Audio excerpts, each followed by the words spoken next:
They got hooked up on the Febreze. Listen, bro, we got our own black drama. So this is Sports Smart, man. This ain't BET, bro. Listen, yes. it all gets mixed. Everybody Listen, does. man, we are live on. What are we gonna have next? We have Medea. Yo, we can't be talking about this. We're live on Facebook. God damn My it!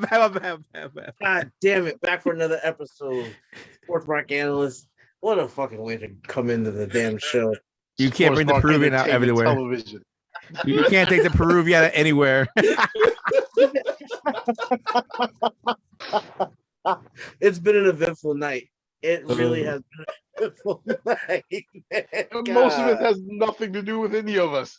Oh, hell no. And that's the best part. We all innocent. I ain't doing nothing. Let me just sip my beer real quick. God damn. Oh, God. Oh, it's been a long goddamn day. Oh, I can't deal with this. This is what a Friday. I need to eat. All right. Shit. Here we go. Friday's quarterback conversation. I am Mr. 98%, joined by literally just like the heel heat. Pretty much. Yeah, That's right. I'm here with Mr. President. Sorry, let me promote you real quick. Heel Heat, check them out. Podcast, like whatever the fuck they do, sports and wrestling shit. But YouTube, whenever Vince has a pay-per-view / premium event on. Ooh, a premium event. I like that. That's a new name for them now. Check them out. I don't. Stop trying to refix the wheel. All right. All right, we're not talking about wrestling. We're not doing that. Right. This is Sports Live, aka Nosebleed Section. It's football. Let's go. Friday quarterback conversation. I want to screen share the notes. We'll talk about it. We'll get into it. Literally just go down the list of every NFL team's quarterback. There's certain teams that we don't really have to touch on. Like Jay, we were talking about before, you said the AFC East is probably the only division I can really think of that's really set. All four teams are really set at the quarterback position. Other than that, there are questions everywhere, honestly. So I'm going to pull up the list. We'll go down the list and we'll get into it. But let me find my notes because I'm like lost in the sauce right now. All right. Oh, God. Yeah, it's been a long day, man. It's been a long day. It's about to be Mr. 89%. How do you take a whole 9% away from me? Like, look at this. I got the Microsoft Word. I got the SMA. It's got a little reflection thing going here. Like it looks nice. I got some red lines under it. You forgot to activate it though. You know what I'm saying? I ain't got money like that. I ain't got money. You asking for way too much. We don't. Bro, you work for the school. Use the school version. Yo, you think I got access to that? I'm a parent. Access. Like, damn. Acting the whole fool. Like, it's an edification, bro. It's an edification package license. Look, you see the red lines under this? It means I messed up on something, all right? Like, edification's not that great. Damn. Like, we're gonna go down the list of the NFL teams. The main two really are Aaron Rodgers and Kyle Murray. Aaron Rodgers, everybody's been talking about him obviously leaving the Packers. We all have our ideas of where he may go. Kyle Murray has been really weird lately. He deleted all Cardinals-related pictures and videos from the social media accounts, Twitter, IG, blah, blah. You get the gist of it.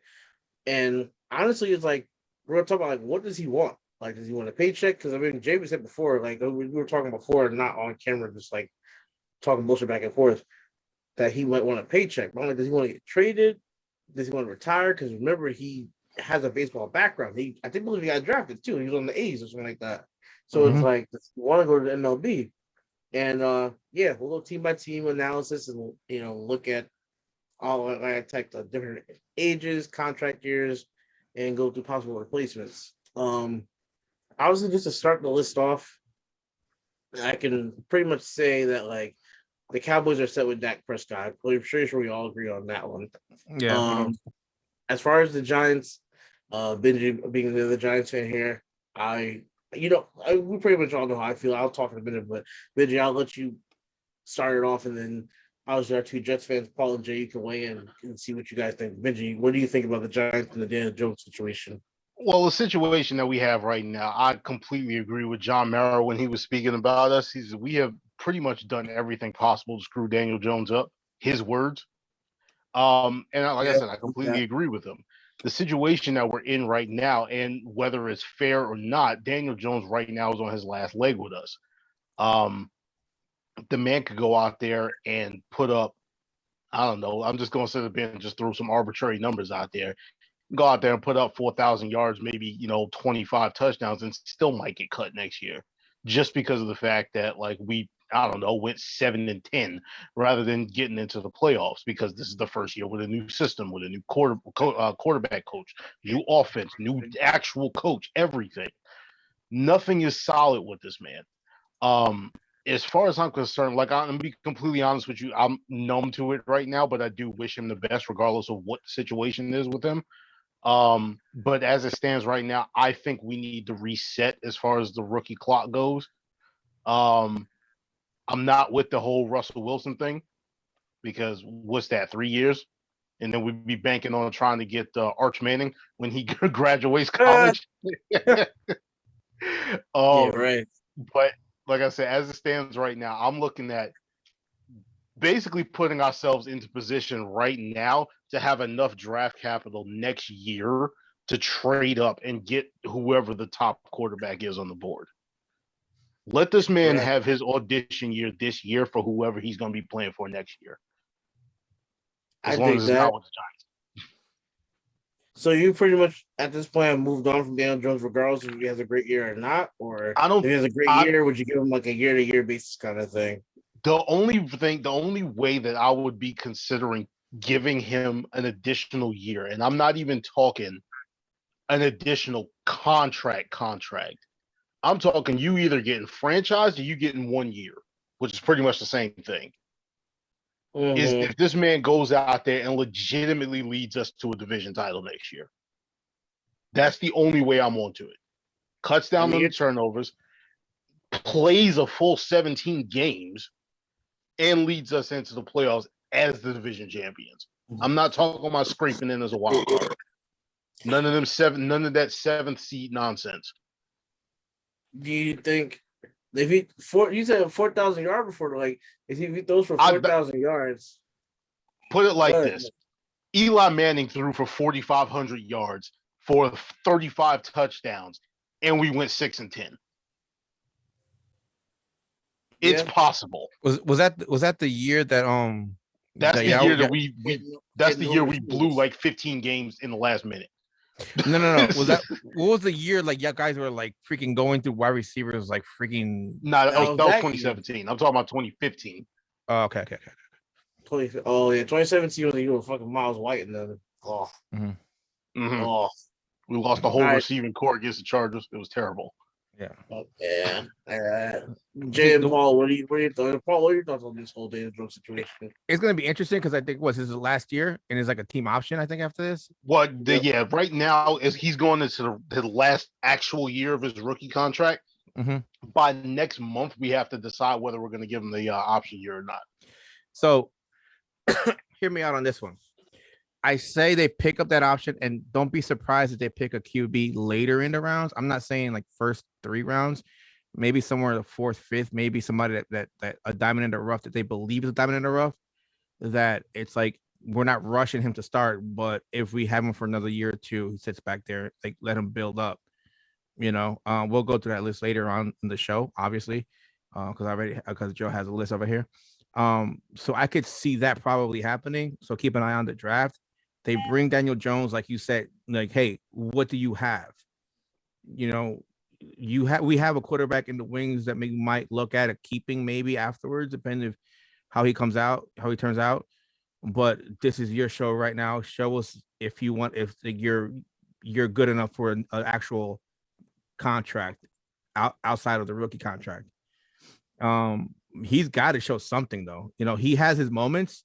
Like as much as we as much you guys know, as much as I mess around with him and joke around with him, he has his moments though. He has his moments. Definitely. You know, so but he just has to be consistent though. And that's the thing. He has to be consistent. Problem. And now he has and what's his name? What's that the receiver you got from Florida? Tony? Tony. Tony. He needs to stay healthy for him. So he has a weapon option available. If he's still here, which that's a whole other conversation, but because there's already fucking trade rumors about him.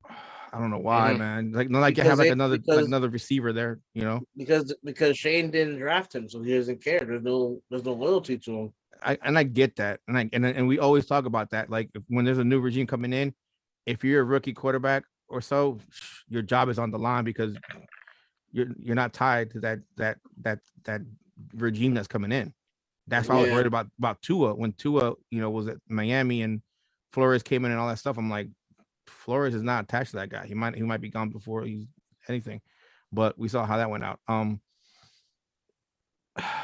The Giants, the way they are, I think they'll keep Daniel Jones, and like I said, they'll probably draft a quarterback in the later rounds and see what happens with there. Maybe they might get lucky. You know what I'm saying? A la Phil Simms again. You never know. No, you don't. Jay, what are your thoughts? He's Sam Darnold. Damn, man. You know the thing about it is, I don't really disagree right now. He's Sam Darnold. Like, you take that whatever way you want to take it, but he's Sam Darnold. We saw how that worked out. You want to expand, or that's all you're going to say? I mean, you have no choice but to give him another year because this draft is, to be polite, abysmal. So you keep him for another year. If he sucks, that's fantastic. If he's good, that's also fantastic. But he's Sam Darnold. To be honest, the Giants should have traded him this year. Sorry, Jay, to cut you off. But should have traded him this year. No, absolutely not. Absolutely no. Not. This past year, season just ended because like the Jets did with Darnold, because the fact that what made him intriguing was you have another year to pick up the option. So now you get 1 year, you have 2 years to see him. Yes. No, I get what you're saying, but because of the fact that unless they could have gotten in on this, draft with, Zach Wilson, Trevor Lawrence, Mac Jones, like, unless they were going to pick Justin Fields, like, again, even trading Mac Jones, you wouldn't have got nearly as much as what you can get if you let him play out this year. Like I said, I'm with you. Pick up the fifth year option. Pick it up. But pretty much he's in the Sam Darnold situation. Like, he's Sam Darnold. He's not great with turnovers. He doesn't seem to process the playbook the right way. He has his moments, but there's more inconsistency than there is consistency. So, I mean, it is what it is. Not sorry. We skipped over the Cowboys, right? There's nothing to talk about. There's no more talk about. There's no like. Do you really feel that? Do you believe that Prescott has in danger of losing the starting quarterback job? There is no other answer, but the problem is that the Cowboys that have like a shitty ass record. Who's going to come in and challenge you? Unless Aaron Rodgers is going to come in and be like, "Hey, I want to be the." They just gave him like a $300 million deal. Like, what are you? The thing is, the Cowboys with Dak are pretty much the same boat like they were with Romo. They'll get you past the season. They'll get you into the playoffs, and that's about it. That's about it. That sounds like I love it. And problem. Not one that I actually care about. Not at all. They're screwed because in a way it's like, where do you go? Well, one of the other things with Dallas is Dallas has a lot of what you call fool's gold with their team because, and you can honestly say that about any team in the NFC East right now that actually wins that division, because until maybe I'm going to give it 2 years. In about 2 years, the NFC East is going to be like from top to bottom really good. But right now, if you take a look at what Dallas has done, just look at this last season. They beat up on the rest of the NFC East. What was their record outside of the division? It was I bad. have no idea, but it wasn't good. No, it wasn't. I think it was a losing record. I think it had a losing record. I think playing the NFC East games is what like literally got them into the playoffs as like that high. Because they, like I said, they won the division. So of course your division leaders are going to be 1 through 4. But like I said, they sat up there and they beat up on the rest of the NFC East, and their record outside of the division was mediocre, if not less than that. So with them, the only real question mark when it comes to Dak Prescott is he good enough to get you over the hump outside of this poor division right now? And that's a question that I don't really think you have an answer to, because all you're seeing is him beating up on the rest of the division. I got the answer. He is not the one to get you over that hump. He is not. No. Cowboy fans, if you want to get past the first round of playoffs, you better start looking and hoping they find the quarterback. That's it. That's it. That's it. Really? Dak is getting paid. Dak is getting paid for what he does in the regular season. Okay, and that's it. In the playoffs, he's won one game so far, and in this last playoff game, he literally cost him that game because he couldn't get the team set up correctly on that last play. You can blame whoever you want, but the quarterback is the one responsible for setting that all up. So if the Cowboys want to actually get past that first round or win more than just one game in the playoffs, they need to figure out another quarterback. But the problem is, in the NFL, quarterbacks are not easy to come around. Quarterbacks that'll take you far in the playoffs, not easy to come around. He is not that top tier quarterback. He will get you into the playoffs. That's about it. He's like Andy Dalton. Oh, Wow. Paul coming with the jalapeno season. Wow. Wow. Not Andy. Your man invoked the name of the Red Rocket. Wow. Oh, it's not working, but these are kettle cooked jalapeno chips. This is Paul right now. He's getting after. He's getting after it right now. I need to see if he's gonna get that Carolina Reaper. He's not that bold. Paul's not that bold. It's still early. It's still early. Hey, if you can't see it, I got my Yankee camo hat on, camouflage. I'm ready. It's not that early. It's not that early. It's still early. I'm just saying. Boy. I'm just saying. I mean, as far as what the whole Dak conversation, to me, it's like, I think I don't know. Like, to me, it's just crazy. It's just kind of like, it's just the Cowboys. Like, they just choke, and it just is what it is. Like, they want to play how they want to play in the regular season. They want to go, what was it, 11-6 now because of 17 games, stupid shit. 12 and whatever, or 11-6, 12-5, whatever. They're gonna do what they're gonna do, and then come the playoff, wild card, division, whatever it is, they're gonna do something stupid and they're gonna lose first round. I mean, me as a Giants fan, obviously, I care less. Like, go ahead and lose first round every year. I don't care. I just laugh at them. No, of course. Like, as a for Giants fans, I don't blame you guys. You know what I'm saying? So to Paul's point, like, yeah, keep Dak. Like, if he's gonna just keep losing for you, keep the guy. I don't care. It's like, but for as far as Daniel Jones, bro, like, he's Sam Darnold. The only way that's the best way to describe it for me right now is what y'all situation was is the year we got rid of Sam. Well, going into the year, right before we got rid of Sam, we were having the same discussion that y'all having right now. Yeah, I guess. It was like, unless he makes the playoffs and wins the division, there's no way he's getting an extension.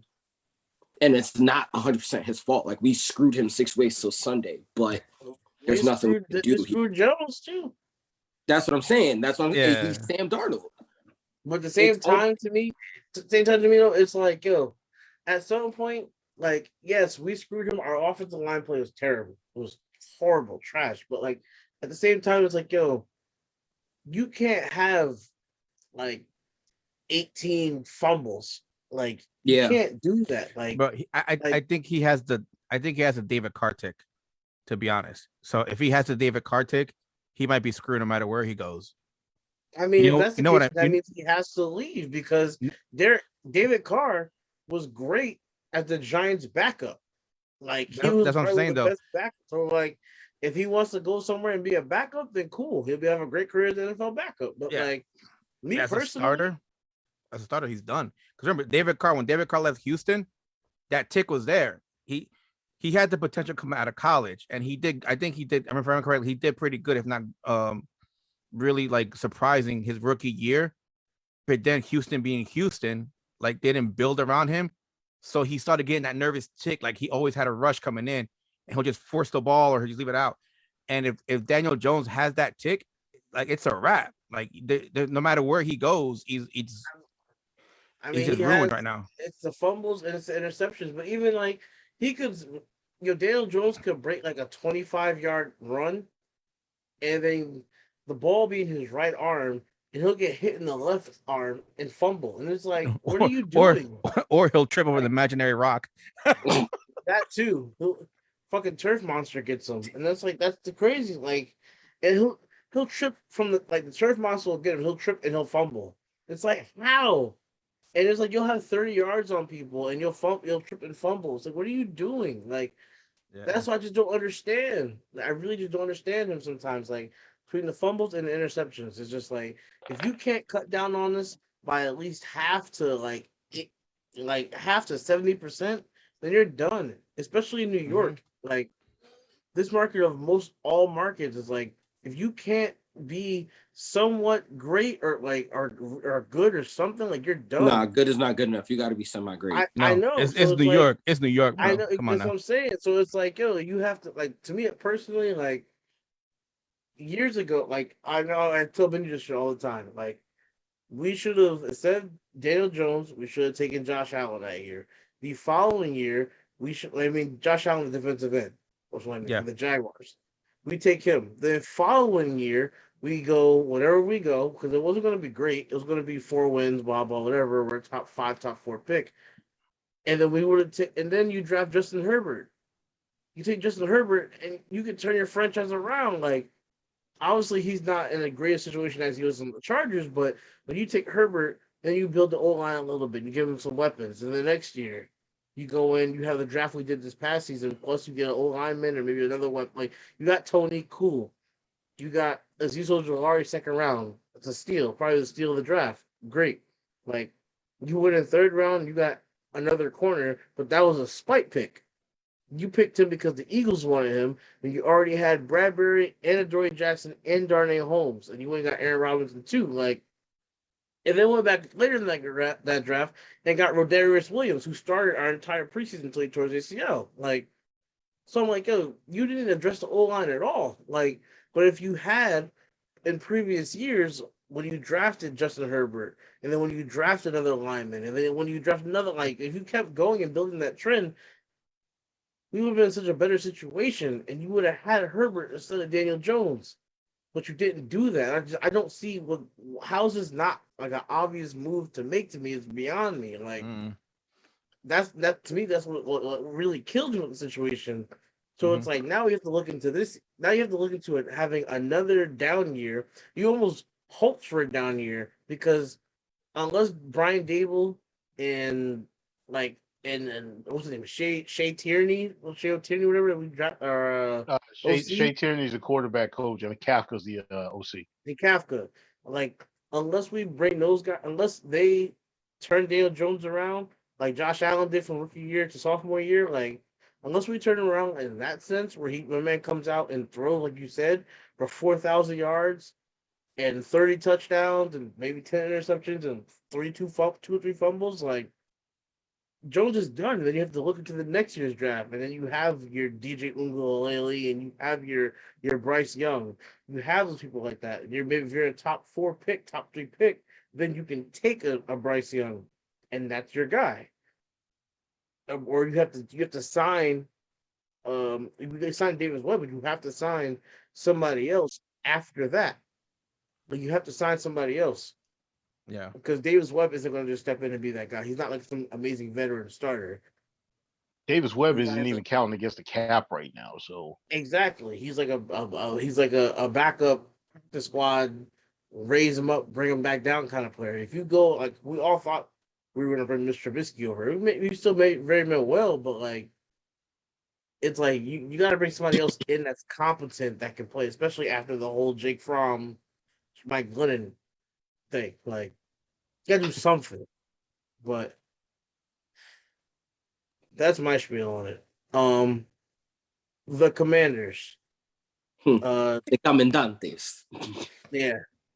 Taylor La la la Heinicke. la la la la la la la la. Taylor Heinicke, 28 years old. He was given the starting job, and he really has not produced to what I mean. I didn't have any expectations of him anyway. I don't feel like a lot of people didn't, but like he had his little streaky games. He went down there this past season, and now the Commanders find themselves in another. They need to find a quarterback. I don't know if this is the year to do it. Obviously, No. there's rumors of Aaron Rodgers, rumors of Kyler. There's Jimmy Garoppolo is probably going to get traded from the Niners. The quarterback class is weak in the draft. But I just don't know what happens to the Commanders. They might have to, again, unfortunately, sit another year with Heinicke. And then it's like, you may outperform your draft position. You might want to get a quarterback, but because you won 8 games, you might not be in a position to take one. So it's like, what do you do then? So I don't know, Paul. You got a look on your face that says you have a lot to say. So I'm gonna turn it over to you. You go right ahead with that. We know Kirk Cousins he's okay, right? He's not that bad. Minnesota. No, I'm just saying, like, if you say, hey, Kirk Cousins, like, he's all right, he's not that bad, he's okay, right? Mm-hmm. Tyler is your poor man's Kirk Cousins. Stat patter, he'll put up the numbers. It looks pretty on paper when you look at the stats. Oh my gosh, he has these many yards. Wow. Then you're like, what the heck am I watching?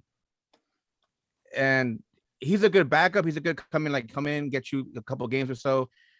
After that, he's going to end up being the next Ryan Fitzpatrick if he's able to produce winning seasons and take a team to a playoff. He can be the next Ryan Fitzpatrick. And Ryan Fitzpatrick has finessed and fleeced a lot of teams with that Fitzpatrick magic. The Jets is one of them. We paid that mofo $13 million for one season. It wasn't even worth it. Didn't he fleece Washington too? Fitzpatrick? Who did he not fleece, bro? The Bucks. Yeah, watch you laugh. Watch you be next season when Daniel Jones is out. No, that's all Davis Webb, man. Like, who you gonna call? Fitz Magic. Jesus Lord and God. Jay, what are your thoughts, bro? I don't really have many when it comes to them, but fuck off. I think they're a prime candidate to trade for a guy like Jimmy Garoppolo, because I feel like that 11th overall pick can be valuable, but it's not valuable in the sense of like I'm going to use it to get me a quarterback, because I mean the best you get is Kenny Pickett, and then the next is Malik Willis, but Malik Willis is nowhere close to starting right now. Kenny Pickett, you're not going to get much better than what you are now. So I mean, I think that they should probably try to use some of their draft capital, as well as, maybe one or two of those guys on that defensive line, and try to go get a guy like Jimmy Garoppolo, try to see if what they need to do to go get Russell Wilson. I'll talk about Kenny later. See what you can get with Derek Carr. Like there are a number of options out there that you can try and see what you can get to try and keep pace with Dallas at the bare minimum, but with your defensive line probably beat out Dallas and take control of the division. That's my take on it. Benji. Jay just actually brought something up that would actually be a pretty scary proposition if they were to if he'd be willing to waive a no trade clause to go there, and that would be Russell Wilson. Just because of like the weapons that they have down there. You got Terry McLaurin, you got Aaron Gibson, and all the rest of these guys down there. That's a pretty scary proposition. I don't think it's gonna happen, but that's a really that would be a good look if you were a Washington Generals fan. Washington Generals. So I think you are going to get the quarterback reach with them this year. Yes. And I honestly, I 1000% reach them. Pick number 11. Washington is drafting Malik Willis. No, come on, man. I can see it. I could definitely see it. What do you mean? I don't want it. I don't want it. I don't want it. What do you wait. I don't want it. Whoa. I don't want it. Paul, sir, reevaluate what you're saying. Reevaluate what you're saying. If there is a rumor, if there's even an inkling that Malik Willis could get taken by Washington at 11, you know how valuable 10 becomes? Especially for the Steelers who love him. Reevaluate what you're saying, sir. I get it. I get what you're saying. I get what you're saying. But the thing is, I like Malik Willis as a prospect in the literal sense of a prospect, where sacrifices need to be made, sir. Look, man. Someone must be a tribute to the gods. Okay, we are at the precipice of greatness. Why can't we sacrifice Kenny Pickett? Sacrifice him to the gods. That's racist. The football gods, bro. What are you talking about? Why can't we sacrifice? What are you Kenny on, Pickett? sir? Kenny Pickett, bro. Come on, man. Because Kenny Pickett doesn't have the ceiling that Malik Willis has. I'm gonna say his ceiling. I'm gonna say probably just because of this right here. Think about what you're hearing with Detroit in the number 2 pick and who they could be taking number 2. Who's the first person that pops in your head? Aiden Hutchinson. Why? Michigan, right? Right. Yeah. What about Pittsburgh? No. Kenny Pickett. Exactly. Oh, yeah. Because he's from Pittsburgh. Exactly. Right. So, like I said, the connection is right there. If in fact Kenny Pickett actually falls to where Pittsburgh will be picking, which is what, 20? Yeah. Something 17, I think. 20. It's 20. Okay. Yeah. Well, in that area, I've pretty much memorized it. It's 20. In that area. So, like I said, that right there, I could see that happening. I would see Malik Willis being more of, because I haven't actually studied Kenny Pickett, but I've heard enough about Malik Willis and his athletic ability and his arm and all of this other stuff that is just otherworldly, that just falls right into the pattern of everything that Washington has done in the past 10 years. Sir, I'm gonna need to stop, because we know how our communications are. They have tapped. I'm still trying to figure out from where and who is tapping them. That's the heel heat. They're not tapping Sports Mark right now. Yes, they have. Yes, they have. They have before. We spoke something into existence already. I need to ixnay on the Willis. Hey, I'll tell you what. Ixnay on the Willis. I'll tell you what. I'll speak this into existence then. The Jets will see somebody at 5 that they want. They'll trade up with the New York Giants. They'll give us 10 and 38. Hey, let's go. Why? We have 4. Because you want back to back. What? You see somebody you want to get that apparently the Panthers want. No. With the 5th pick, the New York Giants select Uncle Rico from Napoleon Dynamite University. Like literally the only way I see that happening. The only way I can see that even being a remote possibility is if Thibodeau falls to 9 and Kyle Hamilton is there. From what I'm hearing, the Jets really love Kyle Hamilton. Then I can see that. So are the Giants, and Benji is scared of that. It's not even so much that I'm scared of it. It's not to get on too much of a tangent, but the thing is, when we brought in Wink Martindale, one of the things that I kept hearing is he doesn't necessarily need a dominant front 7. he trusts his scheme to get pressure. And his scheme requires a secondary that can cover and blitz. So that automatically puts us into the running for guys like Derek Stingley, for guys like Kyle Hamilton, for a guy like Sauce Gardner, all of these dudes. The Sauce. I love how we got completely off topic just based on the fact that I started talking about people Washington chicks at 11. I mean, it was bound to happen.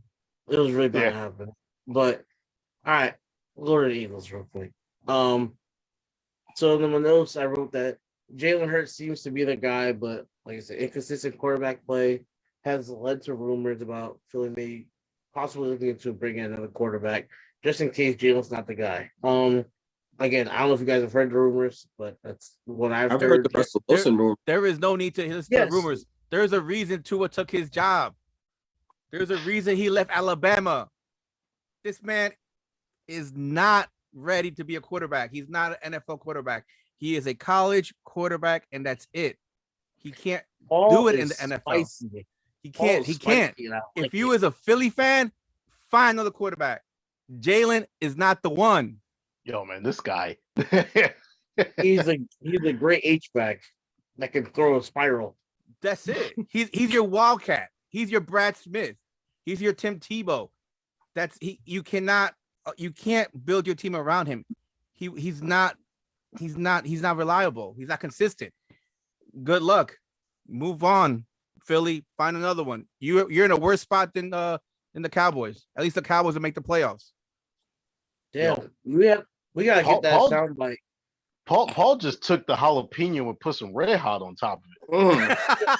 we gotta get that soundbite. We gotta get that soundbite, and we gotta post that everywhere because that was good. That was a hot take. I loved every second of that, Paul. That was amazing. We're gonna make a TikTok tonight. That's gonna be the first one we put up. so dead ass. Oh man, Jay, follow that up if you can. I got no words. I can't say anything much better than that one. The only thing I can say is I've heard the Russell Wilson to Philly rumors. I don't know how you get it done. Well, you got 3 first-round picks, so it shouldn't be that difficult. I mean, you have 3 of those. You got Russell Wilson. Mobile, which is something that you don't usually have. You know, it could happen. That's all I can say. But the NFL's adopting to that now. Yeah. Benji, what you got? I would agree. The like I said, I brought this up with Washington, but the Russell Wilson move would be. They're probably better equipped to get it because they have so many first rounders. However, they have the opportunity, as much as I hate them, they have the opportunity literally to shape their franchise for the next, 10 years if they play this draft right. So to be fair, I'm like, do you really even want to make that move right now? Or would they say, because they have the ammo right now, start building towards next year? Okay, Jalen Hurts is our quarterback for right now, but we know the quarterback class next year is going to be something special. How about we start, stockpiling picks for next year in case some people want to move around, they want to trade up. They see the person that, okay, Jameson Williams then fell into the teens or whatever. How about, somebody up in, I don't know, Green Bay want to trade up, and snatch this guy up and put up another receiver out there with Devontae Adams or whatever. Maybe we can entice Aaron Rodgers to stay over here. So something like that. It's a possibility with it. They got so many different things that they can actually do just because of how many first round picks that they have. Mm-hmm. It's kind of hard to actually come off with any type of educated guess as to how Philly plays this when it comes to Jalen Hurts. But as it stands right now, to be honest with you, I hope they keep him. And that's for completely petty reasons. Seem like the Cowboys and Dak. I mean, it's interesting. Just from what I think, real quick, I know I read my notes and everything. I tend to agree honestly with most of you guys. Jalen Hurts is just like, I don't know, just from watching like the Giants games against the Giants this year, like he's inconsistent. He throws a decent enough ball, but like I just think he's inconsistent. I just don't think he's. It's almost like a running back. He's almost like a change of pace quarterback. Like I don't know like really how to categorize him. Like a gadget quarterback almost like a gadget quarterback, but a gadget quarterback comes in just to do like wildcat and stuff like that. Like Yeah, I don't want to put him in the same category as Taysom Hill. Yeah, No. Like if he went to the Saints, he'd guarantee be starting to me. Like Mhm. he's way better than Taysom Hill. But like, and we'll get to that too. Ooh, but like, I don't know what it is. Like he's just. I guess because he's just young, he has not taken that next step, and this is year 2 for him. He had kind of like a year and a half, and he played his rookie year, but then like Peterson would take out and put like Nate Sudfeld in and all this other crap. Like, so I don't know. Like, I can't really tell you. Yeah, I know. We shouldn't have been in a situation anyway, but yeah. Well, we win one more game. We don't have to worry about that bullshit. But it's it's tough. I can see like I think we said about like a couple teams earlier. Like I can see the Eagles bringing in somebody in later rounds and possibly working with that quarterback, and then like if Jalen really keeps struggling, like and possibly working with that quarterback and Nick Foles. The family stuff, like you're Nick Foles. Nah, y'all gotta stop with this Nick Foles coming back stuff, man. Come on. Sorry, I had to do it. My goodness, sir. The disrespect. I got a semi-wild idea for them. Desmond Ritter. In what round? I ain't talking about in the first. I'm just talking about if he was to fall. If he was to fall to like, yeah, I'm just talking about if he falls to like, I don't know, mid-second. It's definitely a possibility with the way the rumors are flying around where he places. He's gotta have a good combine and a good pro day to kind of move out of that middle of day 2. But I mean, he should be there, and the Cavs won. Fun. Okay. I mean, I guess like Desmond Ritter. I mean, I like Desmond Ritter. I really do. But like, the first round definitely not. Nah. Like, but I mean, then again, we have been hearing a lot. Like, so I think it's in the J yesterday. It was the Panthers kind of want Kenny Pickett at 6. So I mean, if they take Kenny Pickett at 6, that sets the tone for the rest of the draft because a lot of teams that are QB needy are going to start. They're going to start run. They're going to start the run. Like, so you start the run early at 6 with the Panthers taking Pickett. Like, then you're going to have to think about the next team, like the Panther. If the Washington comes up, if the Commanders come up, huh?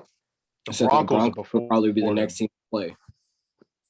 Yes, but see, that's where I think we're going to talk about that because I think the Broncos are going to go broke for Aaron Rodgers, and I really think that's like, I think they should do that. Honestly, Wouldn't be surprised. No, I wouldn't either. So moving forward, the next 4 teams, I kind of sort of put it by division. Yeah. So the next 4 teams really honestly are just like the AFC East.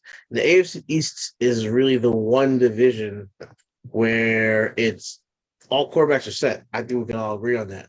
The Dolphins have Tua, the Jets have Zach Wilson, the Bills have Josh Allen, the Patriots have Mac Jones. Paul, are you in agreement with that or? Oh, Benji is not in agreement. Benji has something to say. Okay, Paul, go ahead. I was gonna say the only one that like I really don't know about is Tua. There you go. It's too That's where early. I was going. It's too early to with Mac Jones because of the fact that Belichick is there, and we know what Belichick can do. So we can't give up on Mac Jones yet. Can't say no. Mac Jones is in a good spot, so he has time to develop if he needs to develop more, or if he hit his limit already. We don't know yet. Tua, we don't know. He's going on his new coach again already, and I don't know what number of offensive coordinator again now. Tua is in a tough spot because I don't know what he has left in his contract, to be honest. So Tua is the only one that I see is an issue. Really? Tua was Mhm. 2020, correct? Yes. That means he's at least there until 2023, unless they get rid of him. Here's why I disagree with you, Paul. Because it's very public knowledge what the coach did. Right? On his plane, on his way to his press conference, first call he made was Tua. He said, listen, I understand all the stuff you've been through, sir, but I know you want to be great, and I want to help you be great. Your man pulled the David Fizdale on Tua. Said, I'm gonna get you right. Mind you, when people were coming in to interview for that job, it came out that he was going to implement a scheme that would be very similar to what Jimmy Garoppolo and Zach Wilson are doing for their respective teams in terms of quick passes, very diverse running game, and just operating from that standpoint with a lot of gadget plays, which is perfect for Tua because that's exactly what he ran at Alabama. That's why I said that it's not a problem. It's not an issue because unless the Dolphins absolutely bottom out and they win like 2-3 games, there's not a quarterback you're going to get that is going to be better than Tua in that system. No, I think Mike McDaniels understands that. Like Mike McDaniels already knows. He's like, I came here. I got a guy that I can definitely use. And he's left-handed, so he's unorthodox. And he can move. And he's mobile. And he's smart. And he works hard. That's why I'm saying to me, the Miami conversation in terms of quarterback, it's not a conversation. It's just not. Like, I get what you're saying. Like, it's a new system. It's a new everything. We got to wait and see. But I don't think it's a wait and see because I don't think you get any better. Like, you don't get a better guy unless they're going to go and trade for Jimmy G. And we already saw how that one capped out. So it doesn't make sense to me. All right, Benji, go ahead. What are you talking about? What's your gripes? All right, with Tua? All right, so just to run through the rest of the AFC East, because we're probably, once we get finished talking about this, the Dolphins and everything, we're probably going to go on to the next one because what else is there to really talk about with them? Patriots are set. You can't do anything because, like I said, you're talking about a guy who just got drafted and in his very first year was in the playoffs. So Mac Jones, right now, there's nothing with him. Like, there can't be anything. Same thing with the Jets. You cannot, under any circumstances, think that there's going to be any moves that are going to be made with Zach Wilson. All right. They went out there and they basically, they set up, they spent the number 2 pick on him. On top of all of the other things they went got his own personal college coach or whatever to be his quarterback's coach or whatever. And again, this is, we're going into what, year 2? Mm-hmm. Where are you going? You cannot sit up here and give up on a dude after 1 year. Jets, you're set. Josh Allen might be my illegitimate son. So anybody with that much talent or whatever has to be related to me somehow. So I'm going to say, like, the Buffalo, they're good or whatever. We'll see how, Allen or whatever, he moves forward with Dorsey as his OC now versus Dable. But he gives him a lot of his credit to Dorsey. So, like I said, there's what it is. We'll see what happens with them going forward. But I see them still being right this second as the class of the division. But Miami, out of the 4 of them, Miami for me is the most unstable. The reasons Okay. that Paul listed were part of it, but the other thing is, me personally, when I look at Tua, I see an overachieving Tim Tebow. So, and I know like saying that is a little bit sacrilegious, but to be completely honest with you, that's literally just what I see. Mm-hmm. And I here's do my not thing, Tim. trust that man as a full-time starting quarterback right now. I got another one for you, Benny. I'll let you finish though. No, I think go ahead, because I'm Your pretty man much just done. pulled a I Kanye. think he's done. He's You know done. you gotta I'm pretty put much that done. on Go ahead. TikTok, right? Like your man just pulled a mean Kanye. It's like, I got something else to say, but I'm gonna let you finish first. Ooh. Paul did not come to play today. I know you guys hate when like I go, what college you from? Nah, he's not gonna do it. What, the Alabama thing? Alabama. You cannot trust a quarterback from Alabama. Mac Jones right now, you can trust him at the moment because of the fact he's in the perfect spot. He's with Bill Belichick. What other quarterback from Bama has been able to succeed besides Joe Namath? Since Nick Saban has taken over Alabama and they have won all those championships, they haven't had one good quarterback come into the NFL and succeed to take his team anywhere. And you're gonna tell me Tua's gonna be the one that does that? My guy, these quarterbacks in Alabama throw into top 5-star receivers that are NFL pro-ready wide receivers. They've had 6 receivers in the last few years that are top number 1 receivers that are playing number 3. And you're going to tell me that those quarterbacks are NFL type quarterbacks? No, they are college system quarterbacks for Nick Saban. Nick Saban does not develop quarterbacks. Miami, you too need to find another quarterback. Tua is not the answer. Man, Paul is crazy. God damn. Ooh, boy. You know what? It's the NFC East, AFC East. You know what? Keep Tua. Re-sign him for another 6 years. Yo, Paul just unscrewed the pepper shaker and left it on Yo. the table. No comment. My man is getting No after comment. tonight. No comment. Jesus. All right. So this is the one. We're gonna move on from the AFC East because honestly, I like Tua. I think Tua is gonna be good for them. He's a little inconsistent right now, but he's showing some promise. I think the fact that they got rid of Flores, honestly, even though I heard rumors of Flores and Tua not liking each other, but I think that hopefully Tua can continue to grow and mature. I'm gonna hope the best for him. This next one, we're gonna go NFC South, and we're gonna go with the Falcons. So last year, we came up. The draft was here. Falcons had the 4th overall pick. They took Kyle Pitts. A lot of us thought maybe it should be time for them to draft Matt Ryan's heir apparent. Justin Fields was on the board. Other people have gone, but Fields was staring you in the face, and you didn't take Fields. Okay, cool. So now Matt Ryan is 36. He has 2 years left on his deal. He'll be 37 by the team. He'll be 37 by the time the season comes around.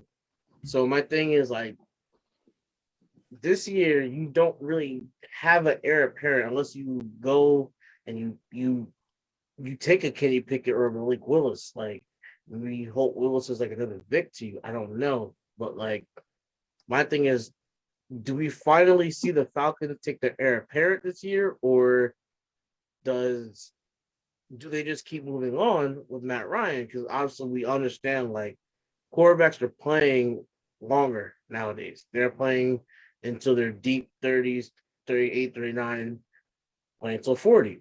So it's like, can you continue to put it off at least till maybe next year?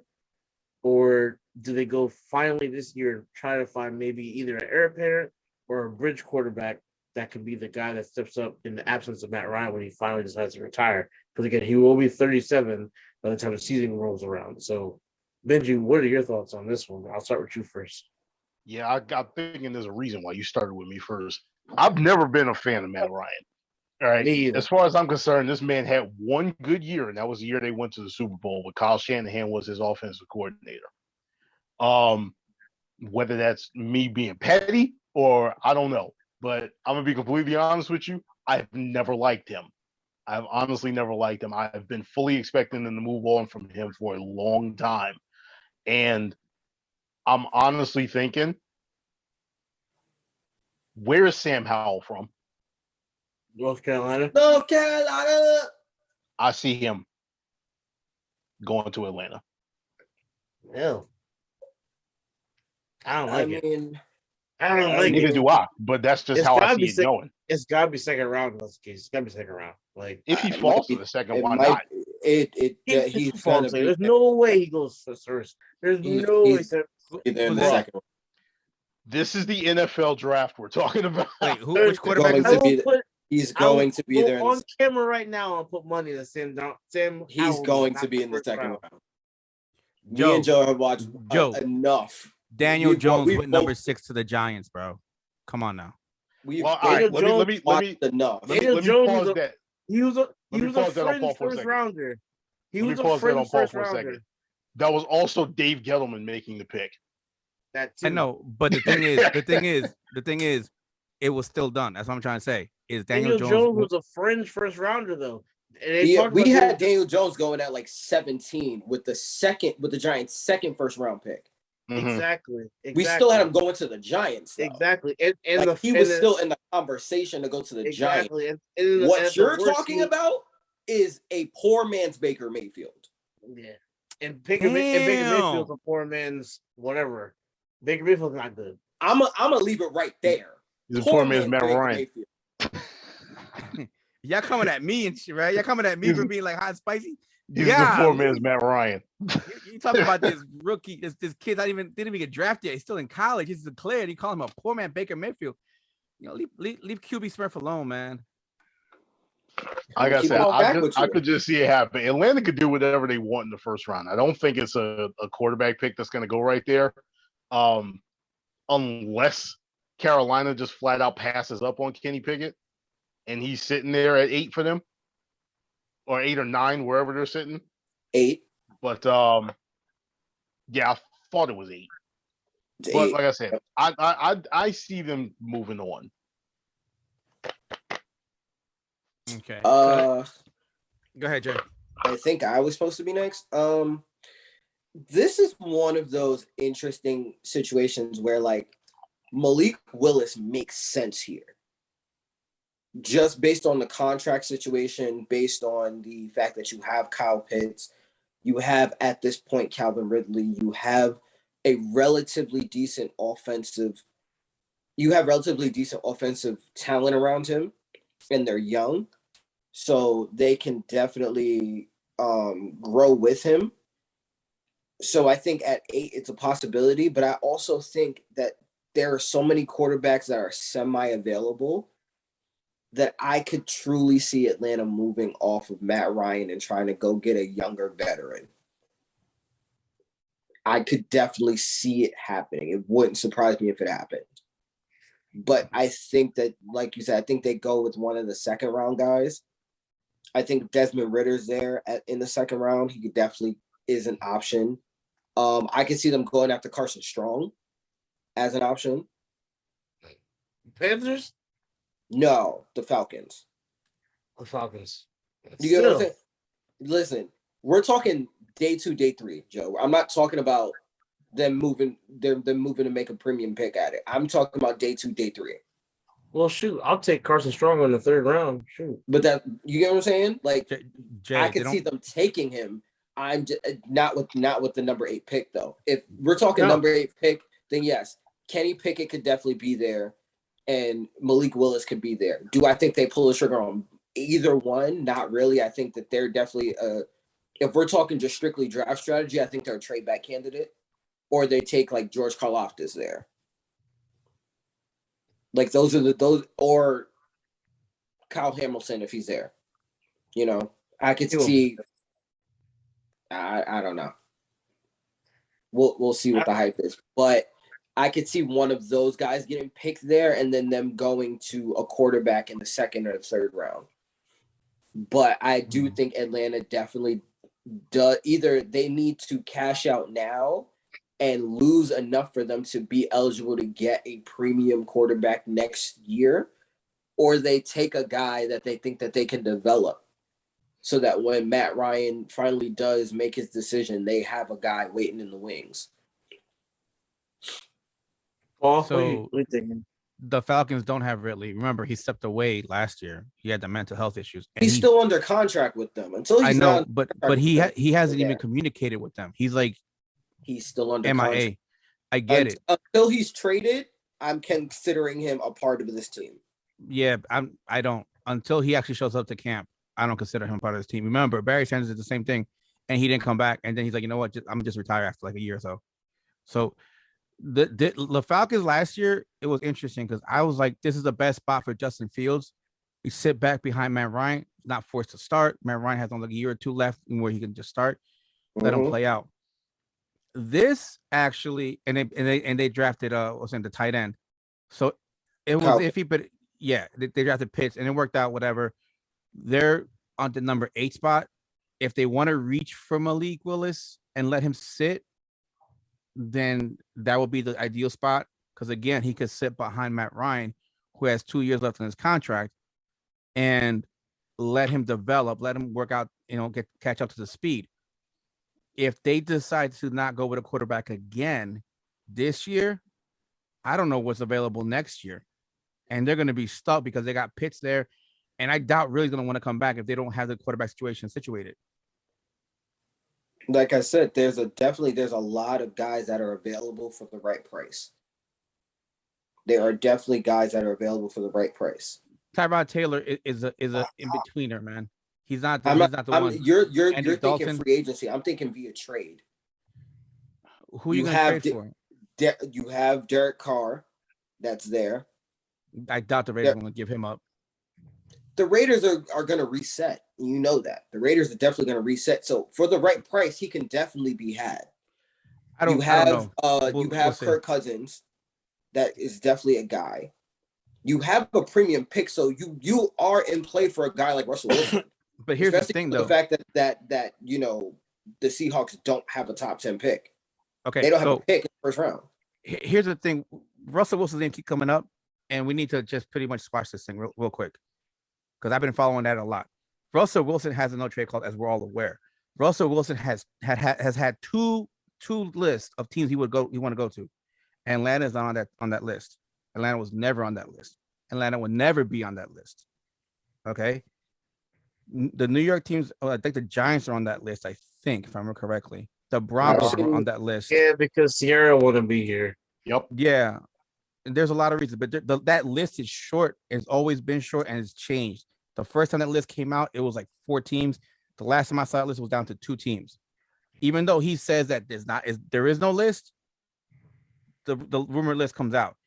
So we have to remember the Falcons could want to give Russell Wilson, but if Russell Wilson doesn't want to go over there, he's not going. Okay, then he has to waive a no trade clause too. Exactly. Again, you have any number of options. There are plenty of teams that are willing to move up their quarterback right now. There are plenty of teams, and you have plenty of teams. You got teams like the Steelers who have a bevy of young quarterbacks. So you wait for one of those guys to get cut and take a shot on them. Like, especially if you're looking for just a bridge and you know you're gonna suck and you know that you need to be in prop position next year, you go inside. I think one of their backups at one point was Josh Rosen. Play Josh Rosen for a year. It don't fucking matter. You're not out here trying to win games. It don't fucking matter. So, just my take on the situation. Like I said, I'm just surprised at this point that they haven't tried to find anybody to be the heir apparent or just to be like the bridge for Matt Ryan. Again, I'm of the same as Benji. That's where I just believe Matt Ryan's overrated. I just don't think he ever was really a good quarterback. I agree too. I just don't think he was as good as everyone said he was. I think he's decent, but I think he benefited from a good system. And then he falls that same category as Dak Prescott. He will win you the games to get you to the playoffs, and that's it. Yo, this man got so much Cowboys angst right now. Oh my god! Because all right, I here's the think thing. Here's the thing. Yes. Everybody's Jesus. like, I will here's the say thing. Dak Prescott. I will Here's say the thing. Dak Prescott. You know how I'll say? Woo! You know how I'll say? I'll say he falls into the same category as Carson Palmer. That's who I'll say he falls into the category. Actually, you know what? No. Let me take that back. That's who I'll I'll say. put him with Andy Dalton. No, I won't do that. I don't think he's Yeah. The that man made a Super Bowl, guys. God damn. bad. Okay, Bro. but There's Yo, a lot of quarterbacks look at- made the Super Bowl. Colin Kaepernick made the Super Bowl. What's his name? Jimmy Harbaugh. Oh my like- god. Freaking Trent Dilfer, Brad Johnson made the Super Bowls and won it. Just because you made a Super Bowl as a quarterback, I'm like, I hate when people say that. He made a Super Bowl. I'm like, so did this guy. So did this guy. He sucks. You can't hinge on that too much because a lot of other guys that are lesser talent made it as well. It's like saying talking to NBA. He's the greatest because he made it 7 NBA finals. Well, you know what? Robert Horry has like 7 rings, but he's not the greatest. Robert Horry was tough. Robert Horry was tough though. Don't. Robert Horry was tough though. Don't do that. Don't do I'm that. just saying Robert Horry that. was pretty good. I know. Like, listen, bro. Don't disrespect Mr. Big Shot. Like that. Are you gonna build a Got team? Are you gonna build a team around Big Shot Bob? According to John, Mitchell, Am I man. playing for 2 minutes or am I playing for 4 quarters? No. The question is, are you building a team around Big Shot Bob? Is he your cornerstone? No, but he's a piece. Okay, then. He's definitely a piece. Alright, though. No. The question is, he's a cornerstone. That's what I'm saying. Listen, there are cornerstones that never won a ring, so I don't want to hear that shit. We ain't talking about basketball, so I don't even go there. Yeah. I know. Dan Yeah, Marino. don't do Dan that. Marino. Dan Marino made it to the Super Bowl. He never won a ring. But you act like Dan Marino's cheeks. No, I'm saying though. Oh what I'm my saying God. is, This what man I'm saying said Dan is, Marino's you can't- trash. you can't Oh, I'm say done. no. Everybody's like, I'm oh done. no. What I'm saying is, hey, you're like, oh, he went to Super Bowl. I'm like, that doesn't matter because of the fact other players are going. My to Super Bowl man, and did you losses check his that are better stats than the him? year he went to the Super Bowl? Your man was cooking for like 3 years straight. Let's stop acting like Matt Ryan was trash. I'm not saying he's. I'm not saying he was he's trash. top 10. I'm not saying. I'm I'm not saying he's trash. Nobody's I'm saying not he's saying- trash. I'm not Nobody's saying he's trash. I'm just saying. He also he's blew a not- 28-3 lead in the Super Bowl. I'm just going to say. I'm saying and I- he's I- not. I- He's I not. won't put that sitting out up here there. trying to say All this I'm man gonna is say. nice. I'm So saying, damn, I'm just saying Eli Manning didn't put blow a a 28-3 lead. put a little bit of respect on this man's name. Like, you act like this motherfucker's dumpster fire. Like, I damn, didn't- bro. Why would Like, we? Jesus. No. What's I'm he just known saying, for? the What's he man. known for? The biggest choke in Super Bowl history. That's great. Okay. Like, what else is he known for? Like, tell me what something else Matt Ryan's known for. Please. Like, I'll wait. Like, Listen, He got what? stopped twice by Deion Grant on 4th and 1. like your 2 biggest moments of the quarterback was losing, or like what do you want me to say? Matt Like, Ryan. come Matt on. Ryan is 4-6 in the playoffs, and those I'm 4 just wins saying. came on that Super Bowl run probably. I'm just saying, like, just honestly look at it. Like, look at the comparison. Matt Ryan had a good offense. He had good running backs. He had Julio Jones. He had Roddy White. And then look at the Bengals. You had a good old line. You had a good running game. You had Carson Palmer. You had Chad Johnson. No, I'm not TJ disagreeing with you Houshmandzada. with the Carson I'm Palmer just saying, like, comparison. there's That so one many. makes sense. I'm Like, saying there's so many comparisons. Paul is of- on some shit right now. That's all I'm saying. Paul is on some but shit. we knew That's Paul all was I'm coming in hot today anyway. He said he was. I'm like, not disagreeing with you. my man the is Carson Palmer thing caliente. makes I'm just sense. saying, like, Okay, Bro, I'm Carson in Palmer fuego. makes You see sense. this red right here? It's red for a reason. Like, In fuego, yeah, my boy. This man Paul is just out here throwing fucking diamonds. I got the I'm hot just mic. saying, Literally, like, look at that. Jesus Christ. he knows what like. There's a method to Paul's madness. Like, Oh we my need to move. God. We gotta move on because we're already like an hour Wow. in. Like, All right, so that's the My Falcons for you. Lord. yeah, Like, a so little pretty joke. much at the end of the day, are the Falcons going to find a replacement or like the protege? I don't think so. I just I No. think they don't look for him in the 2nd and 3rd round and see what they can do. And if not, they're maybe definitely that works. I Maybe just that think they works. need to. Yeah, you have to at some point. Like, you Yeah. have to. So next is the Bucks, and the Bucks is very interesting. This is one of the Yep. more interesting teams coming to listen. the offseason for me Listen. because look, Listen, TB12 there- is gone. there's he's an gone. obvious I answer to get this it. question. I get it. He's Tom Brady's gone. I'll let you. You got it. You got the 4 minute, Jay. Tom Brady's gone. My thing is, where do you go now? Like, because you got Godwin, he's probably gonna leave. You got pieces left and right, probably gonna leave. And because they're gonna look at the quarterback situation, they're gonna be like, well, where do we go from here? Like, who's the next guy? Who's stepping up? Are you gonna? Is Kyle Trask stepping up? Is Kyle Trask is he gonna be your franchise quarterback next season? I don't think so. I saw rumors actually of Jameis Winston going back to the Tampa Bay Buccaneers. Oh my Lord. Yeah. I don't think that's going to happen either. Are you drafting the quarterback? I don't think so. I mean, where do you go? Do you try to trade the farm for Aaron or Jimmy G? What do you do? I'm just putting open-ended questions out here. Jay, you go right ahead. The floor is yours. Listen, you have a the lot to say. man, you go get the man that was supposed to be the heir apparent to Tom Brady in the first place, and you run the bitch back. Okay. You don't got to change the system that much. You don't have to do much here. You literally just recycle, reload, and keep it pushing. It's not hard. Because the one guy that actually makes sense where you don't have to change your system now is to go and get Jimmy G. It makes too much sense to me. It makes too much sense to me. Unless by some miracle from the heavens, one of these top flight quarterbacks. Well, first of all, isn't Tampa Bay in like cap hell right now? No, the Saints are. Tampa Saints Bay? are. No, The that's Saints are. The Saints are $74 million. Give me a Because- second. I'll give you the cap space. Because from what I've been hearing, it's a package deal.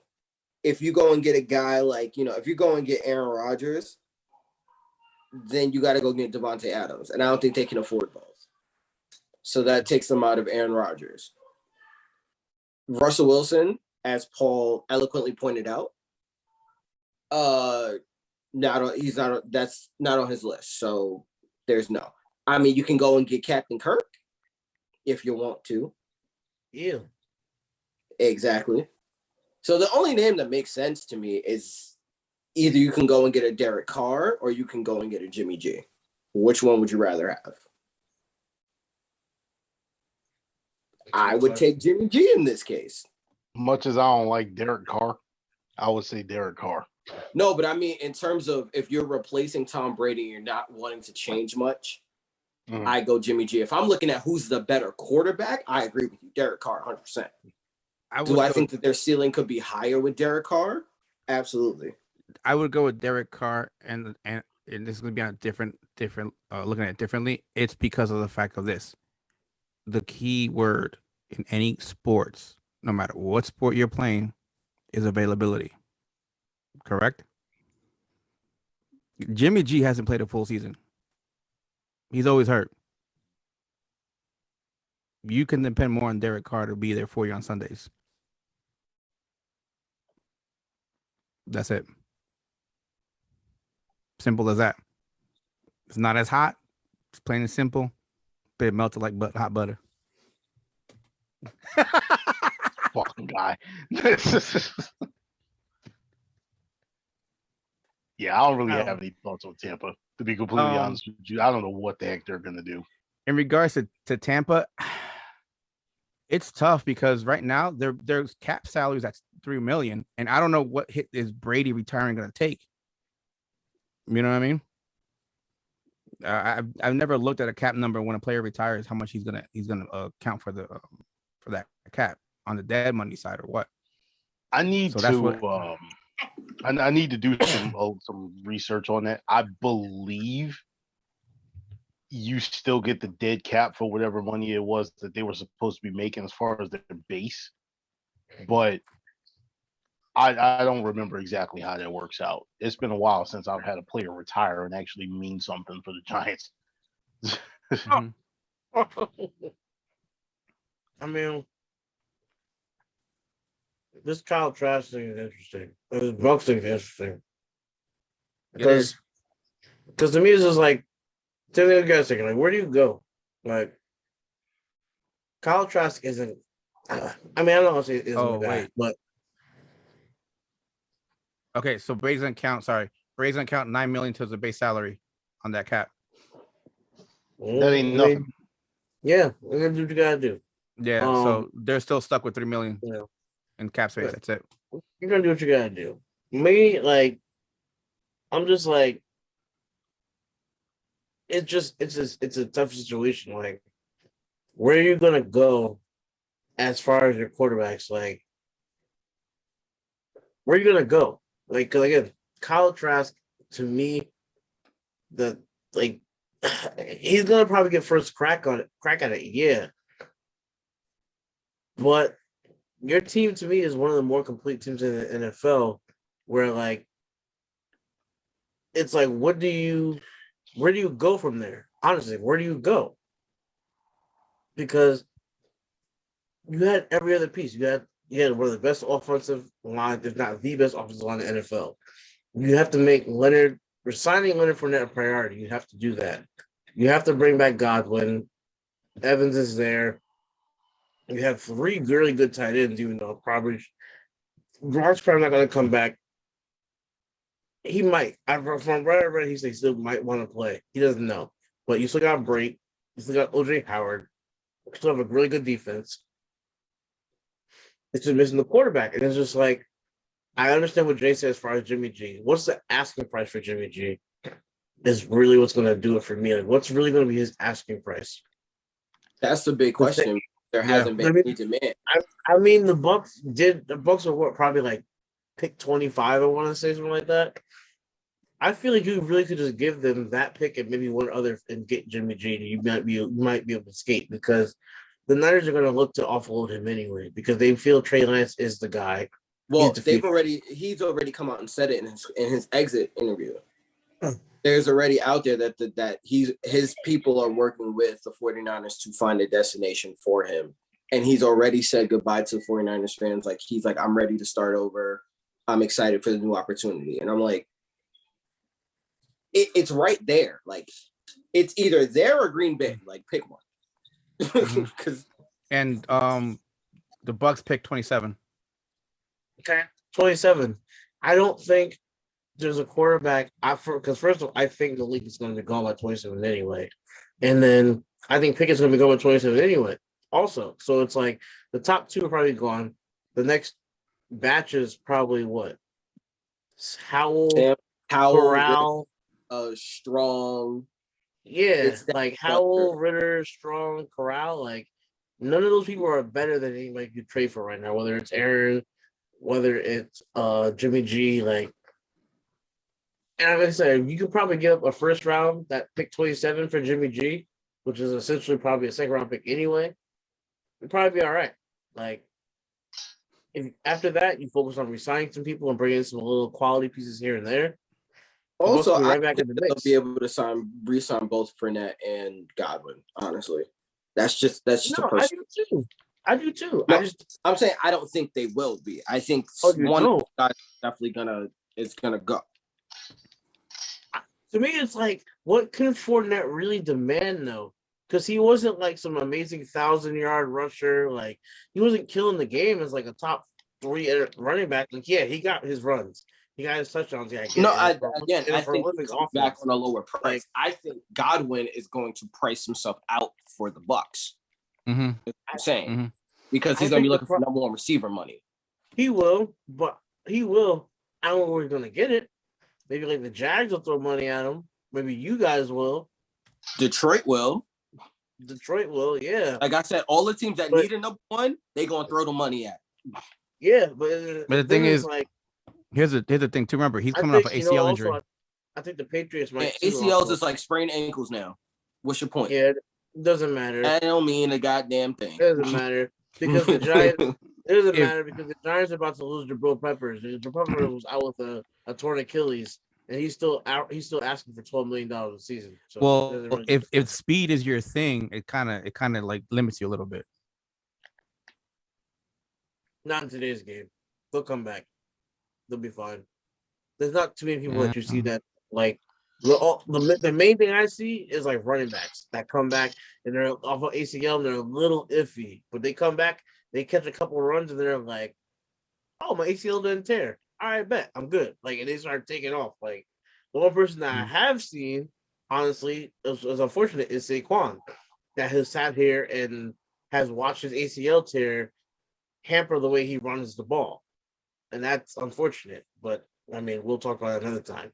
Me personally, I think the Bucks should definitely make signing Fournette a priority because he was great in that offense in that prolific system. Yeah, but you also had Tom Brady, like one of the goats or the goat, whatever whatever you want to say.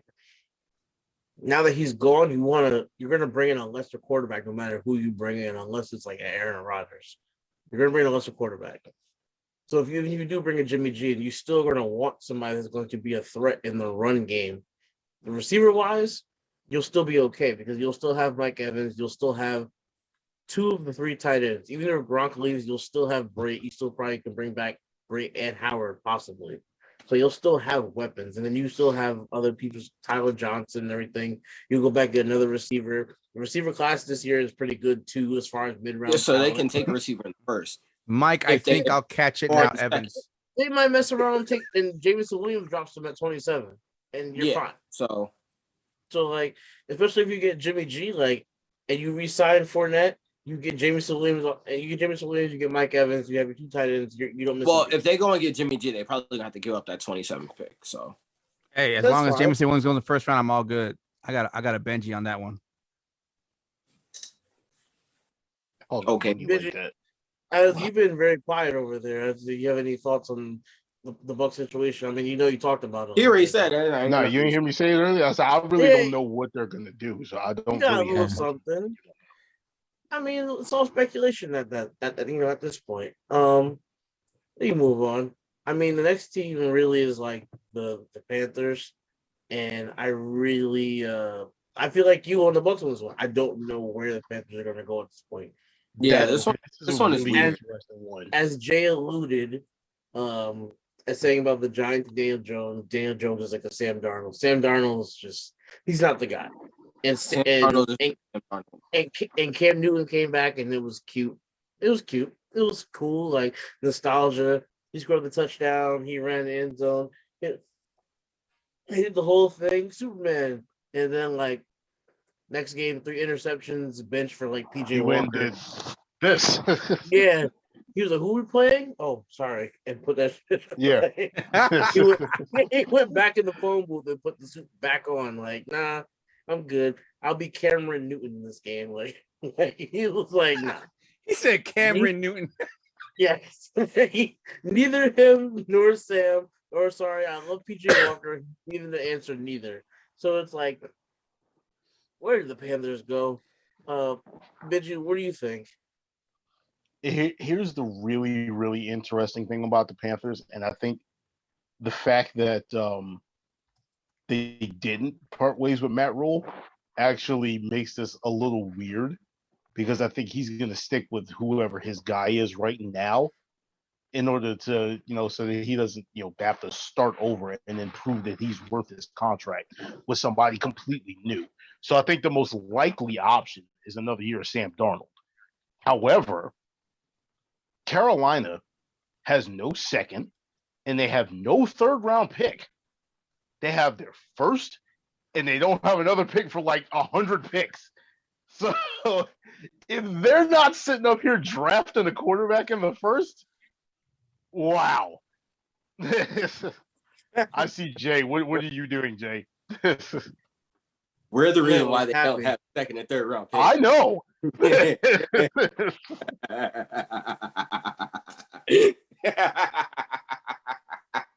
I know. Trust me. Every time I go through my Pro Football Network mocks, I see the Panthers sitting up there hitting me up for number 7. Like, hey, we'll give you our 195th pick. Yep. That 105. I give you a 105, a 2nd next year, a 1st next year, a 3rd next year. I give you all the picks next year. Just please let me come up and get this pick. Come on, man. Come on, I need picks. Goddammit. We need something. So, like I said, their situation is probably, them and New Orleans to me are probably, as far as the NFC South goes, the most intriguing. Just because, like I said, Carolina does not have the equity right now to make a whole lot of moves, but they're not. Wait, Jameson Wilson, solidified. a free agent, right? Yeah. Who? Jameis Winston's a Jameis free Winston. agent, right? Yes. Mhm. Coming off torn ACL though. Vegas can't be choosers. It's either him or Sam Darnold. Man, You see this mic? At least you get the the- mic, he's a right? quarterback, man. You Like, see just the don't mic, do right? your little stupid shit no more. You see the Don't do that mic? no more. You'll be all right. You ready? You ready for this one? You see that mic is very hot, right? Here You we ready for go. this one? If the Panthers want anything they want, they need to trade Christian McCaffrey. Yeah. That's actually not that hot of a Yeah. take. No, that's not not bad. Here's Motherfucker, the we've thing. been Here's the said thing. Everybody said that. Wait. I'm not done. But who's gonna trade for him? That man hasn't played a full season like since 2019 when he was like Pro Bowl. If the Broncos go all in, I could see them doing it. No. I They honestly, just drafted Javonte Williams. I don't know. If the Panthers go all in, Listen. I don't know what they can get Well- because of the fact that right now Oh, the Panthers. Christian the Broncos. Christian My bad. McCaffrey, unlike his daddy, he's soft as Charmel. Yo, you don't talk about Ed McCaffrey like that. No, I'm saying unlike his daddy. His daddy, No, I get his it. daddy, I get it. his I daddy get was it. tough as Dudes nails, from bro. JP I football. get it, but you don't bring up Ed. Don't bring up Ed. Ed was No, the I'm man. saying- Breaking, That man, breaking that's what I'm news saying. from JP I'm not football. disrespecting Ed. I'm just saying that All man right, was tough as nails. I'm saying Ed was What tough you as saying, nails. I Hold was a on. fan of Breaking Ed. news from JP Jay's football. got something. The Commanders head coach Ron Rivera says he's open to making a move for a veteran quarterback similar to the way the Rams acquired Matthew Stafford. But Derek Carr to the who? Washington Admirals. Jared, You're an asshole. Jared Goff. Jared Goff. Goff's gonna be out the league in like 2 years. Bro, it's Washington, bro. They will make them some crazy trades for no And reason. Jared Goff Washington will make Jared Goff a 14-year starter if that's the case. Jesus Christ. All I'm saying is we're talking what did the Rams give up to get him? They gave up what 3 first-round picks and like a third. The Rams were like that, the Rams and were in, my God, but the Rams were in so much of a better situation than the Commanders are. Like you I'm can't not saying sit here they are, and but mortgage Ron your Rivera future. does. Ron Rivera thinks they're close.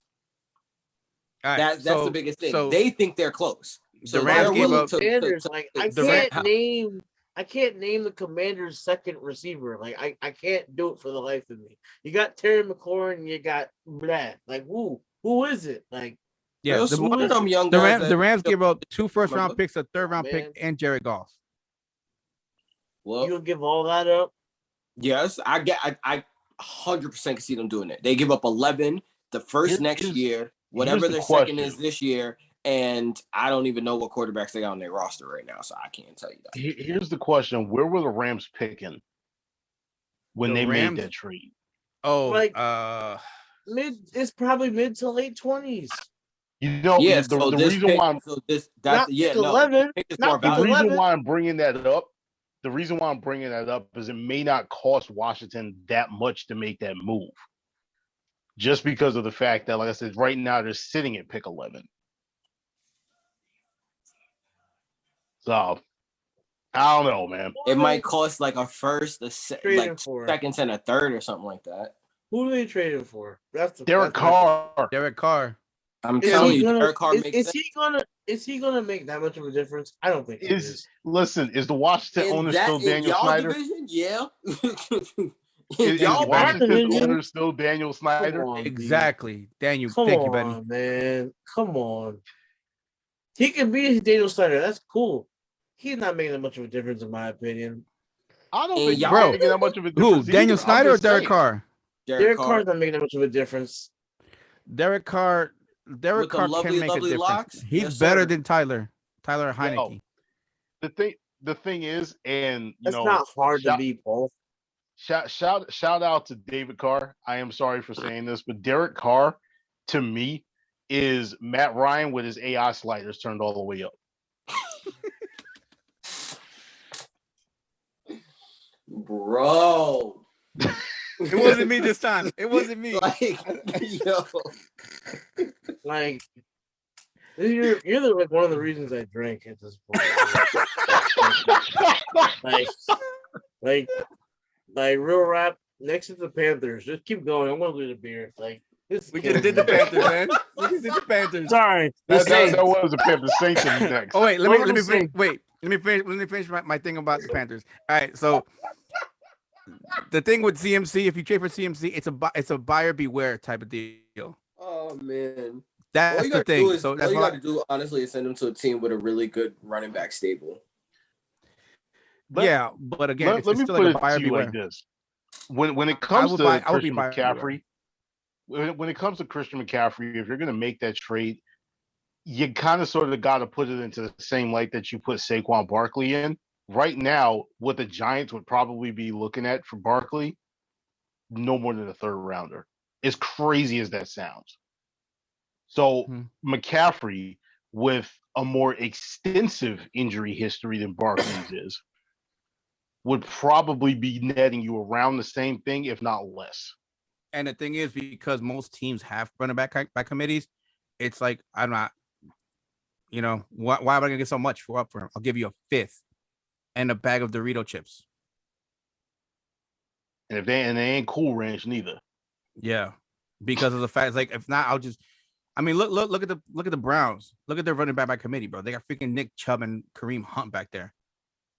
Well, to be And fair, Aaron Johnson. let's be fair. The whole reason why Kareem Hunt is on that team is because of the whole lawsuit thing. Oh, of course. He would have still been with Kansas City.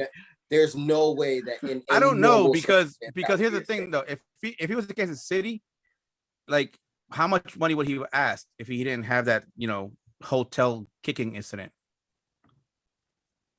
Who knows? You know what I'm saying? How many Don't Super forget, Bowls would they Browns have got won? Ernest Johnson too. So, yeah. All right, Ernest is Joe. third string back. He's tough. On to the Saints, Joe. Let's On go. to the Saints. I got you. So the Saints. So a lot went down with the Saints, man. Shit. Yeah, I really want to go get a beer. I'm stressed right now. Your man, Eddie, what are you doing? Quit the game. He made him quit the game. Listen, I don't even understand why it is that this is a problem right now. He knows what he's dealing with me. All right, I talk to this dude every day. Yo, Joe, we gotta fix that number. The Saints are now 76 million over the cap. Oh my God! Some days are just harder than other days. They really are. I evaluate my life daily. Yeah. So as Paul said, the Saints are $76 million over the cap now. Drew Brees retired. Sean Payton's gone. James Wilson's also gone. Taysom Hill will be turning 32 during the season. He's set to make $1.1 million, but he also has a $2.2 million signing bonus and a $9 million roster bonus if he makes the team. And he also has a $12 million cap hit. And if he was released, it would be count against $19 million against the cap. God damn. Yeah. I don't, after this year, he's, like I said, his base salary is only 1.1 million, but after this, it takes a stupid jump. And this is crazy because when we were talking about, obviously off camera and just our daily conversation, we were talking about, everything going on in the NFL with Brian Flores and the Rooney Rule and everything. Eric Bieniemy applied for this job and interviewed too, but this is one of the one jobs I really was happy that he did not get because the Saints are going to have to blow this team up. Like, you have to. You're $76 million over the cap. You have, like, for what I was reading, it's anywhere from like $40 to $60 million invested in your O-line alone. Then you have, like, another $12 million and like DeMario, another like 10 to 12, and like Cam Jordan. I don't know how this is even really like legally allowed. Like, the luxury tax must be through the roof for these guys. There's no reason or no way, to me, in my opinion, that you guys could even be paying this. So, like, I'm just stuck here, like, where do the Saints go? Like, because they only have, I believe they have Taysom and they have Taysom guest, and I don't know who a backup quarterback Ian is. Book, baby. Oh, it's right. It is Ian Book. Like he might end up starting for them this year. He really I'm might, pretty sure that's it. because it's like, is there a quarterback in this draft that's better than him? Like, and then you look at your free agent options, or maybe again, and you're gonna have to keep folding it around. Like the main two we can talk about is Aaron Rodgers, but he's too much money. You got Jimmy G, probably also too much money. And then other than that, like your cheaper options are who? Like, like again, I put up a list of possible other free agents that can go down there. Mitchell Trubisky. Like you got Dalton, Tyrod, Cam, Brissett, like Bridgewater. Do you trade for Russell Wilson? Probably also too much money. Like Garoppolo, like it's just Nick Foles, maybe. I don't know where you go. Like, and like Benji was saying, I'm going to defer to Benji first in a moment, but it's like, it really is just like, where else do you go besides you let Taysom do what Taysom's going to do? He's 30, again, he's going to be 32 years old, so you can't invest that much in him, and the guy throws like ducks half the time anyway. So it's like, and they gave him some stupid contract, which is like he wasn't worth anywhere near what he got. So it's like, you're so strapped for cash, like you could draft a quarterback in the second, third round, and just try to develop him and maybe make a quarterback competition between whoever gets drafted and Book, or you can just maybe wait and see if Taysom messes up and you throw Book in. Like I just don't get it. There's no plan in place. Like I don't even know if Garrett Grayson is there anymore. And Garrett Grayson was there for a while, but I don't know where the Saints go. But Benji, like I said before, I will defer to you first on this and get your take on what you think is going to happen down there. First and foremost, Ian Book is going to beat Taysom Hill out for that starting quarterback job. I don't think there's any chance whatsoever Taysom Hill starts the season as a starting quarterback for the Saints. Really? Yeah, I think Ian Book actually takes that one, and that's with my Notre Dame hatred. Yes. The thing about it is, and before I remembered that the Saints were like $20 billion over the salary cap. Accurate.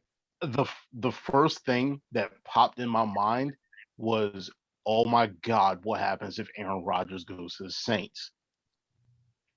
Even without Sean Payton, that's a disaster for the rest of the league. Having to face a guy like Aaron Rodgers down there in the Voodoo Dome, that would be bad. But as of right now, like there's not really much the Saints can actually do. So I'm with the whole change that's going on down there. You have no more Sean Payton, again, no more Jameis. So like he's not there anymore. I would, if he was still in the contract, I would say roll with him. But what else are they going to do? There's not a whole lot. They're going to be spending most of their time trying to clear salary cap so they don't end up like getting penalized and losing draft picks and all kinds of stuff by not being under the cap by the time the league year starts. So, like I said, there's not really much they can do. They got to blow it up. Mm-hmm. They got it. Jay, what are you thinking? I'm just waiting for the blow up. I'm less concerned about the quarterback situation and more worried about like, where does Cam Jordan end up? Where does Alvin Kamara end up? Where does Michael Thomas end up? Like I know where Kamara's gonna end up. In jail? Where is that? Where's that, Paul?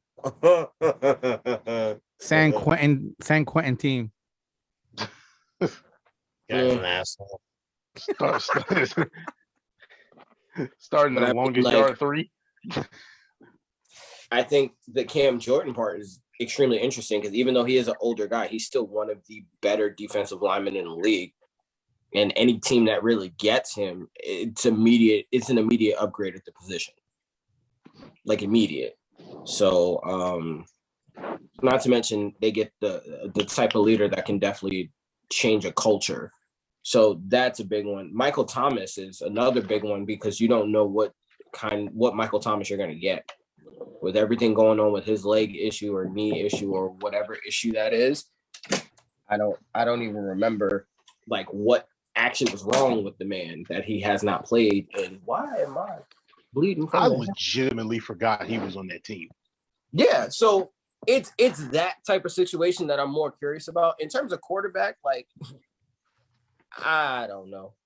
That's one of those odd. Nothing makes sense with that team when it comes to quarterback. Once Drew Brees left, like you just knew it was a carousel, and then Sean Payton's like, yeah, nah, I'm out of here. Mm-hmm. And there's nobody in this draft that I think can remotely turn it around. So there's no point in even taking a quarterback in this draft. I mean, it's really gonna be Ian Book starting for the Saints. Like that's really what I like. It's really what it comes down to, I guess. Like I don't remember who they got as a new head coach, or at least it was somebody that I didn't recognize. it was Dennis Allen. He was the defensive coordinator for the Saints. They promoted him. Yeah, so we don't know what kind of offense they're going to run unless they're just going to run it back to Sean Payton's offense.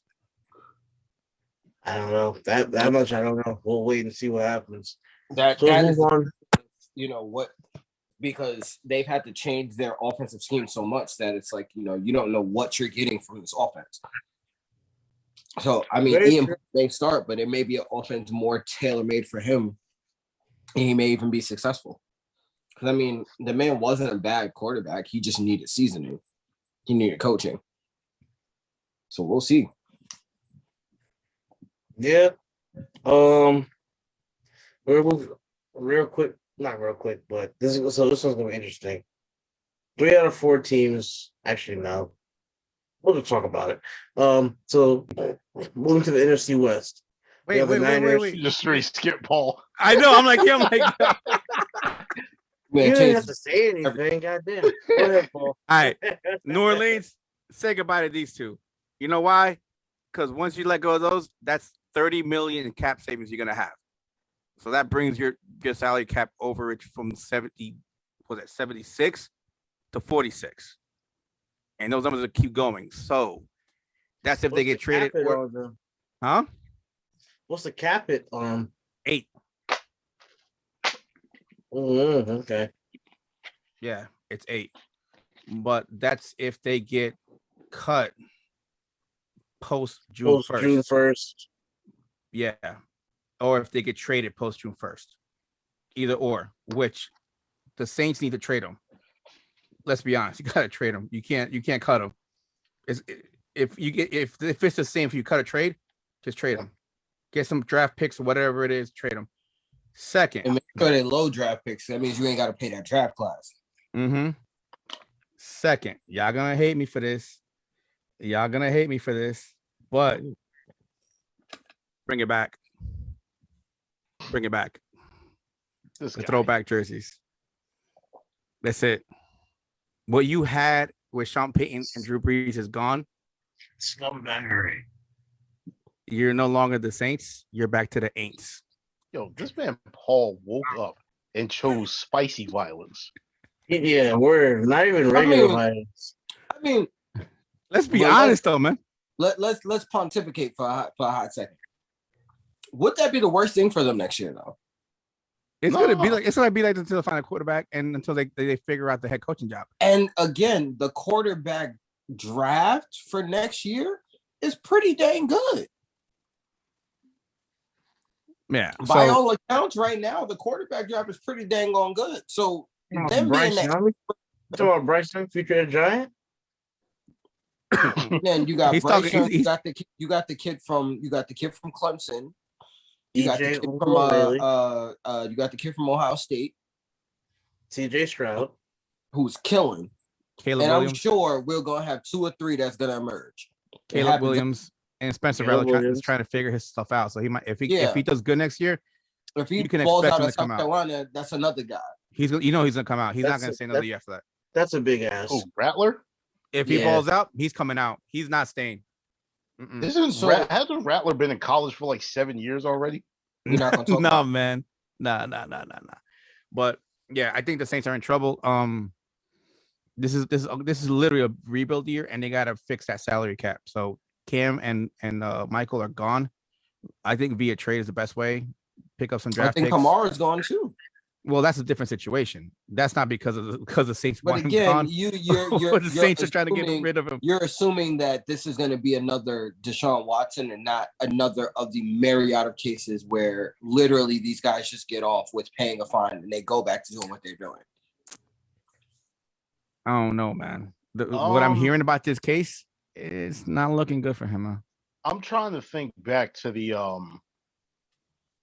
Plexico Burris thing. I don't remember because it was so long ago, but I need to look it up in a minute or whenever I'm not dying and try and figure out what the heck happened to his salary cap number. Who's? Plex, when he got arrested, because Bloomberg went all in on trying to send him to jail. So, oh yeah, I'm trying. I don't remember what happened with it. Did they just void it? And I honestly don't remember. They might have had a salary exception. If they let's just say for argument's sake, Kamara has to do jail time. What does that actually do to their salary cap? Does it get voided? I mean, you could look back at the Mike Vick. They can put in some shit. There's some exemption possible. Mm-hmm. Let's see. Nah. Jay, what are you saying, Jay? I think didn't the Falcons void Vic's contract when he went to jail? I think so. Yeah, so I think the same thing will happen to Kamara. Mm-hmm. Because there's no, from everything that I keep hearing and reading, that man's playing for Pelican Bay next year. Oh my gosh. Pelican Bay. This man was a Training Day reference off of Facebook, yo. Pelican Bay. Let's go to the Niners. So the Niners, NFC West. We'll jump to the NFC West real quick. You got obviously the Cardinals, the Rams, the Seahawks, and all I'm forgetting. The Cardinals, Seahawks, the Rams, and who am I forgetting? 49ers. Niners. There you go. Yeah, it's the beer is trying to take over. Yeah, it's Trey Lance's world at this point. It is like you said before, the Niners will work in a trade Jimmy G somewhere. We don't know where. Obviously, we don't know for what compensation, but Jimmy G's time is done. And since in San Fran. So it's really Trey Lance's show. I don't think there's too much to really talk about there. I think we all can pretty much agree it's Trey Lance's show at this point. Yeah, right? Pretty much. Yeah. Oh yeah. Just, quick shout out to future New York Giant Deebo Samuel, though. All right, we're down with that. Sign for like $1 million and keep it pushing. So after that, you got then go to the Seahawks. So obviously, Russell Wilson's been sitting here for the past couple of seasons, trying to get either offensive line help or trying to get the hell out of Seattle. So I think he's still going to stay there. I don't think anybody's going to trade for him. Personally, that's just my opinion. I don't know if somebody's going to try to throw the bank at him, throw picks at him. I don't know what's going to happen there. But I just personally think he's going to stay there. I don't see a scenario where he gets traded really for anything. Like he might have to wait out his contract and try to come on to a team after. But I don't see him getting traded. But Paul, what do you got? I see what you want. You have something to say. That one's weird because I remember hearing rumors that like Russell and Pete Carroll weren't getting along. And it was like one or the other and had to figure it out. But I was hearing. So by them both staying there, like it makes no sense. So the only thing I could see is if those rumors like one has to go is true, they're probably gonna trade him like before the draft. Probably move up and get some picks that they gave up to get Jamal Adams. That he got. Which is why I think the rumors to the Eagles have been so hot. Because again, the Eagles have the draft capital. They can move off of Wilson, get Jalen Hurts if they want, get 15 and say 19 and a second and a third, and now they're back in business. And they can go out and draft all the unnamed players that belong in Division II all they want on the defense. Yeah, because if they're gonna do it, they have this year and next year. After next year, he's a free agent, so it's like get something from him if you can. You know, Benji, what are you thinking? Nah, like because Jay brought it up. I don't think the haul would actually be that big because of Russell Wilson's age. I think you would probably get something like that for Deshaun Watson if his stuff clears up. But like I said, unless somebody like Philadelphia throws the absolute bank at Seattle, I think Russell Wilson is starting quarterback out there. Yeah, I mean, I can see it. We'll move on. They have let's go to the Rams. All right. So obviously the Rams Super Bowl this week coming up, or I should say Sunday. This one's very interesting to me because, and what I guess I said to you guys was Matt Stafford is 34, he's in the last year of his deal, and it really seems like it's all or nothing this year. I mean, they've gone all in. They got Stafford. They had Donald already, obviously. They went and got Von Miller. They got Leonard Floyd. Eric Weddle came out of retirement. Whitworth was 40 years old. Robert Woods towards ACL, he's out. No Bloom's out. Higbee's out. Like, it just seems very all or nothing. Like, the Rams they put all their cards on the table, whereas the Bengals have built this young powerhouse where, I mean, you have Burrow, and Burrow's not even behind the best offensive line, probably one of the worst offensive lines in football. But you got one of the best backs, and you got Joe Mixon, and then you got a three-headed monster at receiver where you have a Jamar Chase, Benji's son.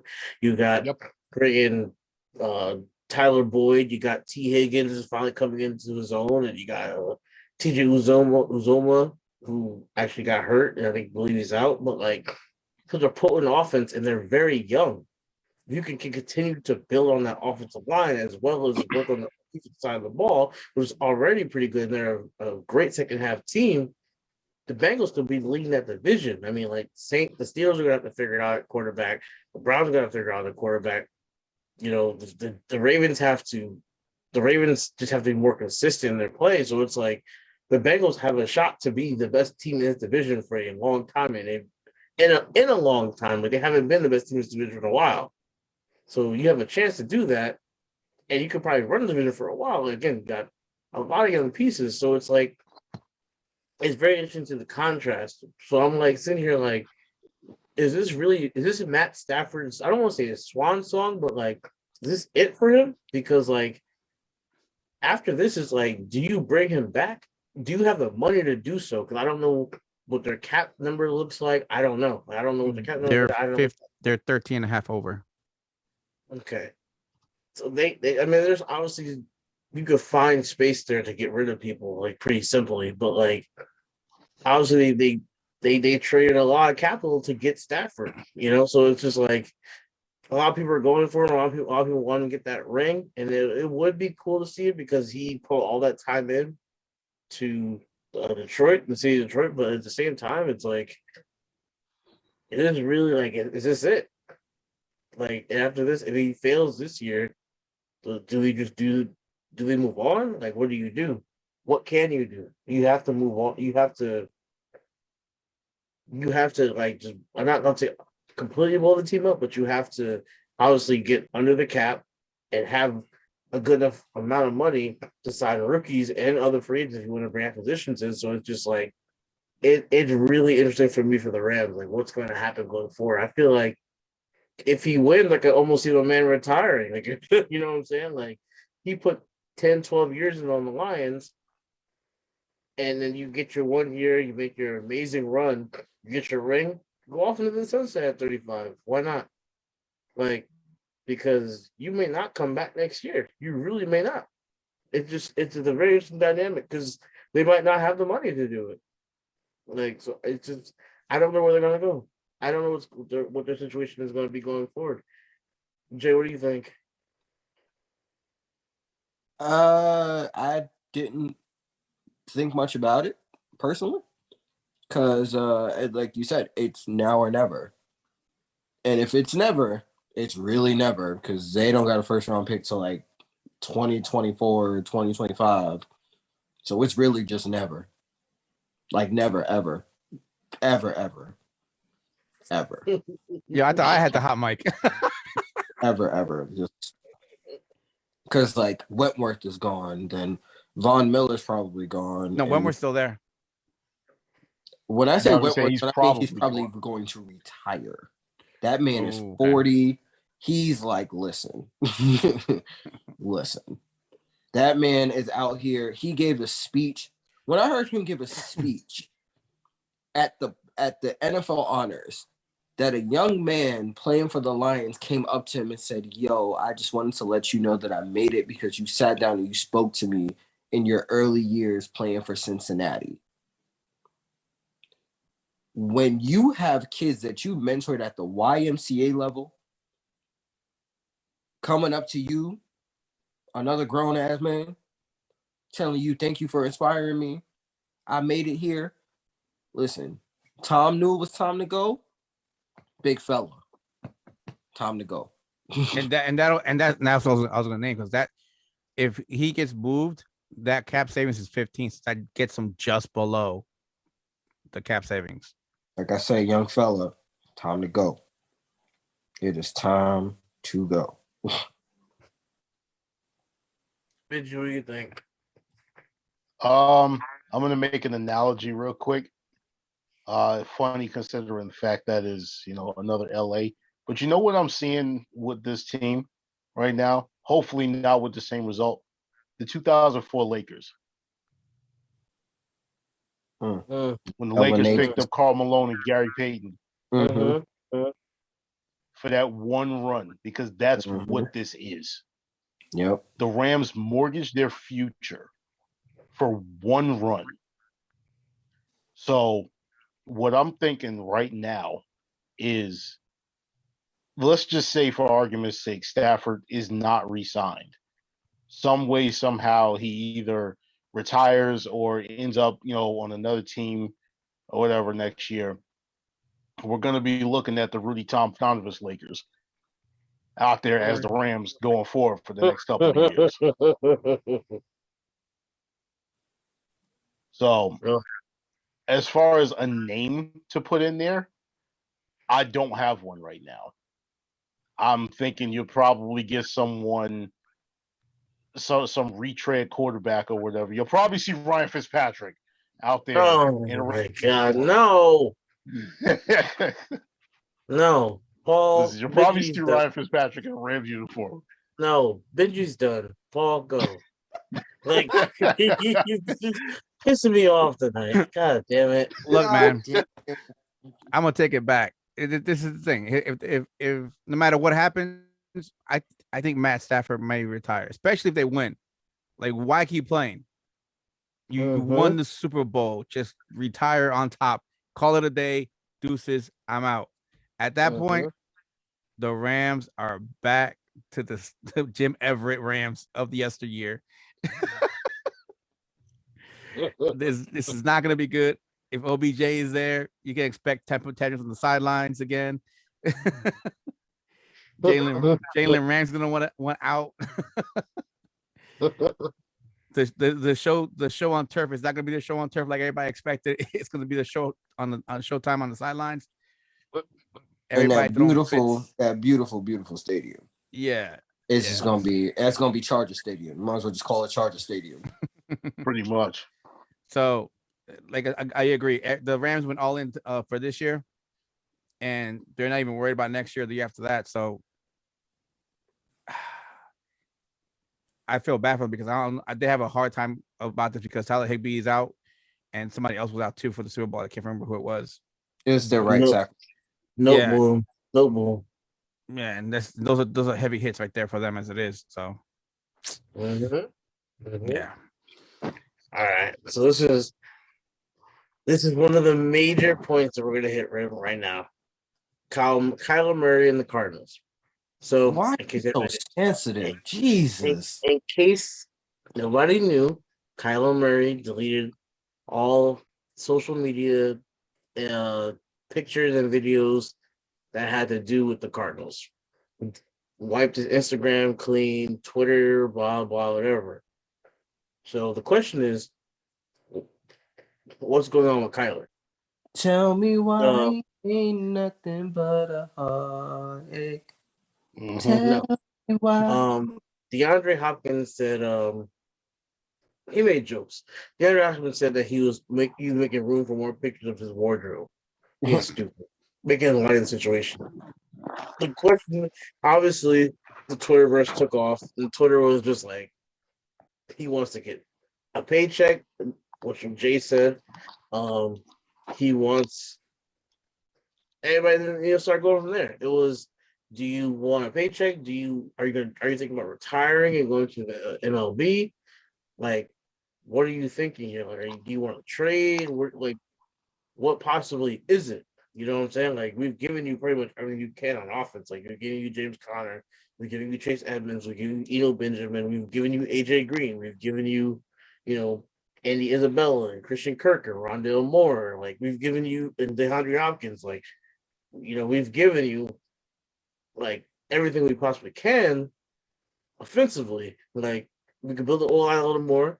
We traded, we got Zach Ertz. Like, we got a pretty good defense. You know what I'm saying? Like, what else is it that you want besides maybe a contract? That's the problem. Like, what do you want, Kyler? And That's the question. Nobody knows. So, Bidgie, what are your thoughts on the situation? What do you think is going on in this man's world that he's like erasing and just trying to move on to the next chapter, supposedly, of his life? I think that he is going to be starring in the Saved by the Bell, because what he did was the most high school shit that I've ever seen a professional athlete do. But like I said, the most logical answer is he's rethinking and he may want to go play baseball. Like we were talking about before, I think he's a pitcher. And if he is, like, go ahead, Paul. What were you saying? I was like, he was with the A's, but I think he gave that up to quarterback in the NFL. Well, if I remember correctly, if it's the same thing that I remember, I still believe, like, unless they like basically released or voided his contract out, they still probably have the rights to him. So just technically, if he was to go play baseball, or say he wanted to play baseball, he would still be under contract with the A's.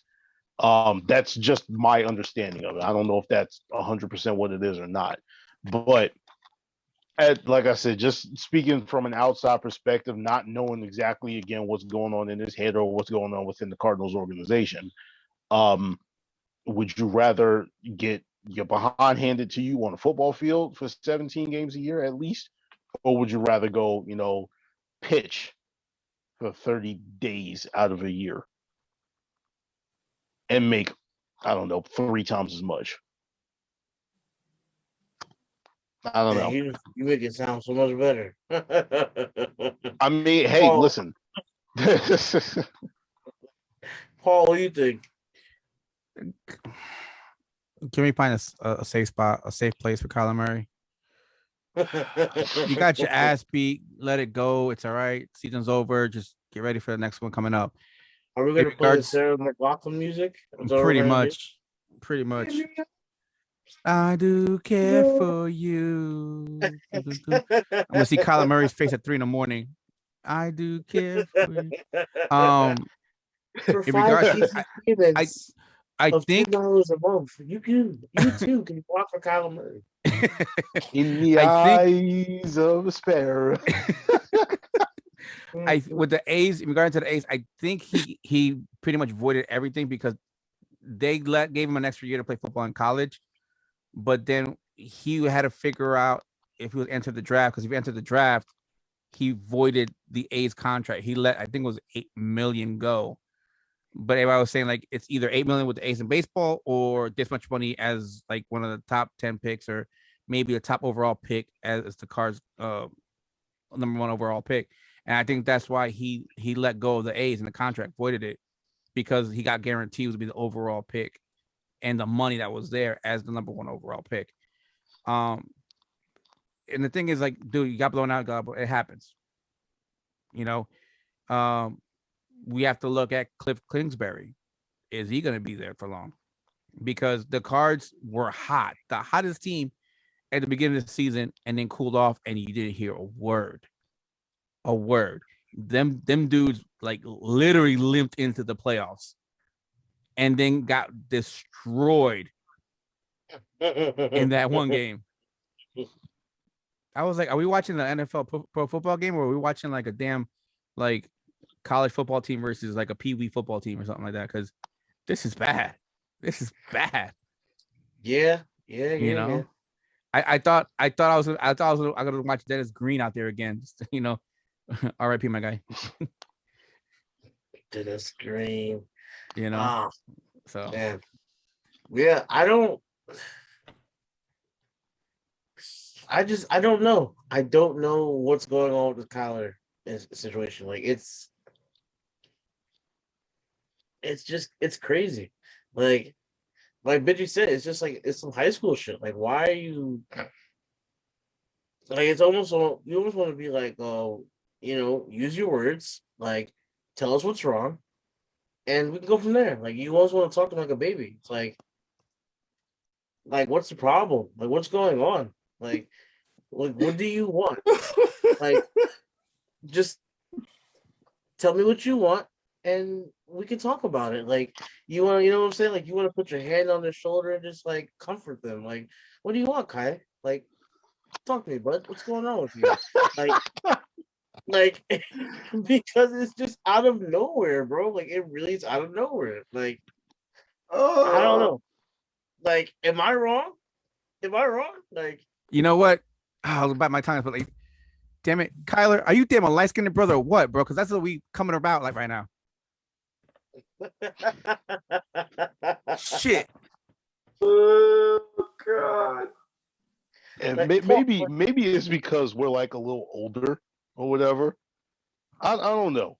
No, we're just like more used to being able to just like, you know, like just grit your teeth and work through stuff. Knowing that, like, all right, listen, sometimes you're gonna be facing adversity. I don't know what the issue is with it right now, man. To be completely honest with you, I don't. maybe it's because I work with children and I'm just used to it. Like, I'll just talk to like he's a child. Like, I don't know. Like, I don't get it though, man. I don't get it. I don't. Like, you just wake up at like 3 a.m. and just like grab your phone and just like go on your Instagram and just start deleting pictures. Like, why? I don't like Like, you, Cliff Kingsbury. I'm deleting all the pictures from the Cards. yeah, like James Conner took my touchdowns. Like, hey bud, I just want you to let you know I'm in your corner. And whatever you need, I'm here for you. Just talk DeAndre to me. Hopkins got hurt. Like, You're no longer my friend. yeah, like, and it's like, what is it? Like, what do you want? Like, and I'm sure Cliff Kingsbury is literally texting him, bro, what do you want? Like, and he's just like, I want an apology. Like, for what? For what? Like, because we lost in the playoffs? Like, is that what you want? Like, you told me there will be rings. What? Like, come on, Kyler. Like, what are we? I don't know. Like, I bet you're in like year 2. If you don't get your yeah, like my man's like 24 years old. Shut up. Like, Oh shit.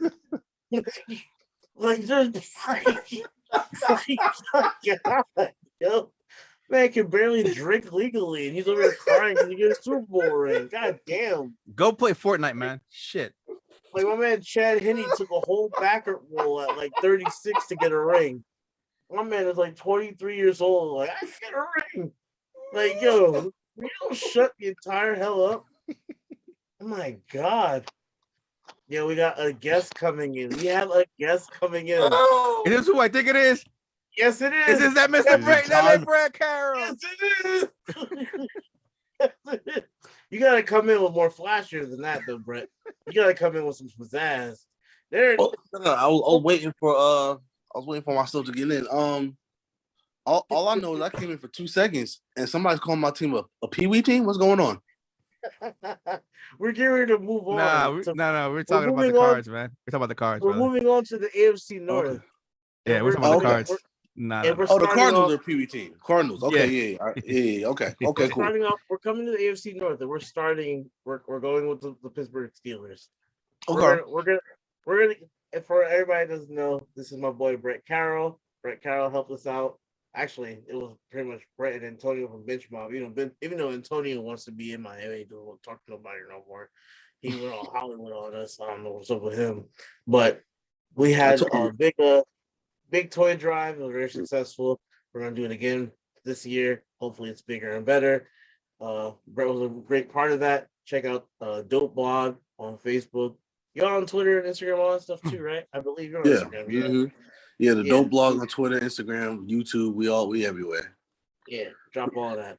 You follow us. You follow the Dope Blog. Brett obviously is a Steelers fan, so we're gonna give the floor to Brett to start this off. Brett, what is your quarterback situation looking like now that your boy Big Ben has retired? He's gone from the game. You have Mason Rudolph and you have Dwayne Haskins moving forward right now. We have you. We have you as quarterback right now. That's what we have. I'm down. Sign me up. I'll be rocking this. Give me my money. Give me my money. Joe, I've seen you throw. I'd rather have you than Mason Rudolph. I'll tell you that much. I can throw 3 picks a game for $10 million a season. I can do that. So here's the problem with the Steelers. They have a good problem, but it's a problem. They have money, so they can go out and potentially sign somebody, trade for somebody. They have a decent amount of draft picks, so they could always draft somebody. But to me, their offensive line is way more important than their quarterback situation. I don't care who we have at quarterback, whether it's you, whether it's Mason Rudolph, whether it's Patrick Mahomes. The way our offensive line is right now, our quarterback's not going to be able to play that well. Again, we have a lot of money, which is rare. The Steelers never have money. But I think we have like $32 million right now, but based on guys that we will probably let go and / cut, we'll have way over $50 million to play with. So if they wanted to, they can fix their offensive line in the offseason. There's plenty of good offensive tackles and guards and even a center that they can draft. I mean, that they can sign, get the offensive line together. And then you can at least look to the draft for a quarterback. Now, the problem is I don't know if there's a quarterback in this draft that is, franchise worthy. I like Kenny Pickett. He's from Jersey, so you root for him. He went to Pitt, so you know that he could at least play in that stadium and play in that city. I do see the Baby Burrow comparisons, but the problem is it's Baby Burrow, right? It's not Joe Burrow, it's Baby Burrow. So what does that mean? Because like Joe Burrow, he has arm talent, but not as big as arm talent as some other guys. Like Joe Burrow, he's athletic, but not as athletic as some of these other guys. Like Joe Burrow, his hands are a little bit smaller if you care about that. But unlike Joe Burrow, I think his arm strength isn't as good as Joe Burrow. I don't think his arm talent is as good as Joe Burrow. I don't think his athleticism is as good as Joe Burrow. It might be good enough. I think he'll be a good quarterback in the league myself. I just don't think he's going to be a superstar. And like I've been saying in our pod, in the AFC, you need a superstar. You need a dude. You got Joe Burrow and Lamar Jackson in your own division, let alone Patrick Mahomes. Josh. You need a guy. Listen, here's the thing. That's always been the case in the AFC. And Ben Roethlisberger was successful because you can make the argument at his best, he was the third best quarterback in the AFC, right? It was Payton, it was Brady, and then there was nobody else that was consistently better than Ben Roethlisberger in the conference. So because of that, you always gave yourself a chance. And if you didn't have to go through both of them in the playoffs, you can usually go far and make it to the Super Bowl, which is what we were able to do. There's a gauntlet now in the AFC. You're not going to be able to get through the AFC without going through at least 2 premier quarterbacks. So you better have a premier quarterback in order to get to the Super Bowl. So that's the problem. If you go the draft route, Malik Willis is probably your best bet, but we have a terrible track record of developing quarterbacks. Let's just be real. Ben Roethlisberger doesn't count. Ben Roethlisberger came into the league 13-0, rookie of the year. Ben Roethlisberger was a star. Yeah, he was a game manager at first and got better over time, but that's every quarterback. But Ben Roethlisberger, I think, naturally had it. We have not been able to develop anybody since his tenure. Even as for a backup role, we drafted Dennis Dixon, that didn't work out. We drafted Mason Rudolph. We drafted Joshua Dobbs. We brought in Dwayne Haskins. None of those guys have been good enough to even be a solid backup in the league, let alone a starter, let alone a franchise quarterback. So us taking a guy like Malik Willis, you got to know your history. You know what I mean? If he was a wide receiver, yeah, we have a pretty decent track record of developing wide receivers. But quarterbacks, I don't see it. So I don't know what they do. I think what they should do is sign a bridge guy, a Mariota, a Mitch Trubisky, somebody, just so you have a quarterback for the next year or two. Build up the rest of your team, and then in a better draft class, if you need to trade up, you trade up. That's what I would do because they're not. I don't think they're going to find an answer this offseason. To just be honest with you. I think that. Jay, are you really going to hold him back? So no, I'm just like, damn, okay. I'm trying to co-sign, like preach on it, testify, because everything he just said, just everything he said, I co-sign all that. The only thing I'm hoping for is that y'all get desperate enough to trade up to 10. That's all I want. That's all I care about. I'm just hoping for a little bit of desperation. We made that mistake with Devin Bush. I don't think we're going to make that mistake again. Listen, a man can hope and a man can pray. We can hope that Mike Tomlin is just like, wait a minute, I want him. I want him, and the Commanders is gonna get him. So we want to get up and go get him. That's Commanders. The only guy that might do that for is Malik Willis. And to be honest with you, I don't think they should do that. I don't think Malik Willis is going to the Commanders. If you're the Commanders, you're trying to win now. See, Kenny Pickett on the Commanders makes a lot of sense. Again, I'm trying to throw out as much smoke to make 10 look magical. I need 10 to look magical. That's all I care about. It will. Trust me. Somebody's going to bite on something. Hey, Jay, y'all got 50 draft picks already. How many more you want, bro? I want them all. Give me them all. The second round. Man. Day 2 look good. Day 2 looks scrumptious. I want them all, bro. A lot of our good draft picks came in like the later rounds. If you look at it, listen, yeah, I'm thinking Tyler Linderbaum at 20, and then you load up on everything else. Stop cussing. And you load up on everything else on day 2. Listen, I like Travion Burks. I like all those guys, but Tyler Linderbaum at 20 is scrumptious. Why don't you take him at 10? Why don't you take him at 10? You don't take a center at 10. You don't take a center at 10. You don't take a center. You think with the Raiders or something? Huh? I'm like, you think with the Raiders or something? Yeah, I mean, no. So, hey man, considering the mocks I've seen him going 7 to whoever the fuck that team is. Not the Lions take him at 7. Don't be surprised if the Panthers take him at 6. It depends. I listen. I won't be surprised, but I don't want to be the team to take a center in the top 10. Here, we say that, but if the dude's a Hall of Fame center, are you really gonna care? True. That's if he's a Hall of Fame center. Well, I mean, the way they're talking about him. Like they're talking about him like he's generational. So I'm like, yeah, like it's Tony Mandarich is another one they talked about, generational. Who else was there? Orlando Brown's son, who's actually coming around now. So like, yeah, baby Zeus. Yeah. So it's like you never know, and that's the thing. That's my thing. It's just listen. I like him as a player, but at 10, my team has been scarred with the Jamal Adams and all them other dudes. Let me just move out of the top 10 and get the guys that I want so that they don't look as bad. Because it's not a quarterback draft. That's how I'm looking at it. I feel you. But my thing is at 10, like at 4, no. But if you got him at 10, that's not bad because that's a round where you can start getting a center anyway. You know what I mean? People that say, "Oh, you can't draft this position." The only position that I really believe you should not draft high is running back. That's the only one, unless you're that solid and you just need a nasty running back. In the first, you know what I mean? That's the only time. But realistically, how many times is that? If you're drafting that high, you probably need more than a running back. Exactly. Like, I love Najee. I still kind of wish that we would have gotten some offensive line help in the first and or second round. I say this all the time. Pat Freiermuth is a beast. I love Pat Freiermuth. He's going to be my Heath Miller. Heath Miller for this generation. I still wish we would have took Creed Humphrey in the second round and just prayed that Pat fell to us in the third. Because if we took Creed Humphrey in the second round and got Pat in the third round instead of Kendrick Green's bum ass, we'd be in a much better position. You ain't wrong. Pat wasn't jumping to the Sure ain't third. wrong. Pat wasn't jumping to the third, but No, but I understand the logic. I definitely understand.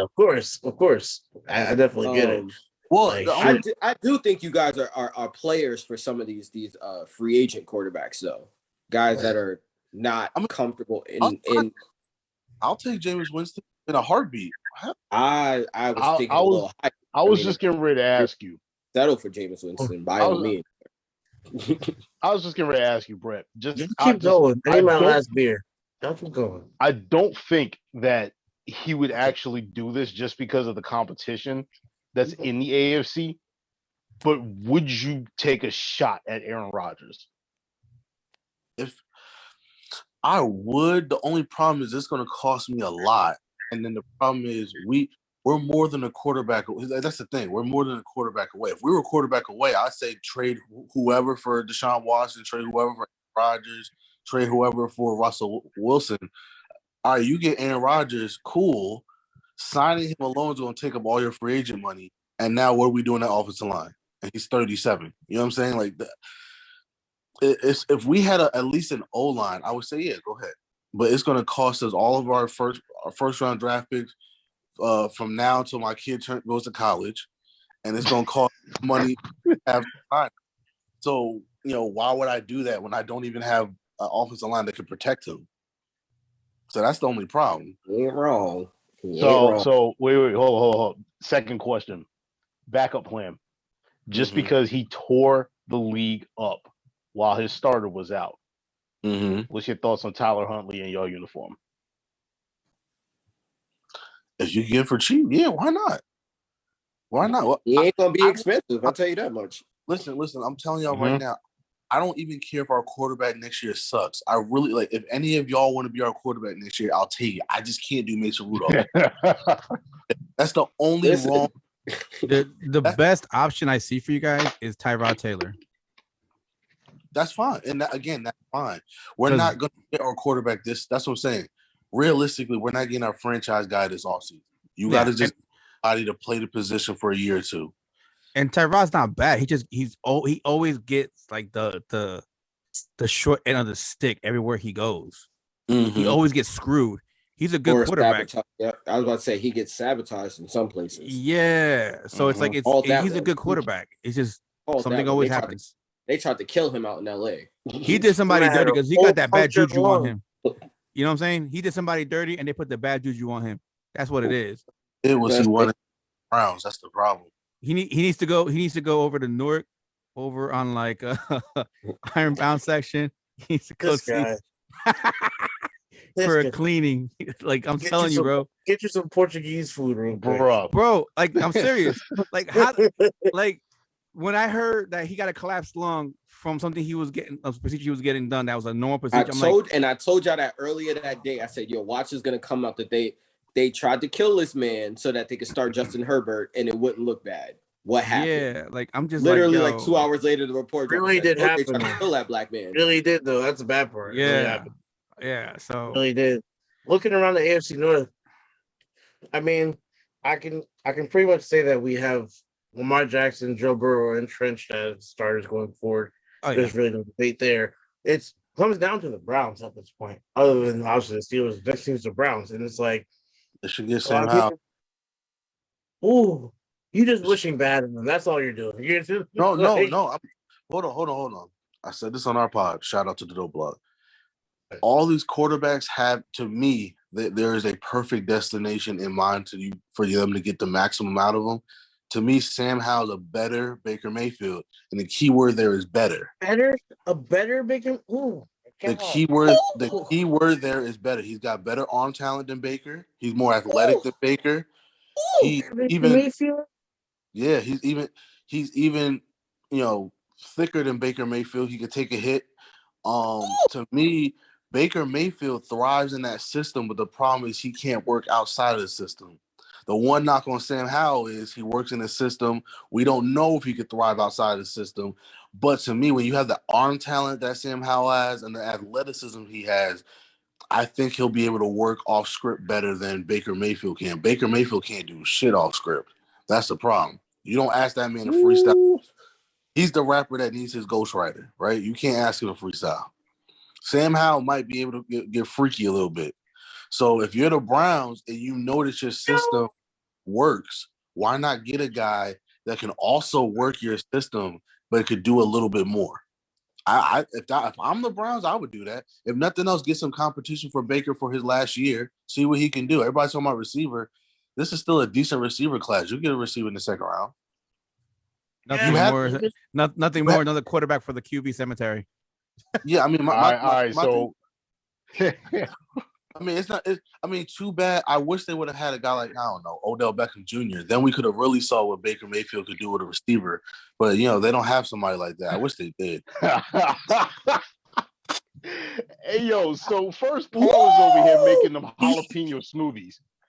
And now Brett comes in with the paprika. And you mean the ghost pepper sauce? Yeah. Guys is coming in spicy today.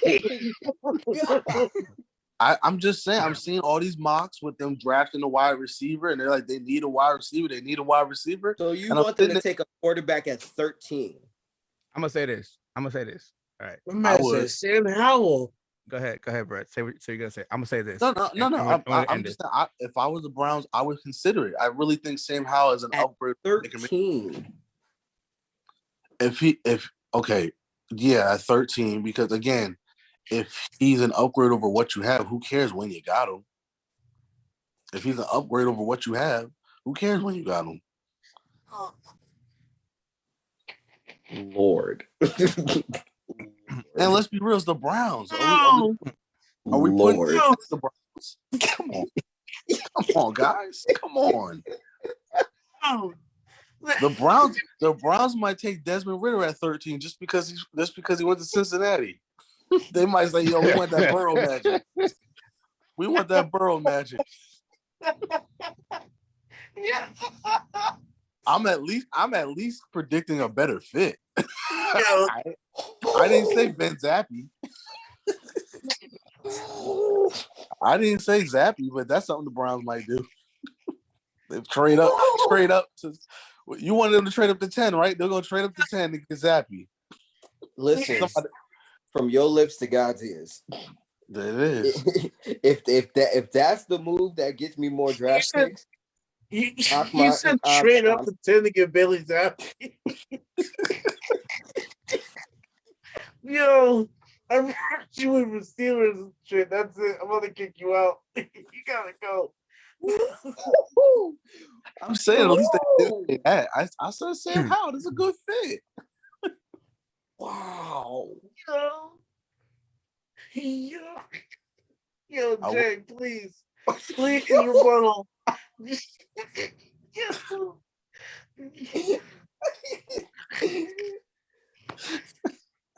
Somebody throw the flag. Somebody throw the flag at this man. Somebody throw the flag at this man. You call the podcast off. We're going to be done right now.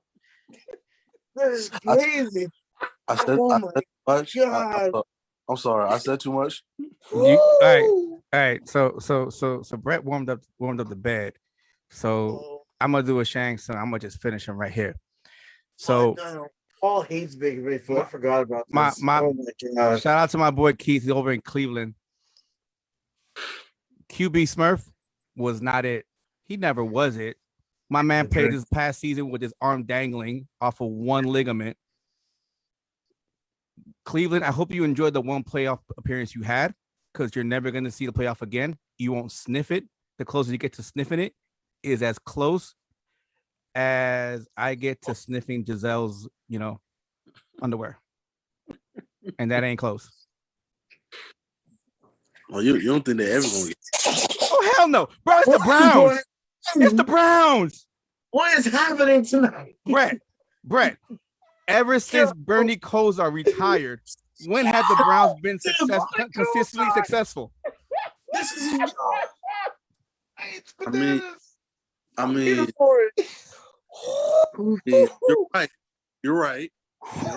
First of all, I'm just glad to see somebody hates Cleveland more than I do. I didn't think that was possible. I hate Cleveland. I lived there for a year. I hate Cleveland. I was for 5 years.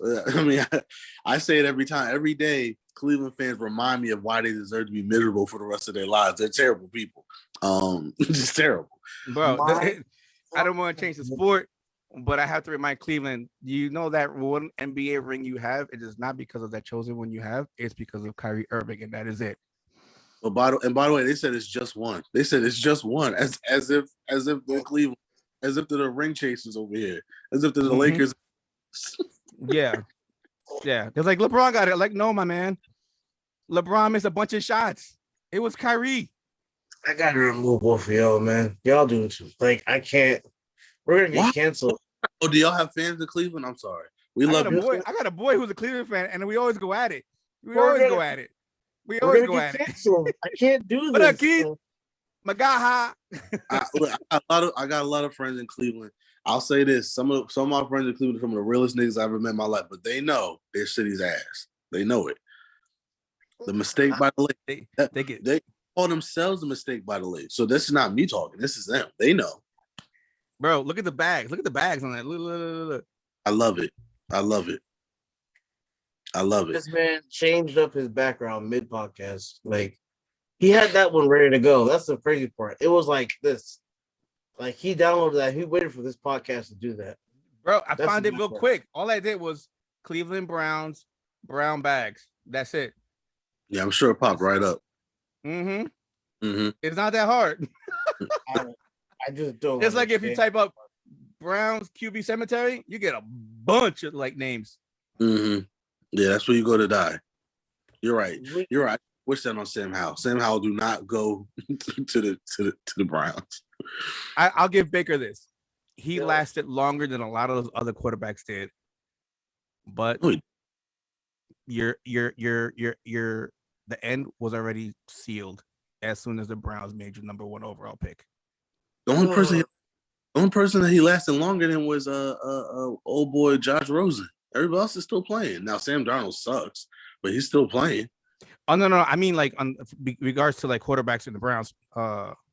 Yeah. Well, ain't much shit. Anybody last more than a season?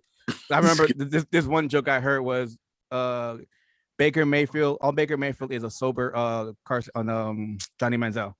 Yes, that's very true. That's very true. Johnny Manziel sucked. I knew that before. Jay's just like, what? Hey, you knew that mic was hot. You bought in Brett. You bought the Browns. Yeah, Johnny. I don't know what people saw in him. First of all, John Gruden shouldn't have gotten the job just off his assessment of Johnny Manziel alone.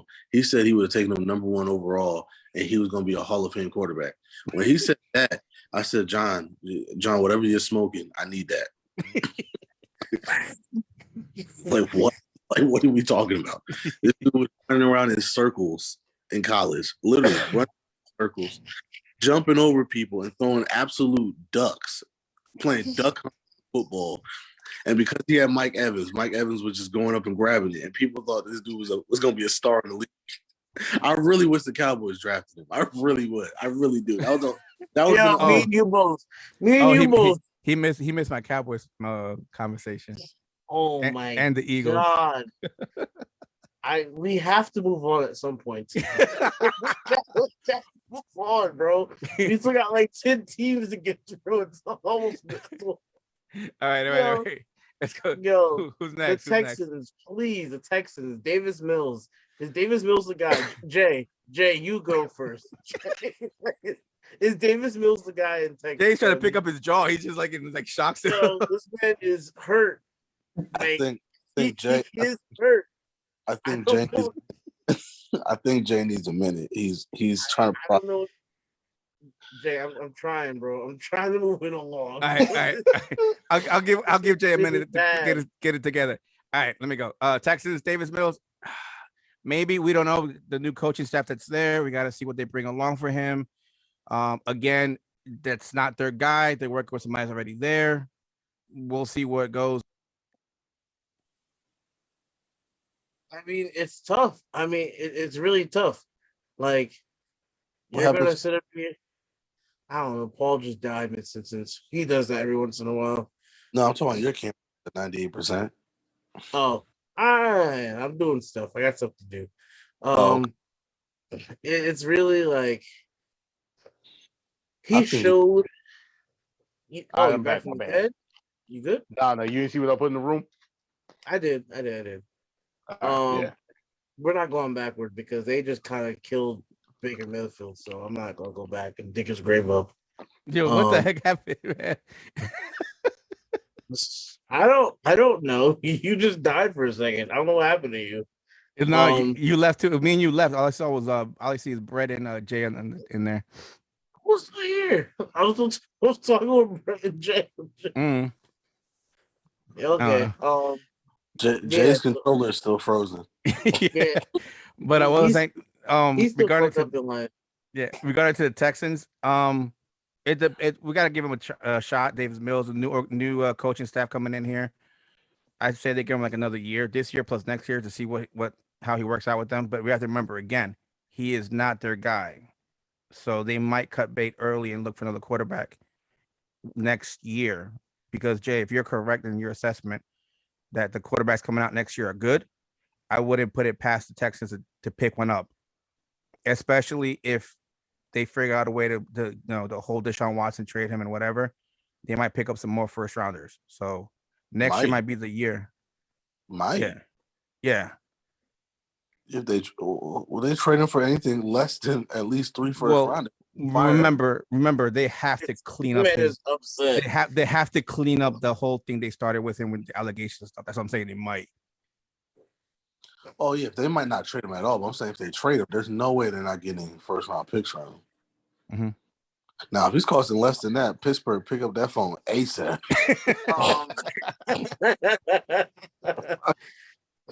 I don't know if Davis Mills is the guy, y'all man. used to having sex cases, so I mean that's light work. Y'all don't give a damn. Shit. Listen, that's what I'm trying to say. Nah, the problem with Deshaun in Pittsburgh is he passed the quota. It's only one. You only get one freebie, bro. He passed the quota. He passed the freebie. Listen, statute of limitations. It's been long enough. We'll be all right. It's been long enough. I think you're right. If you are the Texans, you're gonna be a top 5 pick next year anyway. Give Davis Mills a chance. What's it gonna hurt you? If he sucks, that's perfect for you. You might get the number 1 pick in the draft. We all know that Lovie Smith is another bridge coach, so they're just hanging him out to dry anyway. So don't get me started on that. So if you're Houston, why waste a pick on a quarterback this year if there is no quarterback this year? What are you gonna get, Bailey Zappi in the 3rd round? Like, that's stupid. Yo, let's go join Bailey Zappi, bro. Leave him alone. Huh? I'm sorry. Carson Strong. I'm like, don't. Like, I don't know. Like what? I'm like, I don't know. Like, what you want me to do? Akil Glass? Like what? Brock Purdy. Yeah, Brock Purdy. Like, Brock Purdy. DJ Perry. You get the point I'm making. If you want some random quarterback in a later round, go ahead, because they're not going to take a quarterback 3rd overall. But the point I'm making is, you might as well stick with Davis Mills for another year, see what he can do. Quiet as it's kept, he was the 2nd best rookie quarterback last year. We forget that. We forget that. He was the 2nd best rookie quarterback last year, behind only, super Patriot. But Brady 2.0. So I would give him another shot. And then if you stick next year, and if you get Bryce Young next year with the number 1 pick in the draft, then obviously you'll go that route. I don't think this is even rocket science. No, I no. concur. Yep. I'm on the Davis Mills bandwagon. I loved him out of Stanford anyway. So I'm with that. Rock with him. Rock with him. If he's good, then that means you still would probably have a premium pick to go out and get an offensive line talent. And word from a couple of Texans guys down in Houston, they're looking to trade Lermy Tunsil this offseason, so they're going to get even more picks. Right. Mm-hmm. So what's probably going to happen is when I wish somebody answer this question, why don't they do 3-team trades in the NFL? I think it would make so much more sense. I think that makes so much more sense in the NFL than the NBA, honestly. Yeah. The way draft picks are so important, you're trying to tell me that if a team, let's say a team like the Panthers who don't have picks, you telling me they couldn't team up with another team and they give up Christian McCaffrey or some veterans, and then the other team is the one that give up the picks and they get the players that they want? I don't see why that wouldn't be a thing. That's basically what happened last year with the Dolphins and the Eagles and the fucking Niners. Mm-hmm. They're just mad rare. That's all it is. Because the thing is, trades in the NFL are just rare to begin with, unless you're talking about draft picks being traded anyway. True. And then like trying to balance it out between 3 teams where all 3 are happy. On top of the fact that you have salary cap implications that would have to be dealt with throughout 3 different teams now rather than just 2. True. That's very true. That's very true. What do you think about Titans? What do you think about the Titans and Ryan Tannehill, Paul? What do you think? Yes, here we go. More violence is coming. More violence. All right. Damn, Joe. Let's go out to my boy Copus over in Tennessee. All right. You know he about to go off when he shot somebody out. The Titans offense with Julio Jones, was that AJ Brown, Derrick Henry. That is like your Porsche. Mm-hmm. Okay. When you add Ryan Tannehill at QB, that's like you having that Porsche and you put in a V3 engine on that thing. Oh wow. Okay. I told my boy, I was like, you have the weapons there, but you don't have the quarterback. Mm-hmm. So what's the answer? They are not gonna go far. No, I'm saying what's the answer at quarterback? What should they do? They need to figure out. They need to try and see if they can convince Aaron Rodgers to come over there. He already has a house being built over there. And if you put him there with Derrick Henry and those 2 receivers, shit. They got $46 million for A-Rod? I think A-Rod has a lot of money. I think he'll be all right if he takes a little bit of a cut. Here's my problem. And I've always said this, quarterbacks want money, and that's true. But then you sit there and complain, I don't got weapons. I need a receiver. I need a running back. I need a lineman. My guy, lower your pay scale. You're taking up like at least 30, 40% of the salary cap. This is why you have no weapons. This is why you have no line. You need to be more smart about it. You want a line, you want weapons, you have to make a sacrifice. You can't take much money. That's why Brady was successful in New England. He restructured his salary all the time. He took pay cuts here and there. He took money up front. That allowed the ability for the Patriots to have more salary cap space to build that line, to give him weapons. I think Aaron Rodgers is going to take a pay cut. Here's the problem, though. It's football, bro. You can't take too much of a pay cut because you never know when your last play is your last play. You need to take every dollar you can. But I agree with you. The other thing is, because I was literally just having this conversation the other day with somebody else, it's a lot easier to take that pay cut when your wife makes 5 times more than you do. Right. When wifey bringing in the big bills, and she's doing Victoria's Secret Brazil, Aaron Rodgers ain't in that situation. I don't know if y'all heard about your boy A-Rod, but he not. He going through it. He going through it. And here's the problem. Here's the problem. Ryan Tannehill is charging crazy money right now. If they need to trade him after June 1st to open up $29 million, because right now the Titans are $7 million over the cap space. Right. So, that's what I'm saying. And then that's another thing. You got to get rid of Julio because Devontae gonna want to go to Tennessee, and that's gonna be a hard sell. Titans are interesting. They might be able to do it. They got a good offensive line. So, A-Rod. But see, again, if you're Rodgers, why would you want to go to the AFC, bro? That is a gaunt. If you can't even get out the NFC when you're clearly the best quarterback in the NFC, why the hell would you want to go to the AFC? Now, granted, you can make the argument that AFC South is just as bad as the NFC North, so he'll win his division outright every year. Oh yeah. Cool, but still, that you still gonna have to go to that boy Patrick. You still gonna have to go to that boy Josh. That boy Justin gonna get there eventually. Yeah, Don't but forget Lamar. You gotta remember though, here he actually has weapons. Unlike in Green Bay, he does not have any weapons. He only has Devontae.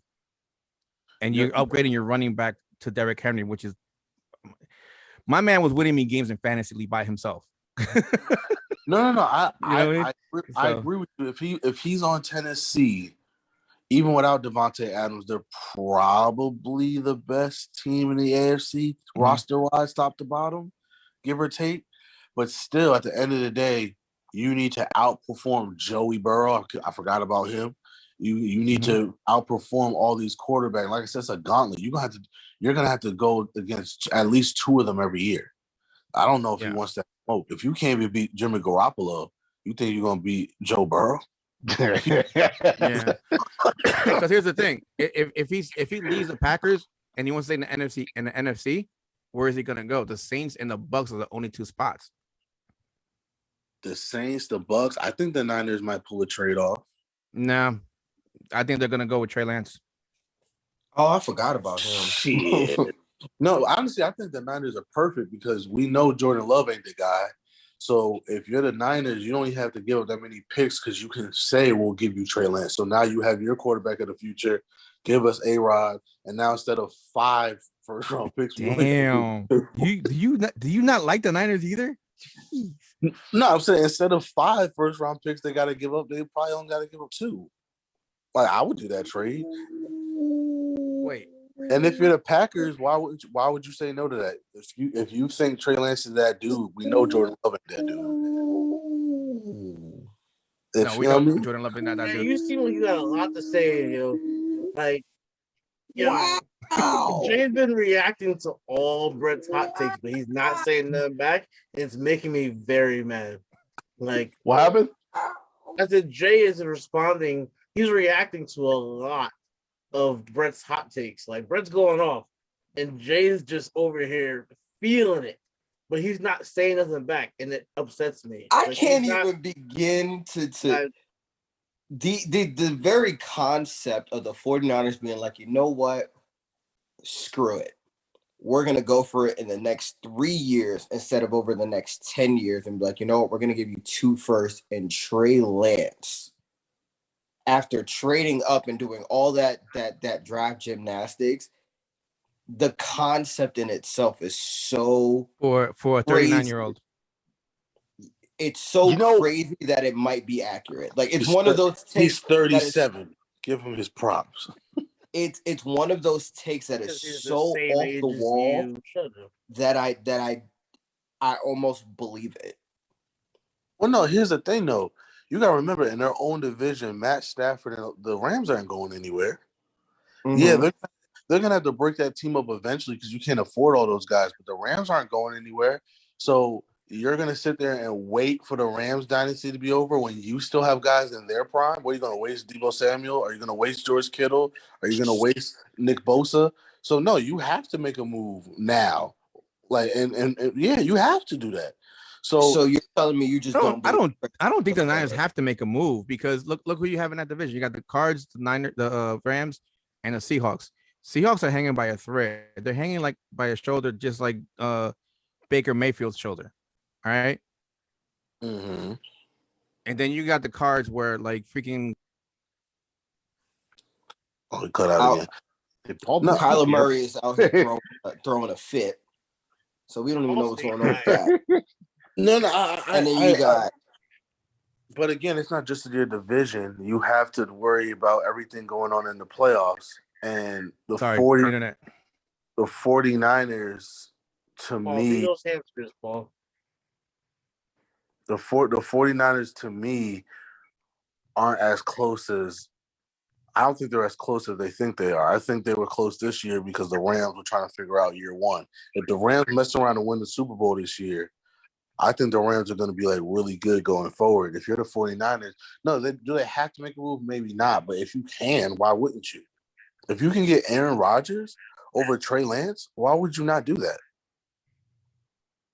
Mind you, they have two quarterbacks.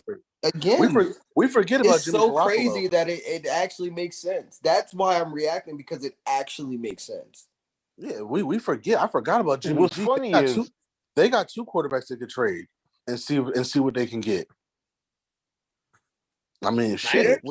What's funny is they were actually talking about something earlier today on ESPN when I was on my way into work.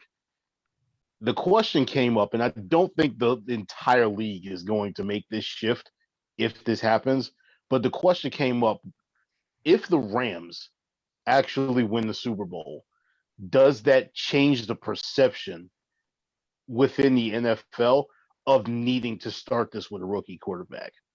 Do you turn around and you just bet the farm like the Rams did and immediately just go for it for just this one shot at a championship versus potentially having like 10 years of sustainable success? That's what the Panthers are doing. That's what the Panthers been trying to get Deshaun Watson. They don't care how many girls he's touched. They trying to get Deshaun Watson bad. And I don't blame them. I mean, it's so hard to win a Super Bowl, especially if you're especially if you haven't won one. I mean, yeah, if you're smart, that's what you do. If I was the Steelers, I would do that. But again, the Steelers are way more than a quarterback away. And once they go all in on a quarterback, they're not going to have any other assets to go for anybody else. You're not going to trade T.J. Watt. So, I would definitely see more teams going all in. If it works, it's a big gamble though. And you got to have the right coach. And I keep saying this all the time. People want to get rid of Mike Tomlin because he's overrated, blah, blah, blah, blah. Okay, cool. Get rid of him. Who are you bringing in? Because these Wonder Boys that we keep talking about, the Kyle Shanahans, the Sean McVays, them niggas expensive. Them niggas, I don't understand it. They're geniuses and their system works so well. Well, yeah, the system works when you have all pros at every position. When you've traded 20 years worth of picks to get all pros on defense and offense. We just talked about how the Niners traded a bunch of picks for Trey Lance. The Rams, they don't even have a pick until I retire. You know what I mean? Like, so yeah, they of course the wonder guys on these offenses are going to do well if you're going all out to give them expensive tools. Mike Tomlin knows how to win with bubblegum and scotch tape. You know what I mean? So not every team has the budget to get a guy like a Sean McVay and make it work. Not every team, even Matt LaFleur. The Packers would have won 5 championships right now if the Green Bay Packers had the Rams cash, where they could say, okay, we got Matt LaFleur, we have Devontae Adams, we have Aaron Rodgers. You know what we gonna do? We gonna go ahead and trade for everybody. Fuck first round picks. We don't use them on offensive players anyway. Let's go out and trade for Antonio Brown in his prime. Let's go out and trade for whoever else you say. Like, the Packers would have won one already, but they don't have the cash like that. So, no, I don't have the cash. I just think they spend the cash, honestly. I just don't think they spend it. How they have the cash if me and you are owners? I mean, I get that. Like, the public owns them, but like,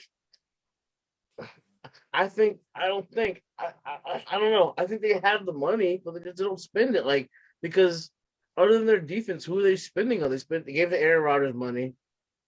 Aaron Jones got a decent deal. Devontae got a decent deal. And then I feel like the rest just goes to the defense. Like, they just always seem to find a tight end. They always seem to find the O-lineman. Like, they pay maybe one of them. Right, but we got to remember a lot of these, especially in the NFL, right? A lot of these teams are quote-unquote mom and pop shops. They're family run. They don't really have that much money. There's only about 5 owners that are like... Packers are a legacy team, so I get it. Yeah. Yeah, like there's only like 5 owners that are gazillionaires. Obviously, it's the Commanders, it's the Cowboys, it's the Rams. I mean, the Steelers don't got money to be throwing like that. You know what I mean? Like Goddamn so. Commanders. Yeah, so I mean, like, Tish got money for the Giants, but even the Giants, like, they don't really got money like that to be thrown around. They're in New York, so it's one of those things where, like, not every team can do what the Rams are doing. The Rams were smart enough to say, we got this brand new stadium, we got no fans, we need to go all in to make sure that we are a hot ticket in LA, and if they win the Super Bowl, they will be, which was smart. But again, they don't even have the cachet to do that. Even the Niners. They've made some moves, but they've been trading. They've been going all in to trade up in drafts and get young players. They haven't been getting veterans. They traded DeForest Buckner for a first round pick. You know what I mean? Like, so it's stuff like that that they have to do because they don't have cash like that. The tough part about that is that they really invested a first round pick in a D lineman like every year though, so they made him expendable. Like when you win, you got like a Solomon Thomas, obviously who wasn't there anymore. But then you got DeForest Buckner and you got Javon Kinlaw, like, and you got Nick Bosa. Like they kept spending first round capital on a defensive lineman. So like obviously it makes somebody expendable. I still was like very surprised that they traded DeForest Buckner. I was, but like it was just like. I don't know. The Niners, they're one of those teams where they have money, but like obviously, look, you can look at their position as like it's like where are they really spending it when you look at the offense, because Debo's still not getting like a big bank. He's not getting big money. Garoppolo's got a decent contract, but he's not even going to be there next year. For O-line, there's not really anybody I can really name. I think Richburg from the Giants came over there for like $30 million, maybe. No, Trent Williams. Trent. There you go. Trent's probably by far like the biggest paid person on the whole on the team, or one of the top people. I mean, Bosa's going to get a contract. Fred Warner got a contract, and after that, it's like, where else is your money really going? It's your secondary, and the corner and the safety aren't getting that. Like George Kittle's making way above average for tight end, so you got to factor that. I mean, he's debatably the best tight end in the game, so you got to pay him. Absolutely. But I mean, again, my thing is, you look at all these teams, and we're like, yeah, all teams should do that. Well, all teams can't afford it. The Rams are over the tax limit, and they can afford to pay that. You know what I mean? Like it's like, I mean, we're looking at the Saints. The Saints are $76 million over the cap. Right. I mean, it's like in basketball. Everybody's like, oh, why doesn't everybody have a big three? Well, because the Pacers can't afford to have a big three. You know what I mean? Like what are we talking about? Brooklyn can. What's Memphis going to do in that situation? Like, you know what I mean? Like, there's certain teams that they don't, in the grand scheme of things, they don't have money to do that. I know that sounds stupid because we're talking about multimillionaires, but there's a difference between a billionaire owner and a multimillionaire owner. We forget some of these guys bought the team when they were less than $1 million. Now they're worth billions, but when they bought the team, that shit was worth $20. $20. God damn. $20 a lot back in the day. I mean, think about it. If you owner of the original six or whoever, right? How much you think your team was worth? Like $100,000? I would put in for that right now. Like, it's like, oh wait, I could own a franchise. How much is it? $100K? Shit, hold on. Let me look at my savings real quick. I'll drop at least like $1,000 on it. Like, you know what I'm saying? The four probably put a group together. Like, yo, y'all trying to buy a team real quick? It's gonna be in Portland, but fuck it, we gonna be in there. Yeah. Like, what? It's gonna be in Piscataway, but at least we'll be close to home. We buying you. Piscataway. Oh Go shit. borrow Rutgers Stadium. Nah, we're gonna move to Bayonne. Right. Oh God. We're gonna just rock Piscataway High School's field. That's all we're gonna do. Screw that. We need lights. All right, then we go play the Rutgers. Right. That's the only time, bro. But you do that, but then your grandkids own it, right? And they've made like a 500% increase in value because now it's $2 billion. The $1,000 you put down is like $2 billion now. Right, and we're the worst team in football, but it don't matter. Nah, we still worth billions. Yeah, and we're the worst team in football, but we can still. And that's because we don't have money to pay players. So every time we get a good player, we got to trade him for to keep. Cause it's like, yo, man, we spent our last $100,000 to buy the team. We can't pay you. But now our grandkids, they're sitting there like, well, shit, we still can't pay nobody. But the moment we sell this bitch, we cashing out. We good. Right. So I mean that's how a lot of these teams are. So the Rams are I don't think any team should be let me put it this way. The Bengals who they're playing, there's no way they're doing that. They're the cheapest owners in football. There's no way they're doing that. They don't even have an end of practice facility. So they're not doing it. Matter of fact, the Bengals are gonna have to win this Super Bowl tomorrow or Sunday because once it's time to pay all these dudes, goodbye, Jamar. Goodbye, Joe. Damn. Goodbye, Joe. I mean, he ain't wrong. You're not keeping all them boys. You damn sure not keeping all them boys. They're not keeping all them. They're like, yo, man, we can afford. All right, listen, we can afford to pay 1.5. Y'all figure it out. We don't care which ones. They care which ones. You know, Jamar staying and probably Jamar, Tyler Boyd. They're gonna throw the bank at Jamar and Joe Burrow. And nobody else. They have to. The Bengals are going to say, listen, y'all, we got $10 million for the whole roster. Y'all play rock, paper, scissors on who gets what. Oh, nah. Joe Burrow be like, I want $6 million. Yeah. 11. Hey, Joe, remember when you didn't have an offensive line? Enjoy that, buddy. That's what the Bengals are going to have to do. The Bengals are the cheapest owners in football. They're not, you know what I mean? Like, they're not going to be able to match the bank of a Rams team. Come on, what are we talking about? I just told you the Steelers finally have money. That's because Ben Roethlisberger retired. If he wasn't retiring, we still wouldn't have money. All of that money comes from the fact that he retired. I mean, that's the Steelers. That's the Steelers. Like, just think about that. I wanna get into real before we get into like these last couple teams. Let's knock out the obvious ones. Chiefs, yeah, are fine. So the Chiefs, the Chiefs and the Chargers. I'm sure we all agree that they're set. The last couple teams it comes down to are the Broncos, Bears, Jags, Packers, Colts, Lions, Vikings, Raiders. The only teams I could say out of that, to me, I can say the Bears and the Jags they have at least a plan. Like the Bears plan to go with Fields going forward, and the Jags plan to go with Trevor Lawrence going forward. Oh, they got no choice. When they made that boy number one, they had no choice. No. I didn't say they didn't have a quarterback. I said, do they have a plan? That's two different things. That's two different things. That's what I'm saying. That's their plan. The plan for the Bears is Justin Fields.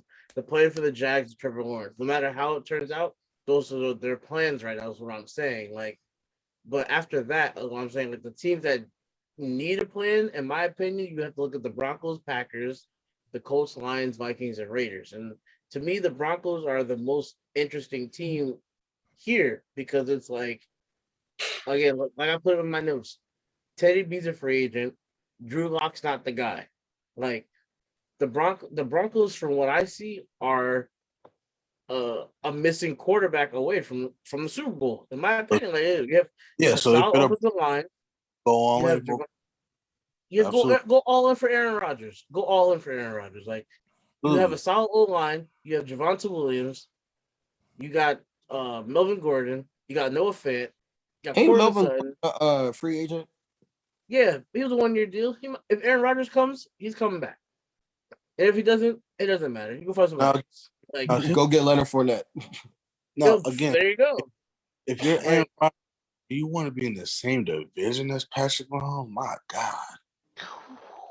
If you're Aaron Rodgers and you're an MVP, you show why you're better than him. In my opinion. You said do what? No, I said you show why you are. You go to his division and you beat him and go to the Super Bowl. If you're better than him, the Chiefs didn't get it done against the Bengals. I'm just saying. The Bengals were a solid team. But the Chiefs didn't get it done against them. Listen, the Chiefs are going to overtime against the Bills. So it's not like the Chiefs aren't vulnerable. I think that's what he's saying. It's not like the Chiefs aren't beatable. Yeah, No. like I'm not disagreeing with that. I'm saying you're asking Aaron Rodgers, who's used to beating up the Lions twice a year and the Bears twice a year, to then say, "Oh yeah, I'm confident I could beat the Chiefs 3 times a year." I mean, look at it this way, man. you don't have to beat them 3 times a year. Look at it this way. If you beat them twice to make sure, or you beat them once and they have a down season, then you're going to be better than them anyway. Like, so it doesn't matter. One team though. Then, like I said, that gauntlet in the AFC is different. That gauntlet, it is different. But it is. But look at it this way, though. The fact that the Broncos, like the Broncos, aren't no slouch on defense, right? No. And those defenses that they're playing are not all world-beating defenses either. They're literally a quarterback away from the Super Bowl. Yeah, and or at least a deep playoff run. And here's the thing. The Chiefs 2 years ago, the Chiefs 2 years ago, money, they're gonna win every game. After they played the Bucks in the Super Bowl, it's like the Bucks put the blueprint out there on how to beat the Chiefs. If this is how you want to beat the Chiefs, this is how you got to play. We say that, but they still ended up with the 1 seed. No, granted, but I mean, there's a lot going on in the AFC. The AFC is like literally, if you win the AFC, I think right now, if you win the AFC, you literally most likely will win the Super Bowl. Right, that's what I'm saying. The AFC is loaded, and I'm not saying Aaron Rodgers can't win the Super Bowl with the Broncos. What I'm saying is Aaron Rodgers over the last couple of years has proven to me he is a great regular season quarterback. But in the playoffs, that boy don't always show up. The thing with Aaron Rodgers is the same issue with Matthew Stafford, and this is the issue you have with gunslinger quarterbacks. Gunslinger quarterbacks will win you a game, and you'll be like, damn, did you see that freaking play? Throw 60 yards. Holy shit. And you'll see it again. Or they could lose you a game. Is that gunslinger mentality? You know what I'm saying? I don't think Aaron Rodgers is a gunslinger because he don't ever throw interceptions. But the point is, for some reason, he doesn't win the big game.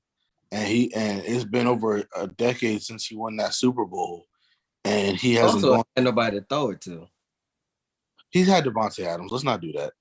No. But I'm saying in that situation, the defense, it's up to Devontae to beat triple, quadruple coverage. Who you need one person now, Brett. Come on now, Brett. You're better than that. Hold on. So first of all, who's on the? I know the Broncos have a good receiving core. Are all them niggas combined are better than Devontae Adams? So let's just put that. That's not what we're saying. We're saying that there is a second, third, fourth, fifth option. There are options. There is no other option to throw it to on the Packers. Hold on. Let's be fair because they do have options out there. You got your Alan Lazard, you got your Valdez Scantons. All these guys actually can put stuff on the board. Okay. When Devontae Adams is pulling all of that coverage away. Let's do this. I've sat up here and I've said this mess before, right? The quarterback takes all the glory. He always takes all the blame as well. Mm-hmm. Right, that's pretty much just how it's been. The fact of the matter is, regardless of what the situation has been, Aaron Rodgers has not been able to get it done in the playoffs. Period. If you take Devontae out and you take Jerry Jeudy out, whose depth is actually better, the Broncos or the Packers? Denver. I'm not arguing that. Okay, so and I agree with Jay. Like when you only have one wide receiver, it makes it difficult to throw it when you throw it to second option, third option, and they're literally their second, third option on your team. But on another team, they're probably the special team kick returner. All right, but here's the thing. And I hate to do this. I hate to because I hate when everybody compares everybody to Brady. But Rodgers is in that class. Brady, for the most part of his career, did it with one receiver or a tight end. So we can't sit there and say, well, you have Devontae Adams and nobody else. But yeah, Brady was able to win 6 rings. Mind you, he never won one with Randy Moss. So every ring that he's had, he hasn't even had like elite weapons. Right. And the last one, yeah. No. And here's the thing. The six in New England. I don't know about that. He didn't. He didn't win any. All right, he had Gronk, and that's great. He had a great tight end, but like, come on, bro. As great as Gronk is, you have and Aaron Hernandez. And Aaron He Hernandez lost and that one of the Super best. Bowl. He lost that Super Bowl. With Aaron This Hernandez man on- decided to say on- Alan on Lazard. every one that he's been to, Seriously. all 7 or 6, whatever. Aaron Hernandez wasn't with him with all 6 of them Super Bowls. Yeah, I said the There was one that one, he is what had you're both saying? Gronk and Hernandez, he lost. yeah. I don't think he won one with Aaron. One Super Bowl. I don't think he won one with Aaron. I don't know. I gotta look that one up. I don't know about that But one. that's the thing. You should know exactly what it was. Yeah, It was and- 46. I understand that, yes, but No, still, you right. Yeah, there was I- a decade. There was a decade where they didn't win one, Joe. I don't know. I And get that boy Aaron was in jail by the time that boy Aaron went on his killing spree. In that decade. Brett, I agree. Tom Brady and Aaron Rodgers are different quarterbacks, and that's the thing. And Tom Brady will pick your defense apart, and that's why I say Aaron Rodgers is the gunslinger. Because name me a time when Aaron Rodgers actually picked apart a team. The Steelers. You can't say that. Aaron Rodgers picks teams apart, bro. Come on, let's not do that. But Like, I'm Man still had come on, to let's not do that. invoke the name of Alan Lazard. That one saying- made me. I had to leave the chat for That's a while. that's what kills me. When you're gonna name Alan Lazard and Valdez Scantling as solid number 2 What I'm options, trying to that's- say, that's not No, that's, hold that's on, not hold what say it is is. y'all are Like, sitting up here trying to make it seem like Aaron Rodgers is throwing the ball to the Giants 2017 receiving core. That's not the case. That's not the case. He's like, how far off are we though? Because if you put Thank you. either of those two Bro. on another team, Thank they're not no, doing Joe, anything. no. You Alan can say Lazard that are- about you, bro. You can say that about any quarterback receiver combination. What Giants receiver has gone anywhere and done anything after leaving Eli Manning? Exactly. Because- And eventually But you if forget you put Devontae Adams on any team, he's still Devontae Adams. If you put Exactly. Alan It's a Lazard, different if you story. put Alan Devontae, Lazard on any team, Alan What Lazard is other- not like, Packers Alan put- Lazard. There's put no any shot. of the Denver receivers on another team. I'll take Jerry Jeudy? I'll take Jerry Judy on any team. Hold on, I'll pull up the Put list. Jerry- There's like put 3 him photos on of any him team. for Put the him last put couple him of with years. Ryan No, Tannehill. but hold What's on, he doing? hold on. Huh? We're forgetting they also had a great running game Put him with with Ryan no. Tannehill. What is he doing? with Aaron Jones and Jerry Judy with AJ Brown and Julio Jones With Ryan Tannehill, what is and he Jerry doing? Judy in your slot. Give with you AJ a Brown and 1,000 Jerry yard Ryan season. That's exactly what he's doing. Tannehill, what is He's he giving you a doing? 1,000 yard season with 6 touchdowns. Yes, yes, yes. Oh my God! Wait, Jerry Wait, Judy, put them numbers AJ with Ryan Brown, Tannehill? Wait, Julio Ryan Jones. Tannehill where? First of all, y'all see. Jerry Judy's not even their number one receiver. Tannehill's in Tennessee. That's fine, I but know he's we in named Tennessee, Jerry I'm saying- Judy. We doesn't. Jerry Judy does not need to be the number one receiver on the Titans. He does not with AJ Brown and No, I'm saying Julio Jerry Judy- Jones. Jerry Judy's not Denver's number one receiver. That's what I'm saying. That's fine. He doesn't need to be. Neither does Cortland Sutton. Could be number 1, 2. Put Cortland Sutton on the Titans. He's still going to have a 1,000-yard season. No, Like, I'm not arguing Like Denver. he's going to be Cortland Sutton. He's going to be good. I'm not arguing that. I'm saying you said this all based on the fact that you said prove that you're better than Patrick Mahomes, and I laughed at that because I said, wait a minute, you've been blitzing through the NFC North your whole Yes. career. I'm not Who saying has he is. I'm nobody? saying it. Who- I'm saying. who the I'm competition saying get. for Cousins? I'm saying get a team.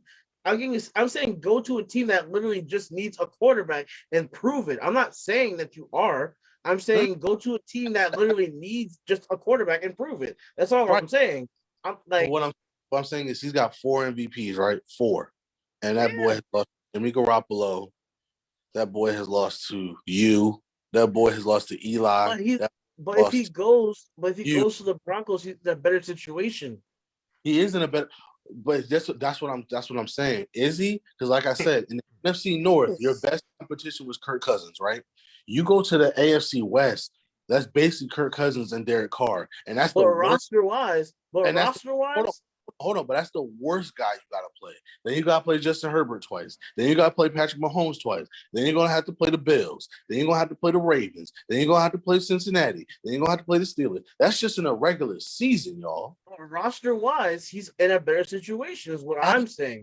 Of course, That's he's what in a I'm saying. I get what you're saying. I get what you're saying. And you got to But I'm- remember too, mile high, when he airs it out, he's gonna be able to air it out. That's great. That's awesome. And Mile High, that's beautiful. The air, we get it. You know what I'm saying? So The point of the matter is, Aaron Rodgers has proven that even when he's been on maybe the best team in the NFC, he can't get to the Super Bowl. Now you're asking him, even though the team will be better.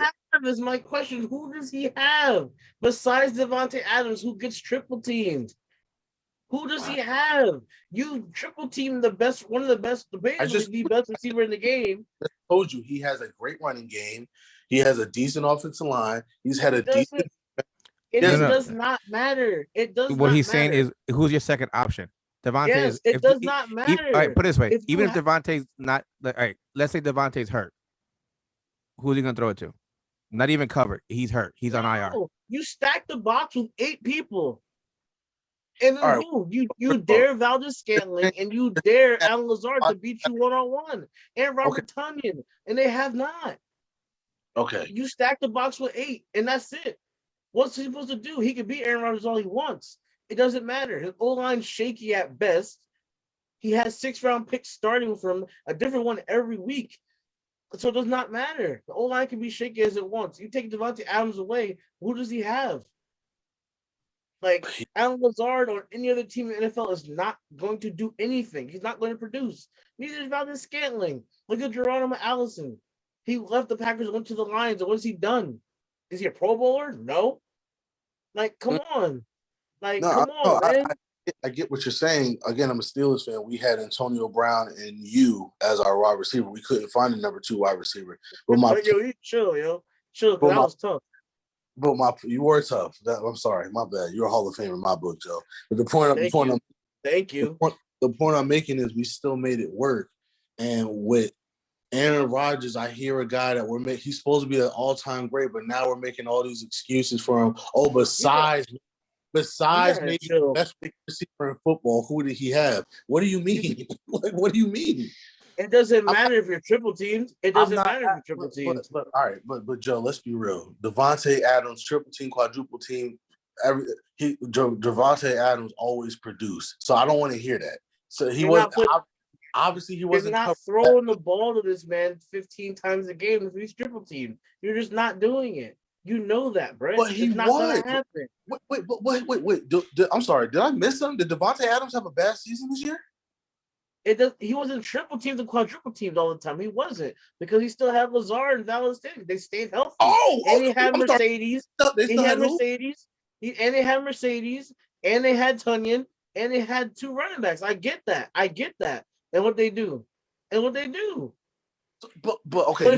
But why not leave? But why not go to a better situation? Is my point. Why go to a better situation? I didn't say he shouldn't go to a better situation. What I'm saying is, what my point I'm making is, as good as Denver's roster is, if you're Aaron Rodgers and you probably only have a 2 or 3 year window, I don't know if Denver is attractive because not only are you in the tougher conference, you're in maybe the best division in football. That's all I'm saying. We're all agreeing that Denver right now is probably the sexiest place for a quarterback to go because, to your point, they are a quarterback away. But if I'm Aaron Rodgers specifically, that's a big risk because I only got 2-3 years to get this right, and I'm in a much harder position. Even though the team is better, I'm in a much harder position to win in Denver than I am anywhere else. That's all I'm saying. So what do you do? Do you stay on the Packers and continue to go 14-3 and lose in the divisional every year, or do you take a chance and go to Denver? If you're Aaron Rodgers, you have options. You can stay in with Green Bay knowing that your route to the Super Bowl is easier, and you just hope that one day you can break through. Or you can go to another NFC team where you can stay in the weaker conference. Or again, like I said, Tennessee not bad because Tennessee, at least you're in another weak division, so you know that you can mess around and get like a top seed in the AFC every year. In Denver, you can't even guarantee me a division. You can't even guarantee me the division. He's gonna be a wild card every single year, in which he's going to have to go on the road every single year and try to beat these quarterbacks. And yes, Denver's roster is amazing, but that's still asking a lot for anybody, not just a 37-year-old who hasn't even proven he can win when he has an easy path to the Super Bowl. That's what I'm trying. That's all I'm trying to say. I'll give you this one then. Aaron Rodgers goes to the Bucks. I like that. Bucks are falling apart. But to Bucks go are back to falling what I was apart. saying. Look at the Wait a weak ass minute. NFC South. The Wait a minute. Panthers trash. The Falcons that. trash. I But like they're that. Saints already about to they're get blown already up. he's already good up there in Green Bay, though, aside from the fact that, you know, like I said, you all are saying he wants another receiver. But to go back to what I was saying before, from 2014 to 2017, that's a 4-year span, Aaron Rodgers had Devontae Adams and Jordy Nelson on the same receiving core and couldn't get it done. Hey, don't hit them with facts, though. Don't hit them with facts. They don't do that. Don't do that. Don't hit them with. In what years? In what years? Between 2014 and 2017, he had Devontae Adams and Jordy Nelson in the same receiving core. Sprinkle in with guys like Randall Cobb, and I ain't even going to bring up St. Brown because he came up there at the end of it. Now, granted, they didn't have a defense. James Jones was on that squad. They didn't have I mean, Joe, I get your point that Packers team was never complete, right? So when they had receivers, they didn't have a defense. When they had a defense, they didn't have receivers. When they had both, they didn't have an O-line. I'll give you that. I'm not arguing that. I'm not arguing that Denver might be a better roster. What I'm saying is, when you're 37 years old and you know for your legacy you have to win another Super Bowl, you might want to go to a lesser team in a better situation because you want an easy route. Let's be honest, Tom Brady was smart because he knew the AFC East was ass. So he knew he was going to get a top 2 seed every single year, which means if nothing else, in order to get to the Super Bowl, you had to go through Foxborough. And that gave him an advantage, right? You always want that. You want the rest. You want the home field advantage. Obviously, you have Bill Belichick, so you know you have the coaching advantage every year, whatever, right? That's something that you need. Mind you, in Tampa Bay, he was able to win without that because the roster was just better, right? So if you're Aaron Rodgers, maybe you're saying the same thing, like, give me the roster, I'll take the road playoff games. But there's so many good teams in the AFC, you're not even guaranteed to get in the playoffs, even on that Denver squad. There's a lot of good AFC teams, especially in the same division as the Chargers, the Raiders, the Chiefs. The Raiders aren't no slouch either. There's not a bad team in the AFC West. That's the problem. You're going from a shoo-in top 2 seed when Green Bay to you'll be happy to get a 6 or 7 seed in Denver, even with that roster, because that's how stiff the competition is. That's what I'm saying. So if you're going to go to the I get it. If you're going to go to the AFC, you got to go to a team that's My thing is, what's your other option if you're Aaron Rodgers? If you're leaving the Packers and the Broncos is too tough, where are you going? Besides, like I said, the Bucks, where are you going then? The Niners. The Niners? Washington. But the Niners is the same thing. Wait, what was the question? Niners is the same thing. You have the Rams. The Niners. You have the Rams and you have the Rams and you have the Cardinals that play tough. And you have the Seahawks. They're going to blow up after this year. We literally That's what I was saying. That's what I'm saying. the Niners are like the other option. To me, you still have to go through people. Like, I don't think it's even like That- I still think it's all. The The Niners. NFC West is not going to be the same in a year or two. It's not going to be the same next year at all. Kyler Murray has no idea what he's doing. The Rams are going to get blown up no matter if win or lose. If they win, it will be like the freaking Marlins when they won the World Series. They get destroyed. The Seahawks, they're in an influx. They're in an influx. Even if the Rams don't get blown up, you just have to deal with the Rams. And Kyle Shanahan, for some reason, coaches well against McVay. So that's that's a little bit better. You could still win your division, and you'll probably get a high wild card. The AFC West, bro, that's a gauntlet. That's what I'm saying. That's a gauntlet in and of itself, let alone the rest of the thing. Now, the Saints is not bad. Like you said, the NFC South is not going to be that good. The Bucks, you already have Mike Evans, right? So that's not bad. see who they can retain, even if they lose a Chris Godwin or whatever. I'm sure they'll make money. They'll make some moves to get Devontae Adams there if they need to and let Chris Godwin go. So you'll have Mike Evans and Devontae Adams. That's not bad. Again, NFC South is a great division. I like the Titans. That was an interesting one I didn't think about, but it isn't bad. With a Derrick Henry and AJ Brown. Julio, I don't know about Julio. He can't stay healthy, and he's old. Julio's on the downside of his career. I said it at the beginning of the season. Yeah, but at the same time, that's still an easy path to the playoffs. You want an easy – they were the 1 seed this year with Tannehill. You're trying to tell me with fucking Aaron Rodgers they can't be a 2 seed? That's what I'm saying. Or a 1 again. Right. So that's you want an easier path to the play. As great as sexy as the Denver roster is, and it is the sexiest roster in football right now because they are the one team that can legit say we're just a quarterback away. They're in such a bad place because that division alone is hard. That's their issue. Their division alone would make me question it because you're asking. I don't care who you are, even if it's the great Aaron Rodgers. Like, yeah, bro, you're gonna have to beat Patrick Mahomes at least once every year to make the playoffs. You can't go 0-6 in your division and make the playoffs. That's not gonna happen. That's like impossible. You know what I mean? Like you're gonna have to beat all those teams at least once, at least, and hope that they beat each other at least once, so that you can get some tiebreakers. And look at this: the Titans lost to the Bengals in the divisional round by 3 points. Yep. You mean to tell me? Yeah, you mean to tell me if Rodgers wouldn't make a difference with that? That wouldn't be an issue. That's why I say Tennessee is the sleeper pick, but it's the sexier of them all. Yeah, they have a good defense. They have a good offense. Derrick Henry. They have AJ Brown. Yeah, bro. Tennessee might be the best one. Like I said, the Steelers will be. If the Steelers had an O-line, the Steelers would be the best one. The Steelers O-line is garbage. We got a high right now.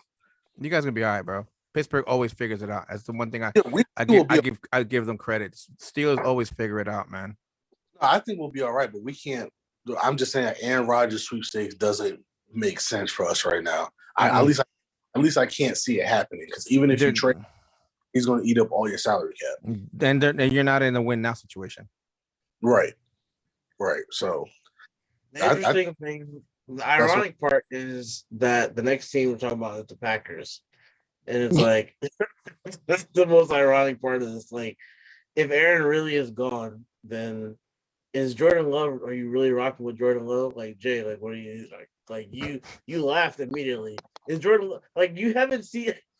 Like we haven't seen Jordan Love ball. Everybody's already shaking their head. No, like bro. No, we saw him. All right, We saw him. No. So, what do you do then? Bidgie, what do you do with your Packers? Ryan Fitzpatrick. Right. I trade the Niners. If I'm the Packers, I'm trading to the Niners. I can get there's 2 quarterbacks. There's 2. Not 1. I got 2 quarterbacks. And the Niners aren't giving up Trey Lance. Leave that alone. For Rodgers, I think they would. I think Rodgers. Yeah, that's a tough The suck. question is, I keep hearing trade when it comes to Rodgers. Isn't Rodgers a free agent? No, he's got 1 year left. No. Oh, okay. He's got 1, but it's not guaranteed. That's why they can trade him because it's not going to hurt the cap. Mm-hmm. Yeah. And that's the thing. If Jordan Love was ready, they would have done the same thing with Aaron Rodgers did with Brett Favre, and they would have shipped him out. They would have forced him out. Yeah, that told you need to know, right? Mm-hmm. Yep. Because remember, that's why they pushed Brett out so early because they knew Rodgers was ready. So like, we don't need you guys. Bye. They didn't care. They were like grimy as hell, But Aaron knows he has them by the balls because Jordan Love is not ready. He is not it. Right. Oh gosh. All right. So I mean, then what do you think the Packers do? Do they go out and sign somebody? Because again, it's the same thing. It's like the quarterback class isn't that great. So pick up the phone, call the 49ers, go get Jimmy GQ. That's what I'm saying. And do what you do. Here's the thing. Here's a question though. Here's a question. That first round pick to either do to facilitate it or get a pick back. And when you get a pick back, You go out and get you another receiver or in this loaded receiver class, and you keep it trucking. You keep pushing. Paul, Here's what a were you question. saying? If you trade Rodgers away and get draft picks, do you trade Devontae and just forget it, just start rebuilding again?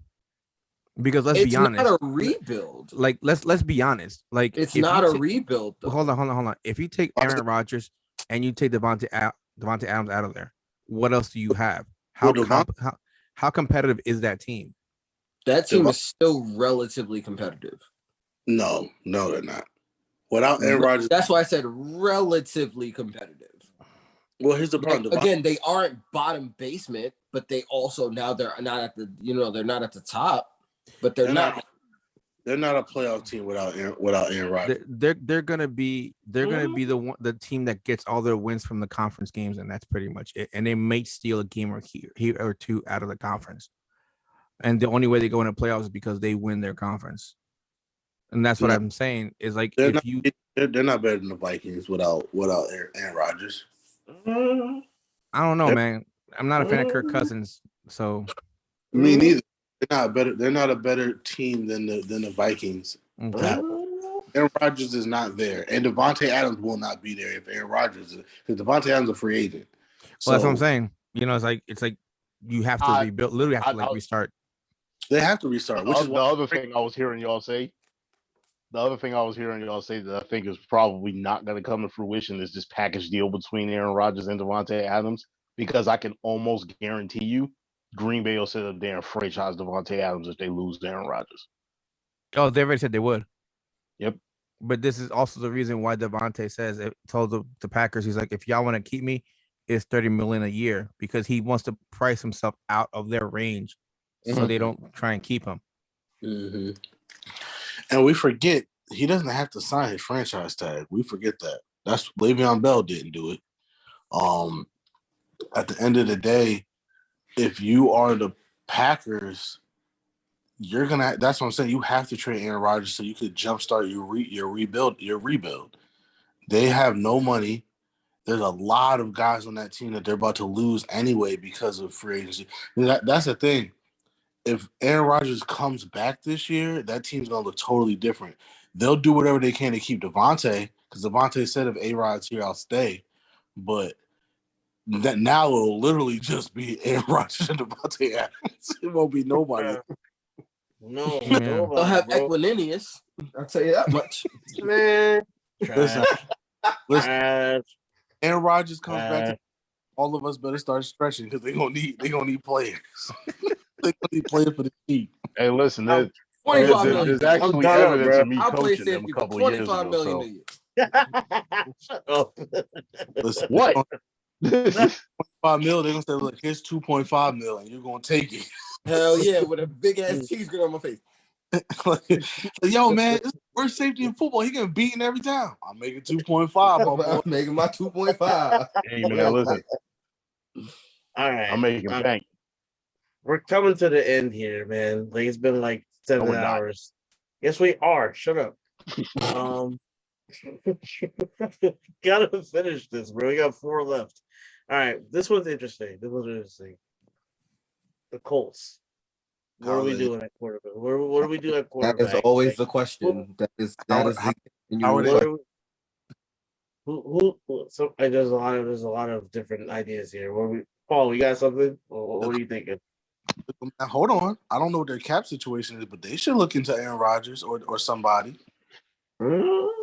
That's interesting. The more I think about it, they are 37 million over. They have 37 available. Over? Oh, 37 million available. 37 available. Oh, that's perfect. What?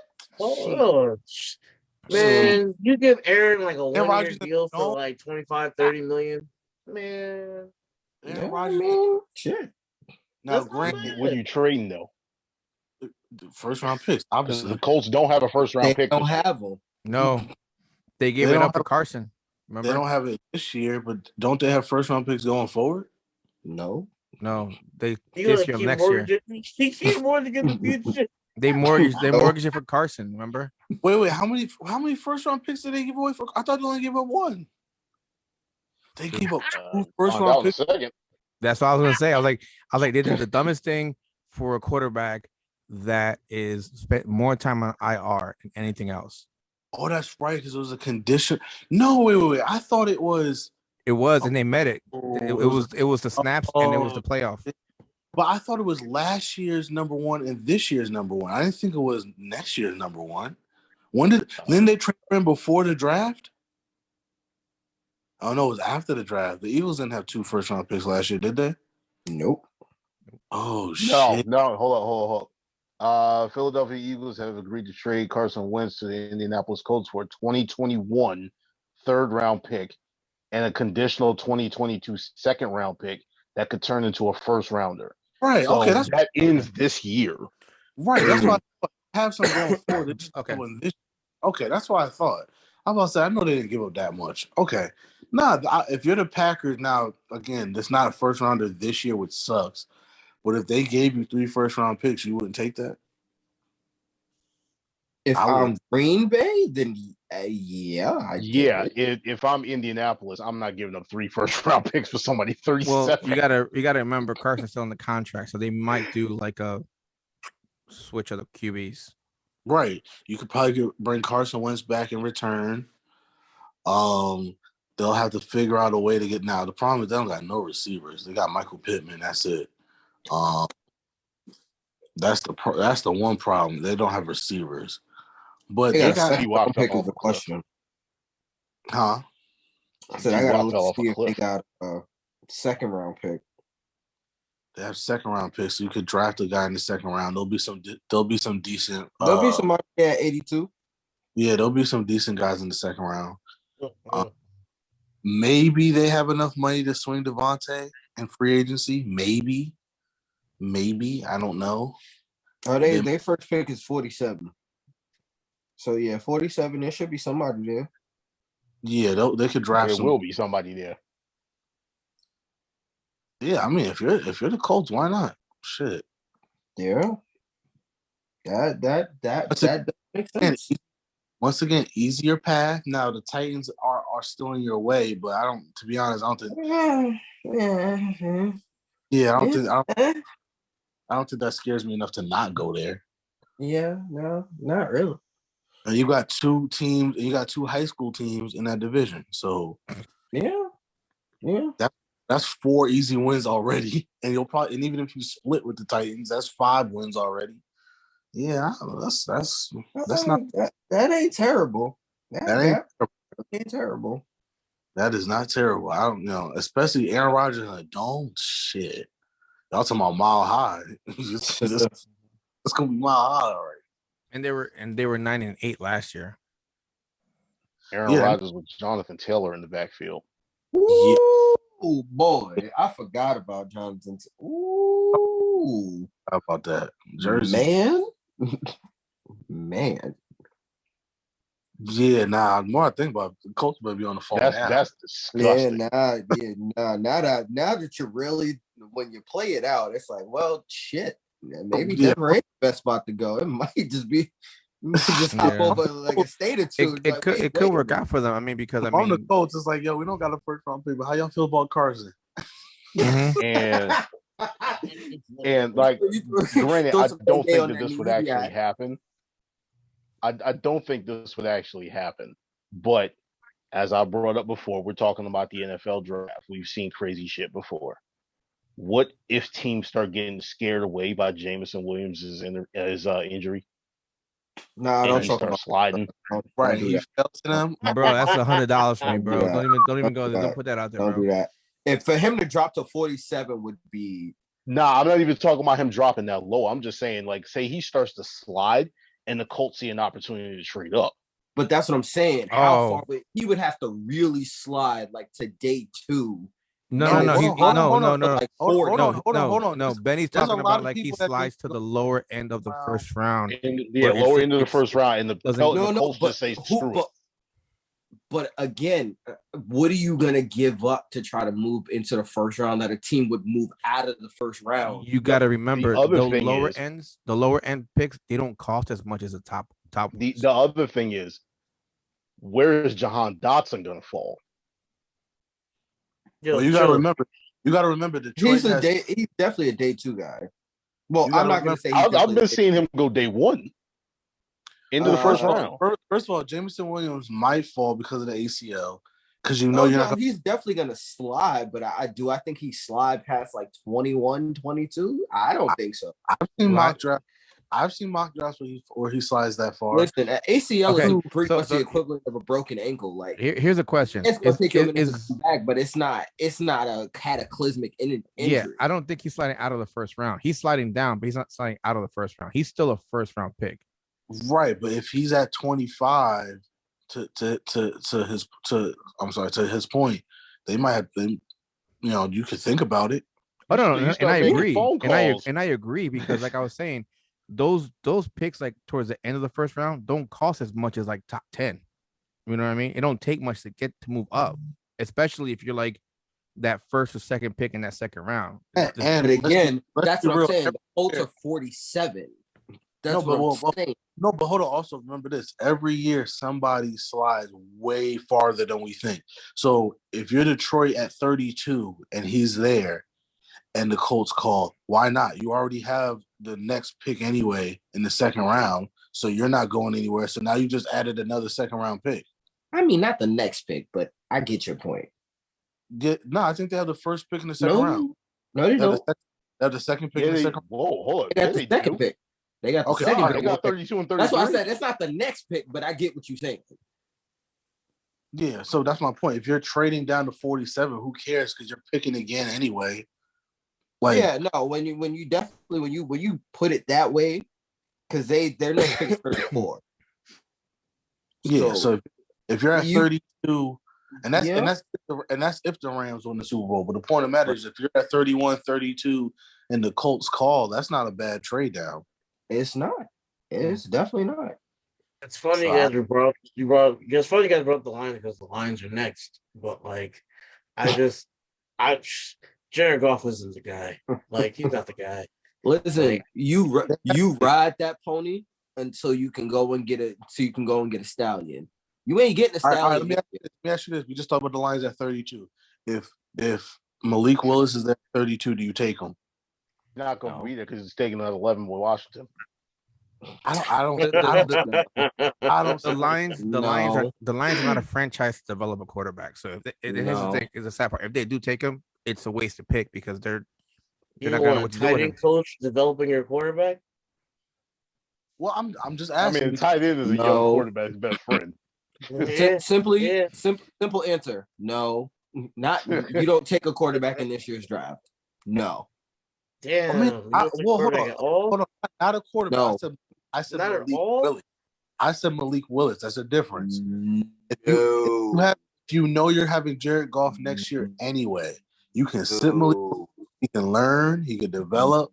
I don't know. Is Malik Willis No. better than anybody coming out next year? He could be. Why not? It's his ceiling higher than anybody else coming out next year. It could be. Here's the Not thing: even- By what Malik standard? Malik has By what standard? What is Malik Willis shown that he's better than anybody playing in a premium college position when he couldn't get in a premium college position? He had to go to Liberty to get noticed. I understand that, but his arm talent is really good. His athleticism is really good, and even though he's short, which I don't like, he's got a big frame. So you figure he can at least take hits or whatever. If you are Detroit, you just named 4 quarterbacks coming out next year with them same exact damn attributes. Playing in a better program. But hold on, to me, this is just me. To be very honest, with you, besides Bryce Young, I'm not that high on the guys coming out next year anyway. Don't give me CJ Stroud. Don't give me CJ Stroud, the next great Ohio State quarterback that never panned out in the NFL. Don't give me that. Spencer Rattler sucks. I don't give a fuck what he does at South Carolina next year. He sucks. So those are like the top 3 guys right there. So besides Bryce Young, there's not too many guys next year that I'm like so high on that I'm saying Malik Willis can't be better than if he's not developed properly. That's just me. And how long is this Jared Goff contract? Don't he got like another 3 years? Yeah, I'll give you 1 second. I'll tell you right now. Because I'm sure I Yeah, think he had just signed the new but that's my contract. point. You know you have Jared Goff for at least next year, right? So if you took a guy like Malik Willis, you don't even have to think about playing him for another year or two, and now you could really develop him the proper way. And then once you're able to get out of that Goff contract by trading him, cutting him, whatever, you might have your guy. Because again, you got rid of a guy like Stafford. You need a guy like you need a dude. You need a dude to make Detroit pop. Right. Do you think Malik Willis is a dude?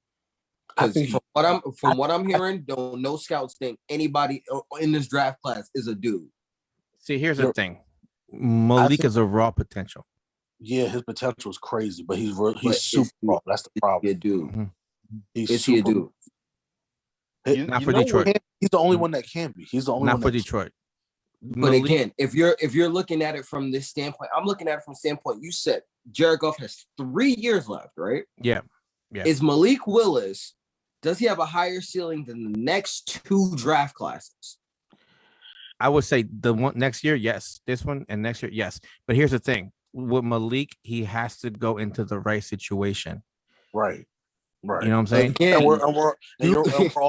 we're all saying Detroit's not that. You're right. But I'll put you this way too. Malik Willis might be perfect for Detroit, but because they don't really have an offensive line and they don't have much, his running ability alone might be perfect for Detroit. That's cute. But then, as the Steelers fan, I'm gonna look at you the same way you was just looking at us when we were saying you taking the quarterback at 20. You gonna give up an offensive lineman. You gonna give up the potential to get any number of guys with that 5th option at 32 for Malik Willis. It's something they have to think about. They have a shit ton. Like I said, now if the Steelers had the amount of picks Detroit had, then yeah, go ahead, take a chance on the quarterback because you still have all these other. Detroit has mad picks. They got mad picks. Yeah, you got mad picks, and you have literally no one on your team that's of any use outside of Penny Sewell. That's very true. Well, you have DeAndre Swift. Too. DeAndre Swift. You have some of the receivers, especially the young guys. The rookie St. Brown. He's looking decent. Yeah. They got some pieces. It's going to put together. We'll see who they take at 2, right? Aiden Hudson. And again, you're picking again at 34. All right, fine. Switch the question. And Malik Willis at 34, do you think about it? No. Not if it's Detroit. Not if it's Detroit. Not at all. This is the thing. It's okay. I just don't trust Detroit with developing a quarterback. At 66 though? 66, I think about it. 66, at 66. I hate to bring him up again. But now you're talking about Bailey Zappi.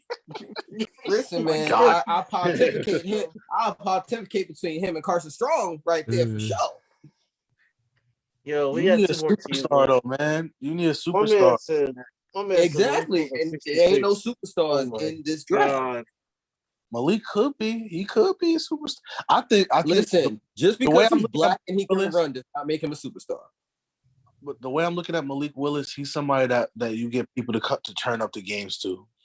I didn't see it at first. The first game I ever watched of Malik Willis, he threw like 3 interceptions in the first half, and I'm like, what the hell are y'all talking about with this Malik Willis kid? But the more I watched him, I watched the Senior Bowl stuff, I see where people see the potential. Is he incredibly raw? Hell yeah. But that's what I'm saying. A team like Detroit, a team like Atlanta, who's already got Matt Ryan on the roster, teams like that should think about him because if you could develop him properly, he might go crazy. Malik Willis in a dome like Detroit or Atlanta, I don't know. That boy. Atlanta, I agree as well.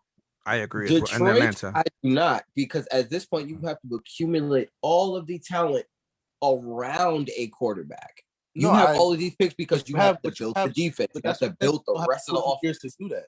You'll have 2 or 3 years to do that. The reason why I don't say Atlanta is because Atlanta doesn't really have a treasure trove of draft picks. So I don't think they could afford to do that right now. If you're Detroit, you have more draft picks than you know what to do with. That's what I'm saying. And If you're again, wait. Time out. We got two teams. Your with worse quarterback records. is 37 years old. What the hell do you mean they can't afford to? They don't have a choice. Atlanta has so many other needs besides court. They need pass rushers. So you're gonna take Malik Willis at what, 8? No, Oh, I'm trading that. back. You trade back maybe, but you can't do that early. You have to get your edge rushers. You need to fix that offensive line. You might need another wide receiver because Calvin Ridley might not be there. Atlanta can't afford to do that right now. They're just going to have to wait for Matt Ryan to retire and then just draft a guy. And people are going to say, well, that's stupid. You should get your heir apparent now. But yeah, they're not in a position to do that. They have the rest of their roster to fill out. Detroit is a blank slate right now. You can do whatever, including maybe getting your potential future guy and continue to build around him. So when it's time to pass the keys to him, he's ready and the team is ready. You know what I mean? At 2, you might get Aiden Hutchinson. At 34, you probably will get a wide receiver. You know what I mean? Like, you can do some things so 2 years from now, when you can get out of the Jared Goff contract, now Malik Willis is your quarterback and he has a line and he has receivers and you have a better defense, so you don't have to score 1,000,000 points just to lose by 3. You know what I mean? Like, you could do some things in Detroit. That's what I'm saying. Now, again, something you got to think about. To your point, do you trust yourself? You gotta know your staff. Do we trust ourselves to develop this dude? If the answer is no, then don't touch him. But if you think you can develop him, why not? Why not give it a shot? That's what I'm saying. Not at 2. Not at 2. Please don't do it at 2. That would be the most Detroit thing ever to do it at 2. Nah, do it at 2. Do it at 2. No, man, come on. I say it. Do it. Do that. That would be the most Detroit thing ever to do it at 2. That would be great. I would love that. That would Sincerely. be fantastic. Brett, But at if 32, they draft him at 2, I'm coming for you. at I'm okay with 32, Do it. at 32, that's a different situation. We have 2 more teams. Can we please finish? Oh, my boy Joe is determined to get to all these teams. Go ahead, Joe. My bad. I'm sorry. We have the Vikings. So Kirk Cousins is currently 34 years old. He's in the last year of his deal. He's set to make $35 million this season alone this year. So you take Willis? You take him up to the back. Benji, what are you thinking on this? Because you guys want to keep talking about goddamn Malik Willis and Bailey Zappi. I'm not hearing it right now. God damn it. Your favorite quarterback. Joe, you knew what you were doing in this podcast. What? Yes, I said your favorite quarterback. You knew I was going to bring Stetson Bennett to the Vikings. All right, you shut up too. Paul, what are you thinking about? All I gotta say is seriously, what else can the Vikings do right now? All right. At the moment, they're probably, I want to say, just because of the fact that Cousins is the vet, a little more solidified than the Bears are in their position. And then, like, counting Rodgers out of the situation, they're the most solidified team in the freaking NFC North. So, what exactly are they going to do? corner. They got to go on top of the fact that you already got, as you said, $35 million invested in this dude. So what move are you going to make? The Vikings are in a decent position, to be honest with you. They got to fix that defense, but again, it's a good defensive draft. They got the 12th pick in the draft. They'll probably get a top corner, at least a top 2 corner, you would think, whether that's Stingley, whether that's Sauce Gardner, even if a guy – I think it'd be Sauce. Even if they have to This sell probably gonna be Stingley. Think so? From what I'm hearing, Sauce is actually number 1 in most circles. Yeah, Sauce is becoming number 1. So okay, fine. So you get a guy that was supposed to be the 3rd pick in the draft, and because of the foot injury, you get him at 12. I'll take that. I think the Vikings should be very happy with where they are. If Aaron Rodgers does leave, they're the class of the division. That's not saying much, but they're the class of the division. I'm just saying, as from the quarterback perspective, what move are you going to make that makes any kind of sense besides sticking with Kirk Cousins? Yeah, you have to. You have to stick with Kirk. Call Jimmy GQ. Jimmy G's not better than Kirk Cousins in this case, man. The only like it would be like either a lateral move or it's a step backwards. Honestly, That's a one of the step back. two. Like, It's a Yeah. step Exactly. backwards because, like I Like, said, the availability yeah, of Jimmy G is like yeah, like come on, man. The only thing these guys could do is try to let Kirk Cousins go and try to keep him 35 mil and stack the team and just give it to Kellen Mond. And he's not ready I was yet. gonna say, I know there's another guy. no, over there. he's 45. He's got a prorated bonus of 10 million. Oh, well, there you go. And There you go. and the Vikings are 15 million over the cap. Ooh. That Hey, sounds yo, like they Kellen converted Mond's the- coming on That- this year. No, that sounds like Dalvin Cook's gonna be available soon. Mm. Oh, That- let's that's- not laugh. Hold on. That sounds like Malik Willis at 12. That's what that sounds like. I mean, yeah, Taki mushrooms. That sounds like That's Malik not Willis at happening. 12. You got a nice little third round pick in Kellen Mond sitting over that there. sounds like Danielle Hunter getting He's getting itching to moved. play. I'm just Oh, saying. he's That's- definitely getting sounds moved. like- They trying to say that the Jets should move 10 for him. I was like, yeah, no, go somewhere. For Danielle Hunter? Go Like left. Billy Zappe to me. The third round. Really happy again. God So damn it. here's the thing. I am damn glad the Jets did not sign Kirk Cousins. Woo. That I $90 swear, million We dodged a guaranteed?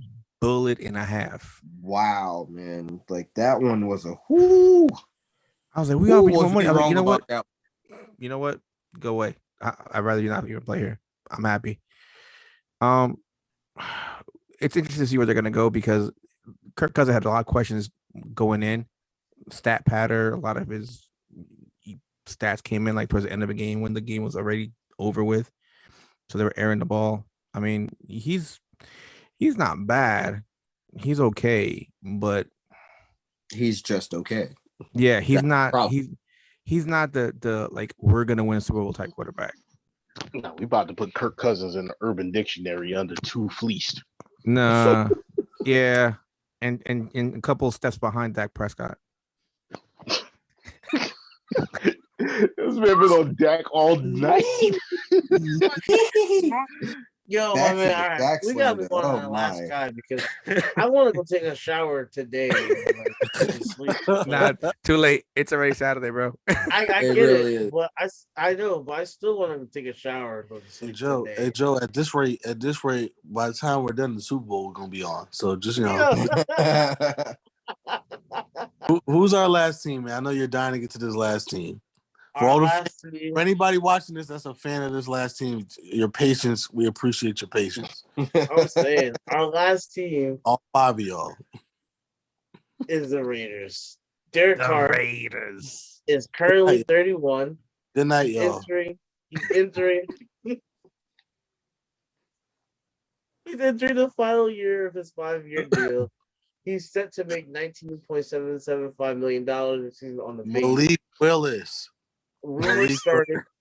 That is the most Yo, rated this pick man on the face of This the man planet. is a fool. Rumors started toward the end of the season, and Sam. even I should say the end of last season until this year that this would be Carr's last year, and he was playing to prove a point. He played a chip on his shoulder, and then now that Josh McDaniels has come in, we're gonna see whether Carr is the guy moving forward. Do they stay with him for another year? It's a weak quarterback class. Now, I mean, the top 10 quarterbacks that are coming out, you got Malik Willis, you got, like we've been talking about the whole night. Got Kenny Pickett, Carson Strong, Bailey Zappi, Desmond Ritter, Sam Howell, Matt Corral. All right. Joe, to save time, because I know you want to shower. Fuck that. You stick with Derek Carr. It's not even a question about. I'm just saying. I mean, the other only options are. I want to give you a hot take and say something crazy, but let's be real. No, it's already almost 1 a.m. Do what you gotta do. Just drop the hot take. We'll edit it. We'll take the clip. We'll put it on Instagram. We'll make millions. No, but I'm saying realistically, they shouldn't waste time doing anything else but going with Derek Carr. He danced with the girl that got you there. He got you to the playoffs for the first time. The two times that you went to the playoffs, he got you there. Josh McDaniels supposed to be a quarterback guru, so go ahead and keep him for another year. See what you can do with him, unless you can swing a deal for somebody else. But again, you're going to give up a lot when you have a guy that's pretty good already. It's not like he's a scrub. So, I think that you should just stick with him. That doesn't make sense to go to do anything else. Unless you want to take Bailey Zappi. You know what I'm saying? You're gonna stop At talking about this point, this is one of those teams where a Bailey 3-team Zappi's deal name. would be fantastic. What'd you say? Deal? I said this would be one of those teams where if the NFL were to ever do a 3-team deal, it would be fantastic. Right, and that's what I'm saying. If you're the Raiders, you got, yes, absolutely. Derek Carr to trade would definitely get you somebody. I would do. If I was the Steelers, I would love Derek Carr, but again, I don't think it makes sense to trade for anybody right now. Right. I mean, again, if somehow, some way, the Seahawks move off of Russell Wilson, then that's definitely an option to keep them competitive. Like that's that. I mean, he gives you the passion that you want for that fan base. And moving off of Russell Wilson will give you the capital. So Derek Carr's getting traded. No. What I was thinking was I hadn't even thought of the possibility of Russell Wilson in Vegas. It never passed my mind. But the look of him, Sierra, Vegas, that's a marriage made in heaven right there. That would work. My thing is every halftime. I love that. The thing that popped in my head, because he's been brought up like 150 times, is Jimmy Garoppolo. Josh McDaniels is there, so you already have the connection. I don't like him. No. But it's a possibility. I don't see. I could see that because, like I was gonna say, Derek Carr is in last year of his contract. Do you literally just hold on to this guy and let him walk, or do you trade him and get something in return? He is 31. I don't think trading him. I don't think trading him to San Francisco is a realistic possibility. But the idea of the 3-team trade that would come up. Oh yeah, I agree. Let's say McDaniels just decided, okay, I don't want to roll with Carr.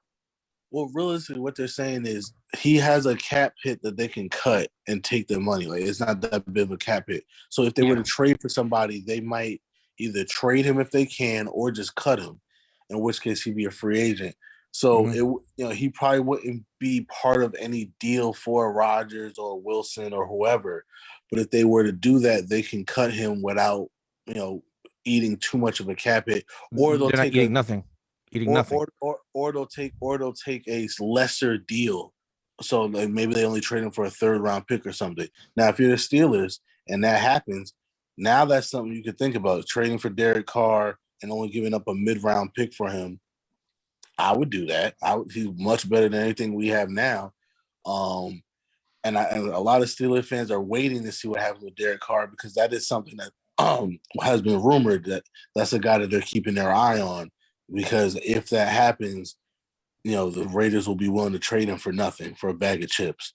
And here's the funny part, because when Chucky was there, apparently him and Chucky didn't get along, and Chucky was pretty much like on the verge of like shipping him out. But it didn't happen. Obviously, we know what happened. But going back to his salary, no matter what they do with him, if they cut him before or after June 1st, trade him before or after, they're getting a cap savings of $19 million. Pretty much almost 20, 19.8, and there's no dead money at all. No matter what they do, there is no dead money. So which is what I'm saying. They're most likely going to me. I see him getting traded because you don't want to let this guy walk and get nothing in return. If they do let him keep him, let him walk, I'm like, y'all stupid. You have a quarterback that plenty of people want. Trade him, get something. It doesn't matter if it's a third round pick or a bag of Dorito chips. Get something for that guy. Right, and that's what they'll do. They'll trade for who they want, and then they'll trade Derek Carr for pennies on a dollar just to say they got something for him. And that's going to open the door for a lot of teams like the Panthers who don't have much to trade, like the Steelers who's not trying to give up too much. So that's probably where they'll have to look for their quarterback. But to me, to be very honest, I think I would just keep him and just re-sign him later. He's not a bad quarterback. And if you're not going to get a Russell Wilson or an Aaron Rodgers or Deshaun Watson, who are you going to get that's better than Derek Carr? He's not a We scrub. didn't replace And him. that is Yeah, the biggest exactly. X factor is that we've really not even considered Deshaun Watson in a lot of these discussions. That is one of That's the because bigger X factors. his status is so up in the air. Yeah, you Well, can't, bro. You can't. and he's already kind of made it clear there's only like 2 teams he wants to play for, so that's the Mhm. problem. Yeah. Well, one of them he has is another big existing because he ain't going to Miami now. Right. He has a no trade clause, so I think the Giants and the Panthers are the only team that he's even considering right now. So Well, that narrows it down to the Panthers because Jesus. John Marin already made his Lord Jesus. he already made his feelings on the matter known. So Oh there it is. my gosh. Imagine Sam Darnold on the Texans. Oh God. yeah. You want to talk about Lord. you want to talk about a Bailey Zappi? Oh my God. Yo, go away, bro. Go away. And he would actually have to sit there and compete for a job with Davis Mills and probably lose That's what I'm talking about. You want to the talk quarterback battle. Like, oh man. Ooh, Oh. that would hurt. You gotta stop hating on Bailey Zappi, bro. Like you really do. Bro, I saw that Senior Bowl game, and my man couldn't even complete a 40-yard pass. I saw he's done. They were talking all this time. Oh yeah, he led the nation in touchdowns. And he's so good. And da. They said his arm strength isn't that bad. That's all. His arm strength can't be that bad. Homeboy got picked off on the dude was wide open, and he underthrew him by 20 yards. I said, "Oh shit, he looked like me out there." We watched the game. Me and Joe just kind of looked. It was like, oh, we was all one of these, and just kind of looked. It was like, The dude was wide. it was one of those. You had one of those. Like, oh. He underthrew by 20 yards, and it wasn't even like it's not even like a Hail Mary throw. Like, damn, bro, you was past the 50-yard line already. He threw him by, and it's not like this dude was in the back of the end zone. He was at the 10, and he underthrew 20 yards. Like, God. I said, yeah, my boy Bailey done. He better. Yeah, that was it. I hope he got a good degree from Western Kentucky, bro. Polish that resume up, my boy. That's a good school. So I mean, like he gonna walk into some bread if he don't. That's what I'm saying. He could be a doctor. You know what I'm saying? You know, Dr. Bailey Zappi. That's a pretty cool name. This is the fool, yo. Get out of here. Yo, Doc, weren't you that one nigga that underthrew that nigga by 20 yards? Yeah, that was me. Bro, nah. Cough for me real quick. Cough for me real quick. We don't talk about that. Hey, yeah, that was me. Let me take your blood listen. pressure real quick, my boy. Oh my God. Hey, listen, if Dan Orlovsky can, outlive running out of the back of the end zone scrambling, I guarantee you, Dan Orlovsky ain't never underthrow a nigga that bad. I gotta see this. I gotta see this highlight. I gotta see this highlight. My God. I'll take a mental mistake over you just having a Kraft mac and cheese on. That's not even a noodle arm. That's not even a noodle arm. That is a Velveeta mac and cheese arm. He said my man had a blackaroni and cheese arm. Yo, we're out. We're done. I'm just saying. I don't think I would have done that. You can talk as much as you want about Dan Orlovsky and Bailey Zappi off camera, like off line. We're done. Oh my God. Joe, listen, when you're taking a shower, say what you gotta say. Shameless plug your shit because I'm cutting it in like 2 seconds. Okay, everybody plug yourself. All right, everybody go watch the Dope Blog on YouTube, youtube.com/the Dope Blog. But Joe, when you're in your shower, I want you to think to yourself, have I ever underthrown a nigga that bad? Just think to yourself. Because I don't think you're right. Because I never have to underthrow somebody that bad. You're correct. Just think to yourself, like, yo, wait, tell me, have I ever done something that bad before on the football field? Oh my God. With the world watching. The world was watching. There was nothing else on. We're out. It was the Saturday before Thank the you Pro for Bowl. watching. It was a Saturday for the Pro Bowl. Have a good Everybody night, watching man. you.